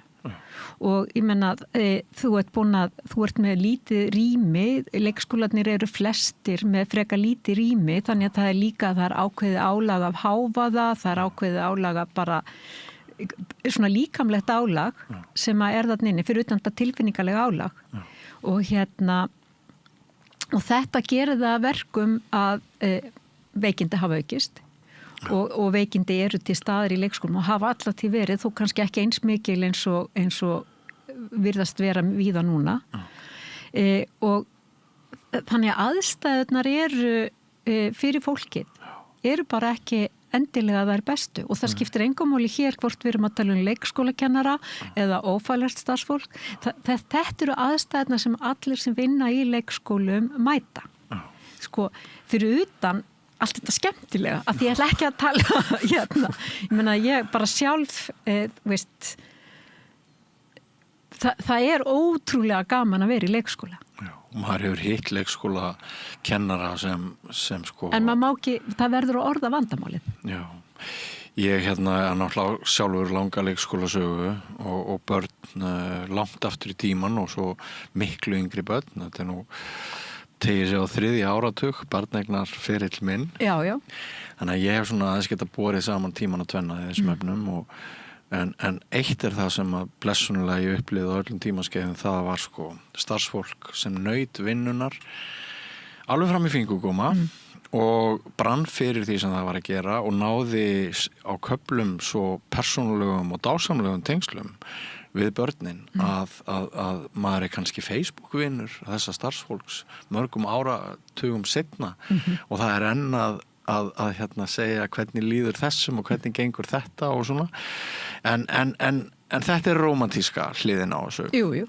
Og eins og þú segir sjálf, við erum svona, já, ég boðaði þig í þetta spjall í dag svona frekar til þess að ræða álitaefnin og krifið þetta með gaggrínum hætti en hitt má aldrei gleymast heldur hvað það er náttúrulega margt gott. Af því við viljum ekki tala niður leikskólan. Þú veist, það er svo hægt við í svona umræðanvillum sem höfðu miklar áhyggjur í fyrra inn í háskólanum sko, þegar að öll umræðan var svo neikvæð allt kennarastarfi, þegar var bara kennarastarfi var eiginlega bara undir árás frá ákveðnum fjölmiðli. Svo ég segi nú bara að ég upplýða þannig. Þú ert að tala um hádegismóana. Ég er að tala um eitthvað og en síðan komu þessu samningar þar sem alla kennarastéttirnar stóðu saman og allar stóðu saman í gegnum þetta verkfall og hvernig átt að brjóta það niður og leikskólinn virkilega var þar í farabroddi vegna þess að verkfallin þeirra bitu meira heldur en annara. Þetta og síðan þessi samningar sem náðust sem að skiptu mjög miklu máli.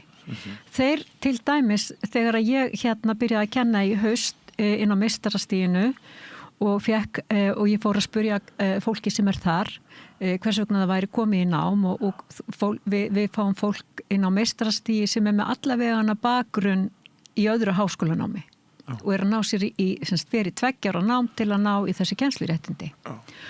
Og hvort sem það er á leikskóla eða grunnskólastiginu, framhaldsskólastiginu. En allavega þá vorum við mjög stóran hóp á leikskólastiginu og flestir sögðu bara það væri vegna launana og það væri vegna að það sæi að því að það sér þetta sem framtíðar vinnusta og þá vill að hafa sér réttindi til að geta vaksið í starfinu líka, hvort það vill verða ná sér í annars konar stöður en að leikskólans eða bara allt mögulegt. En þú heyrir til dæmis frá hægri mönnum núna sem að hafa hátt þessi mála, þeim finnst bara algjör vitleisa að leikskólanámi taki 5 ár. Þeir segja að það er hægt að gera þetta á 3 árum og þetta er einn vítarhingurinn, þetta tefur nýliðun í djobbi og þetta er bara tómt rugl, þau eru, ég heyrði einhverju hlaðvarpi búin fyrir nokkrum dögum, það var haft reyndar eftir einhverju heimild í mokkanum sem segir að hluti námsins, þetta sé bara rugl, það sé bara að verða að kuppa og leika og og hérna sjálfsögur vera að kaupa og leika líka þannig að hérna sko er aldrei sko vafi í þínum huga að lenging námsins í 5 ár hafi verið til bóta á öllum sviðum? Þegar að við lengdum kennaranámið þá er engin vafi í mínum huga að það þurfti að lengjast saman fyrir allar kennarastéttir. Að þú getur ekki verið, þessar kennarastéttirnar eru saman í stéttafélagi. Það er ganga saman að samningaborði. Það er að vilja að fá og hafa svipu kjör. Að skilja leikskólan eftir á þessum tíma hefði brotið þetta stéttafélag líka. Og hérna það skipt, og núna til dæmis, ég sagði áðan að mjög stór hluta af því fólki sem er núna í meistaranáminu hjá allavega það sem ég var að kenna, þeim áfanga sem ég kendi í haust sem er hérna leikskólafræði það fólk ég held bara 90% uppundir hafi verið með annars konar menntun heldur en úr betnáminu. Og það er fólk sem er byrjað að vinna í leikskólan því það eru fjölmargar stéttir út allt, eða ekki stéttir, það eru fjölmargar leiðir til að mennta sig til hérna BA eða BS gráðu sem veita ekki neinn starfsréttindi. Ég meina þú getur tekið BA í sálfræði, þú getur tekið BA í nútímafræði, þú getur tekið BA í fjölmiðlafræði, þú getur tekið BA í gríðarlega mörgum fögum. Og bæti svo við 2 árum og þá er orðin leikskólakennari. Já, eða grunnskólakennari. Þú ert orðin kennari. Já. Og mjög margt af þessu fólki sem að fer í þetta 3 ára nám að því að það er áhugavert og skemmtilegt. Það er ekki að hugsa þegar það leggur að stað hver eru atvinnumöguleika mínir. Getið þið ekki BS skráði í starffræði og skráðum svo í kennaranám. Já. Þú getur tekið BA gráði í íslensku skráði í kennaranám. Þannig að þú getur verið með allavegana gráður og það er fólki sem er í námunni okkur, það er með allavegana gráður. En það er sérstakt áhyggju efni hve margir læriðir leikskólakennarar virðast vera að heltast úr leik þrátt fyrir verulega kjarahækkun svona eftir því sem maður heyrir út í samfélaginu. Má ég aðeins halda áfram? Já. Sko, ég held að launamunurinn á ófaglæriðum starfsmanni í leikskóla og bara nýútskrifuðum læriðum kennara sé mörg 100.000 á mánuði. Já. Og þarna er sko, það er að einhverju leiti óskýrt eða hvað að sko þessir samningar í fyrra sem stórbættu kjör kennara að við séum enn virðist vera á sama stað og jafnvel vera að tala flótta lærðara leikskólakennara núna eftir þessi kjarbót. Sko, flóttin er vegna aðstæðna, ekki vegna launa.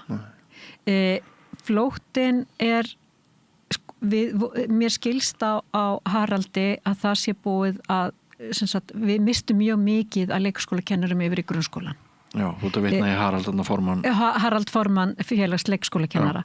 Þegar það var gerður þegar var gert 1 leyfisbréf fyrir alla kennara, Lilja Alfreðsdóttir gerði það 2019, þá mistu við mjög fljótlega mjög marga leikskólakennara yfir í yngstu deildir grunnskólana. En mjög eftirsótti þar.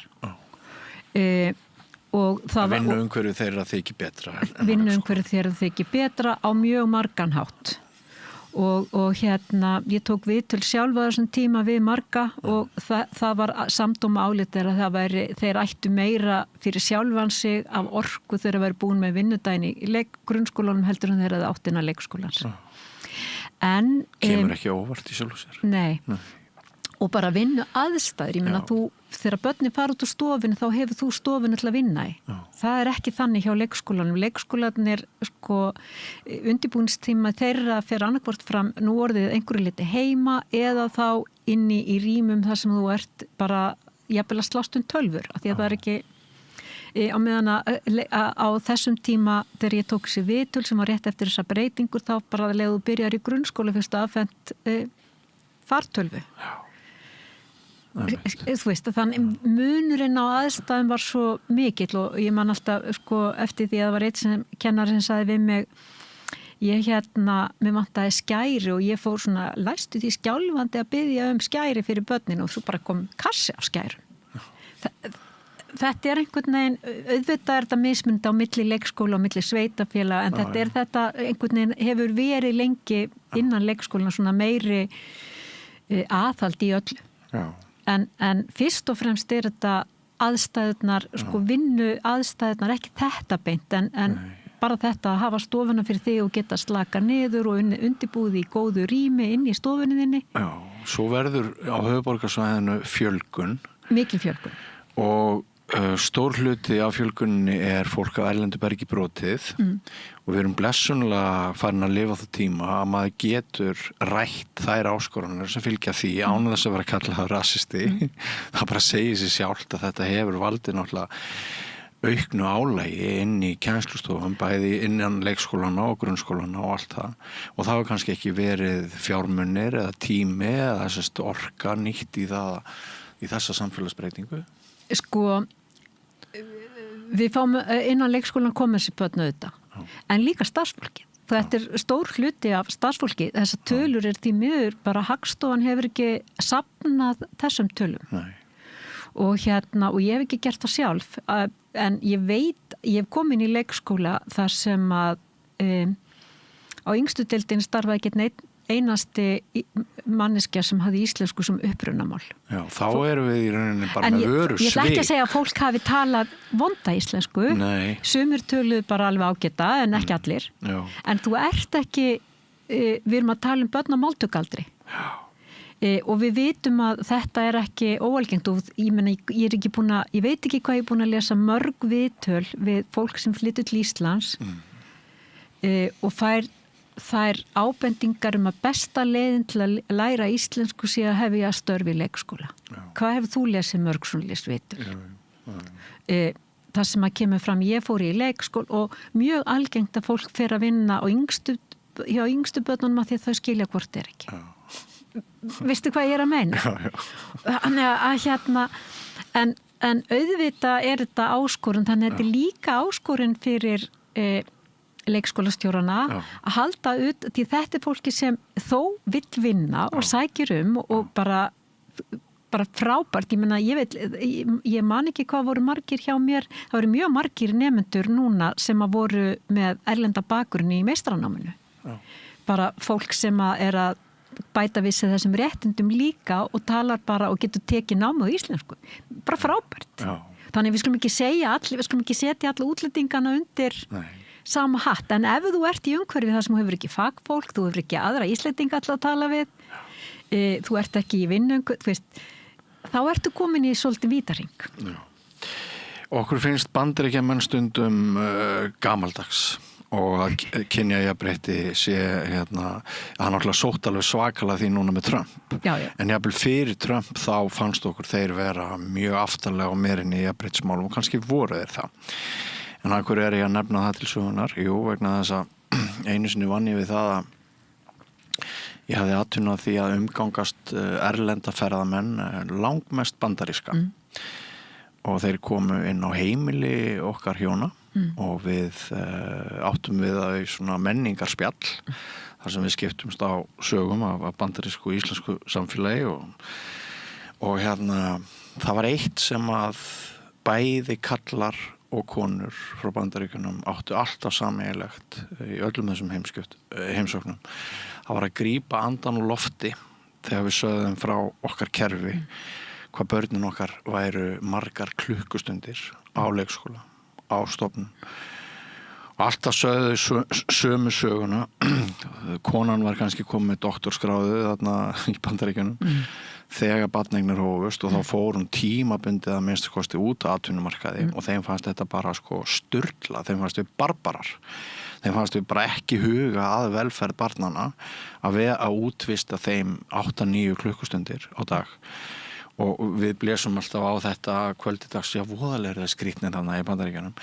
En svo hafa svona straumanir í samfélaginu, þeir hafa velt núna upp einhverjum spurningum sem að við bara vorum búin að stimpla með ákveðnum hætti fyrir ákveðnum árum og auðvitað viljum við ekki að konan beri meiri þunga eða fórnir heldur en kallinn Við viljum það alls ekki. Nei. En nokkuð skrítið að við svona reglulega skrútinerum fyrri hugmyndir okkar hvað í lagi, meðal annars með þennan langa dvalartíma barna, oft ung. Er nokkuð óeðlilegt við að við bara svona líka ræðum það í rólega heitunum hvort við höfum alltaf gengið til góðs og hvort það er einhver aðra leiðir sem við getum haft til þess að bregðast við nýjum tímum, nýjum hugmyndum, nýri þekkingu. Sko, þarna kemur inn á atvinnulífið. Að því þetta er samstagsverkefni, ekki bara foreldra og opinbera aðila, heldur líka bara allra þess að í atvinnulífinu. Foreldrar, eins og við komum að hérna áðan, ég veit ekki hlutfallið á vinnumarkaðunum sem er þegar komið vinnutímastyttingu, en það er töluvert hátt, þó það sé ekki allir. Og það finnst öllum það vera rosalega gott og fjölskylduvænt, en þá samt ekki að koma til góðs fyrir börnin. Það er ég að meina það að þá ekki að stytta vistunartíma þeirra, af því að foreldrarnir þurfa mýtíma eða eitthvað, sem getur alveg verið, en einhvern veginn þegar maður ákveður að eiga börn, þá líka tekur maður ákveðuna á ábyrgð, vonandi, gagnvart sínum börnum. Og ég veit það ekki, en ég held að Bandaríkjamenn, ég er alveg sammálaður, þeir eru mjög aftarlega á mérinni, ég menna, þeir eru ekkit út að tala sko, ástæðan fyrir því að konur fara heim, bara þetta fá kannski 3 vikna fæðingarorlof. 6 vikur kannski max. Það bara segir sér sjálft. Ég held að íslenskar konur myndu líka gera það ef aðstæðuna væri þannig að þær fengju bara 3 til 6 vikna fæðingarorlof. Þá væri þær örugglega líka viljugri til að fara út af, ekki bara út af köllum heldur, vegna þess að bara líkamlega og á andlega það kannski bara ekki tilbúnar að fara í vinnu eftir svona stuttan tíma. Mjög góða punktur. Þannig að bandarískt samfélag bara dálítið mikið öðruvísi. Og en ég minna núna er borgarstjórinn í New York. Eitt af því sem hann er að reyna að gera er að bjóða upp á ókeypis leikskóla. Af því að hann áttar sig á því að það skiptir máli. Leikskólarnir með þessi löngu leikskóladagar, við vitum alveg að atvinnuþátttaka kvenna á Íslandi er með því mesta í heiminum. Við vitum það líka, og það hefur reiknað út, að atvinnuþátttaka kvenna hefur skilað þjóðarbúinu töluvert miklum tekjum. Við erum að hærri þjóðatekjur á mann vegna þessara atvinnuþáttöku. Mikil atvinnuþáttaka þýðir aukna prósentur í þjóðartekjum á mann. Þannig að það eru atvinnurekundum mjög hagkvæmt að hafa langa leikskóladag og að tengja það þessum líka langa vinnudegi. Þannig að þetta þeir þurfa að stíga inn í... Þeir þurfa, þetta eins og ég sagði, þetta er samstarfsverkefni samfélagsins. Og þá má ekki bara hugsa hvað klikkar í kassan einhverstað annars staðar heldur inn í leikskólanum. Ég held líka, ég hlustaði á viðtal við Sigurjón formann félags stjórnandi í leikskólum í gær. Og hann var að tala þar var að tala leikskóla byggingar, hann var mættist náðu svo miklu. En ég stundum að hugsa leikskólar sem þegar ég var ung og var að vinna í leikskóla, dæmi eitt leikskóli sem er núna miklaður, þar voru 34 börn, svo allt í nú voru bara 54. Nokkrum ára setna þegar á búið að gera nýja samninga, búið að útvist, eða sem sagt á búið að reikna át einhver ákveðna fermetra og búið að fjölga börnum. Þegar þú ert síðan, og þessi skóli eru bara byggðir eins og hvert annað einbýlishús á sínum tíma. Þannig að það er engin loftskipti, það er engin loftræsting.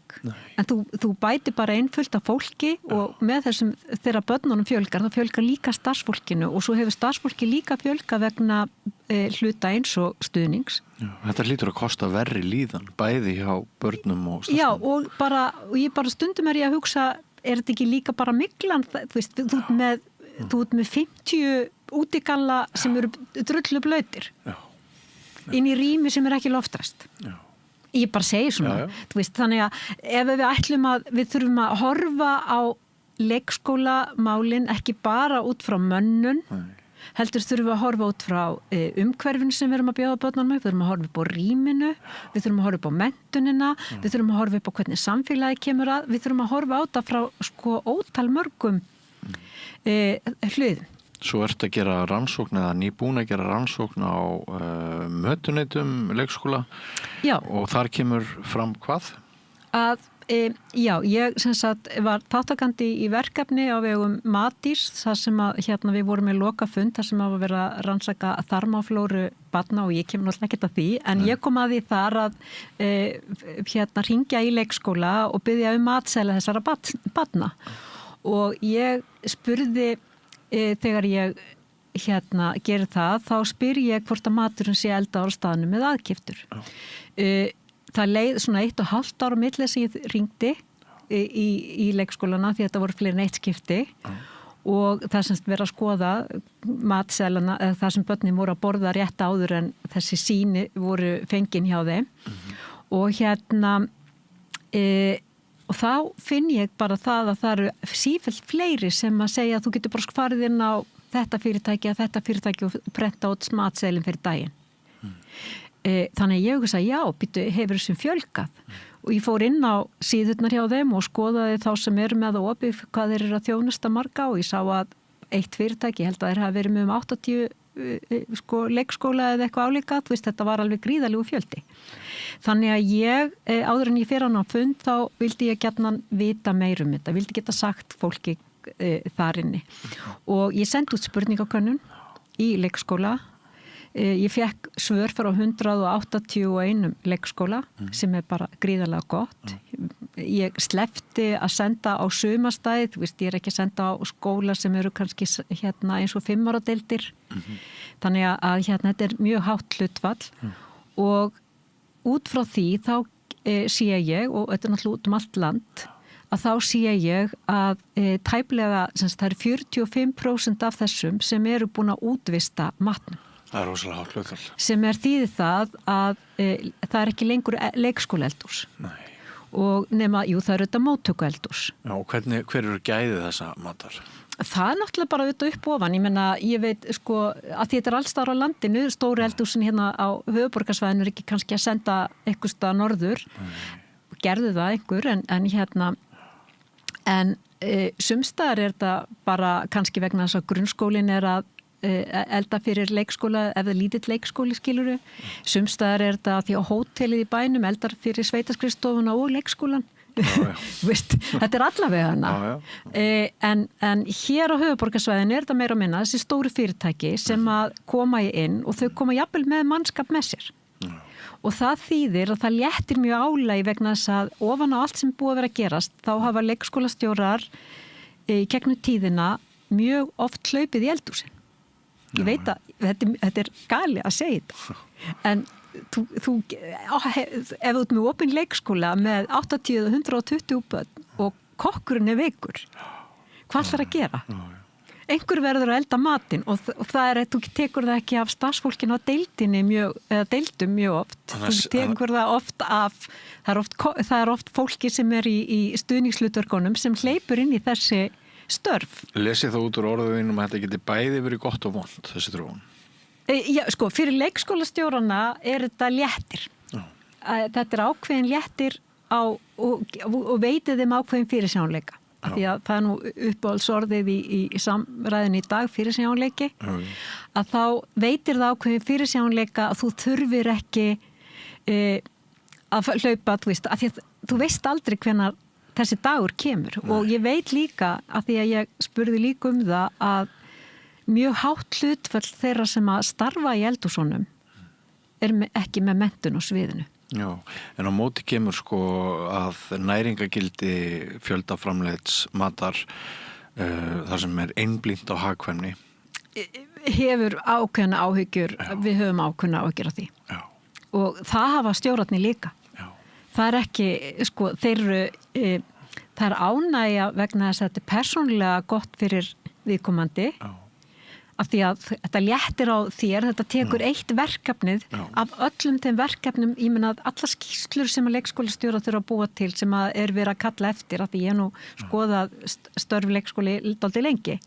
Þá veit ég að þegar ég var leikskólastjóri fyrir þar að verða 30 ár síðan ég var leikskólastjóri hjá borginni, frá því ég fór norður að vinna við háskólan, þá var ég leikskólastjóri í 10 ár.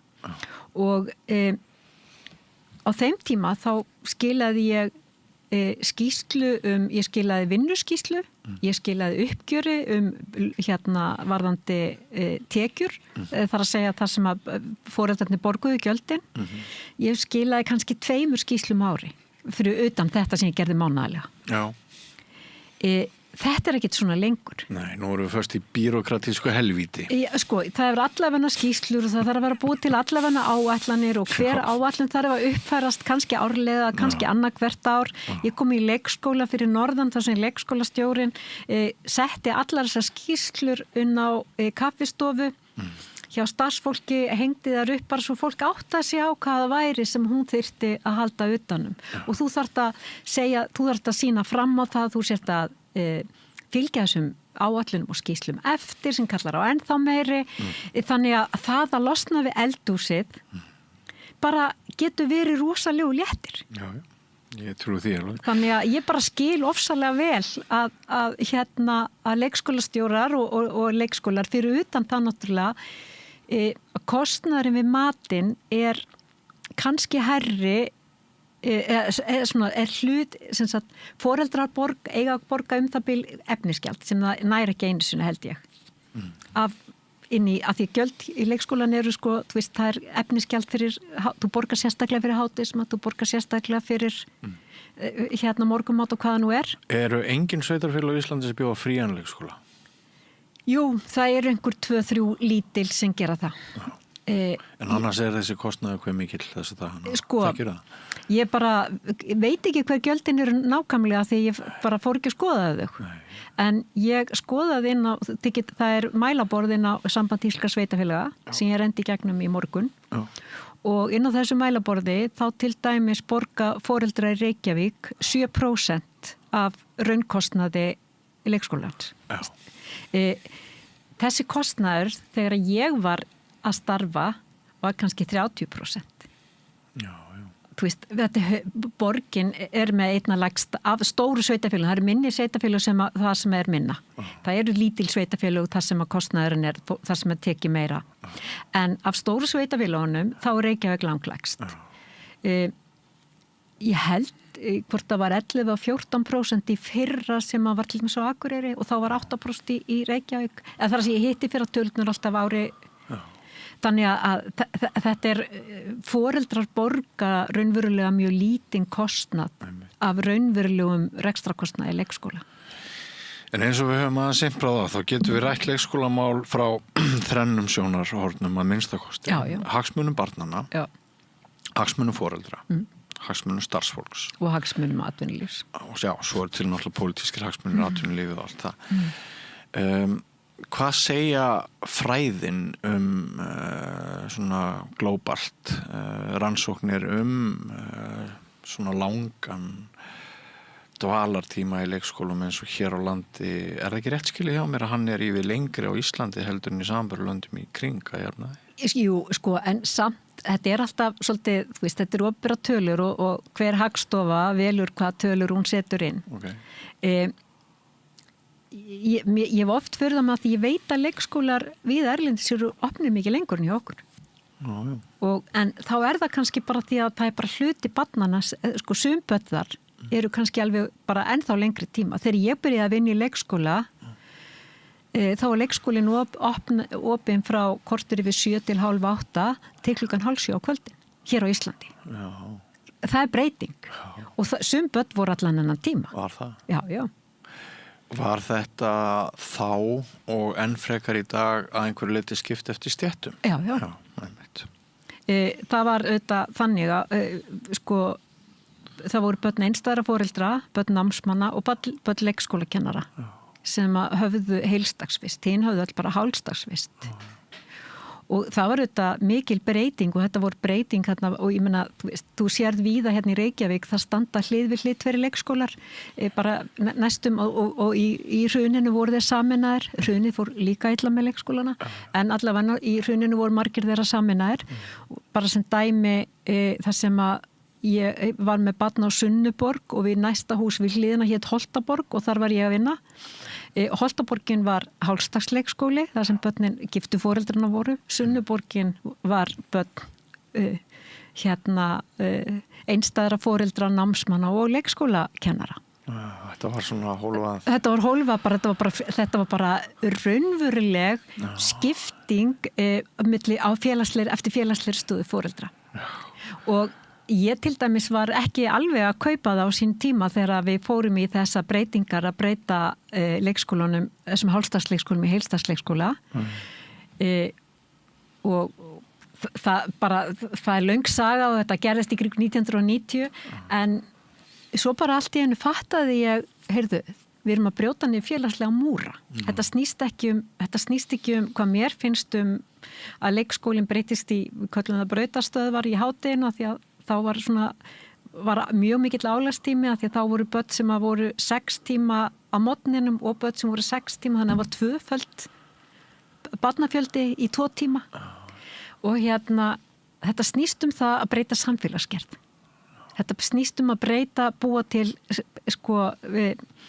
að við getum gert þetta á þennan hátt og þá flýtum við fyrir því að búa til heilstags leikskóla fyrir alla sem auðvitað eins og við vitum hluta þessar þessu jafnrétti við erum búin að vera efst á gender gap listanum bara núna verða 20 árið eitthvað, 16 árið, ég man ekki hvað við erum búin að vera lengi efst á sem lista.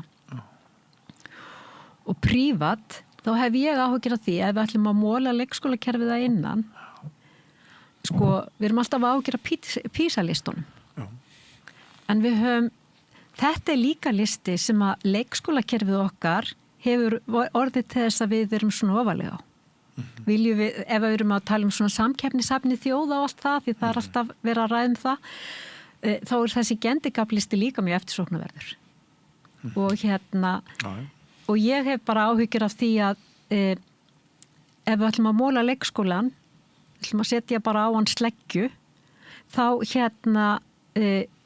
þá hafi það áhrif á miklu fleiri staði heldur en við áttum okkur á í dag. Sumir segja að hluti umræðunar mjög neikvæður sé vegna þess að það sé upptaktur einkavæðingar leikskólana. Já. Vilji sumra verið standa til þess? Já. En það breytir því ekki þar geti fólk. Nei. Það skiptir engu máli þó þú veist. Kannski verða leikskólar framtíðarinnar bara svona jöppís forréttindi sterkustu og stóru. Já og svo með þessum fyrirtækja leikskólum, það sem að þeir kannski koma til með að hafa fram yfir að geta kannski, ég veit það ekki, boðið upp á fyrirtagsstarfsaðstæður þannig að þá erum við líka komið stéttaskiptinguna aftur bara á annan hátt. Já. En eitthvað sem að þú hefur svona býrðu yfir þekkingu og menntun og reynslu til þess að reyna að svara þeirri spurningu hvað þú myndir sjálf telja æskilegan vistunartíma og þá er ég að tala kannski um hámars vistunartíma barna og frá hvaða aldri? Ég er nú ein af þeim sem að lít líka á leikskólan sem forvörn. Ég lít á hann sem mjög mikilvægan til dæmis varðandi barnaverndunarmál. Við vitum það að þannig að ég held að við verðum alltaf að hafa leikskóla til fyrir ungbönn. Ekki vegna atvinnulífsins, heldur vegna þess að við höfum foreldra sem bara þurfa á því að halda. Og mér finnst það mjög mikilvægt, en mér finnst líka alveg eins mikilvægt eins og bara að þessir leikskólar séu þá úrvalsleikskólar. það er ekki gott fyrir ársgamalt barn eða 8 mánaða gamalt barn. Yngsta barni sem ég hef haft í leikskóla á minni starfshæfi var bara rétt 3 mánaða. Bara því við bara tölum svolítið að því ég er svona, ég er svona gömul. Ég er líka gamall. Frumburðurinn minn hafa 6 mánaða þegar hann byrjar. Fór hann á leikskóla. En ég var sem sagt leikskólastjóri þar sem ég var með börn alveg niður í 3 mánaða. Þetta er alveg rosalegt. Þetta er bara allt öðruvísi samfélag. En á þeim tíma var það líka þessi yngstu börn kom inn, það voru það annarkvort leikskólakennarabörnin eða börn sem voru í einhverjum forgangi af einhverjum ástæðum. Og við þurfum þess og ég held en við þurfum góða leikskóla. Ég held að góður leikskóli þá skipti ekkit máli hvenær börnin byrja. En ef að leikskólinn er ekki góður, ef það er ekki fagfólk, ef það er allt og mörg börn, allt og lítið rými, allt og mikill hávaði, allt þetta sem er líka, þá held ég að sé bara ekki gott fyrir börn að vera þú veist, þannig að þetta er alltaf aðstæðbundi. Hámarkstími, sko, ég held að barn hafa ekkert vont af því að vera langa daga ef það er við góðar aðstæður. Og veltur og félagslegum aðstæður. Veltur og bæði og félagslegum aðstæður. Ef félagslegar aðstæður á heimilinu eru góðar og öll ytri skilyrði eru góð. Og skilyrðin í leikskólunum. Já. Þú mátt ekki gleyma þeim. Nei. Það er ekki nóg að barn búi við góð skilyrði heima hjá sér ef að skilyrðin í leikskólunum er ekki góð. Nei. Ef það er endalaust randa á fólki, mikla umbreytingar, við erum að tala eins og með yngstu börnin, við erum að tala tengsl. Þegar að þú ert alltaf með nýtt og nýtt starfsfólk, þá byggist ekki upp traust, það verður ekki tilfinningalegt traust hjá þessum börnum.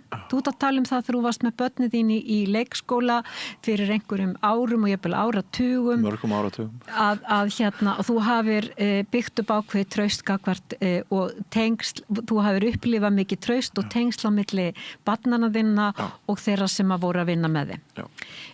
Tengsl sem halda enn þann dag í dag. Ef þú ert með endalust randan í fólki, þá býrðu ekki til þessi tengsl. Nei, það segir sér sjálft. Það segir sér bara sjálft. Þannig að, og það er ekki gott fyrir neitt. Nei. En sko, er það tilfinning þín? Þannig að ég ætla bara að segja að hámarkstími, sko, sjálf myndi ég halda 6 til 7 tímar á dag væri bara gott fyrir öll börn. Einmitt. En er það tilfinning þín eða byggt á vísindarlegri þekkingu og rannsóknum að þetta félagslega umhverju leikskólana sé mjög mismunandi frá einum leikskóla til annars? Það er mjög mismunandi milli, ég veit það. Ég veit bara, ég þarf ekki annan að horfa á tölur. Þannig að sko á sumum leikskólum gætu foreldrarnir strangt tekið sér í munn hugtak eins og þjónustu svik á meðan í öðru hverfi er bara allt upp á 10. Já, það er bara þannig. Þú getur verið meira sem bara verið hlið við hlið. Já. Það þarf ekki að vera milli hverfa. Nei. Við höfum mjög mismunandi aðstæður inn í leikskólun. Já. Og við höfum, eins og ég sagði áðan, bara þetta að leikskólakennarar sé að velja með fótunum og færa sig yfir til sveitafélaganetni í kring vegna þess að þar telja þeir aðstæður vera betri og þannig hefur orðaðan verið og leikskólafólk hefur komið fram og sagt það bara beint út að þá minnkar alltaf prósenta fagfólksins sem er alltaf ákveðin hætta sem fylgir því að fagfólk hefur þekkinguna, það hefur kenningarnar, það hefur hugmyndafræðina, það hefur ekki bara, ég meina við tölum um snemmtæka íhlutun, mikilvægi hennar.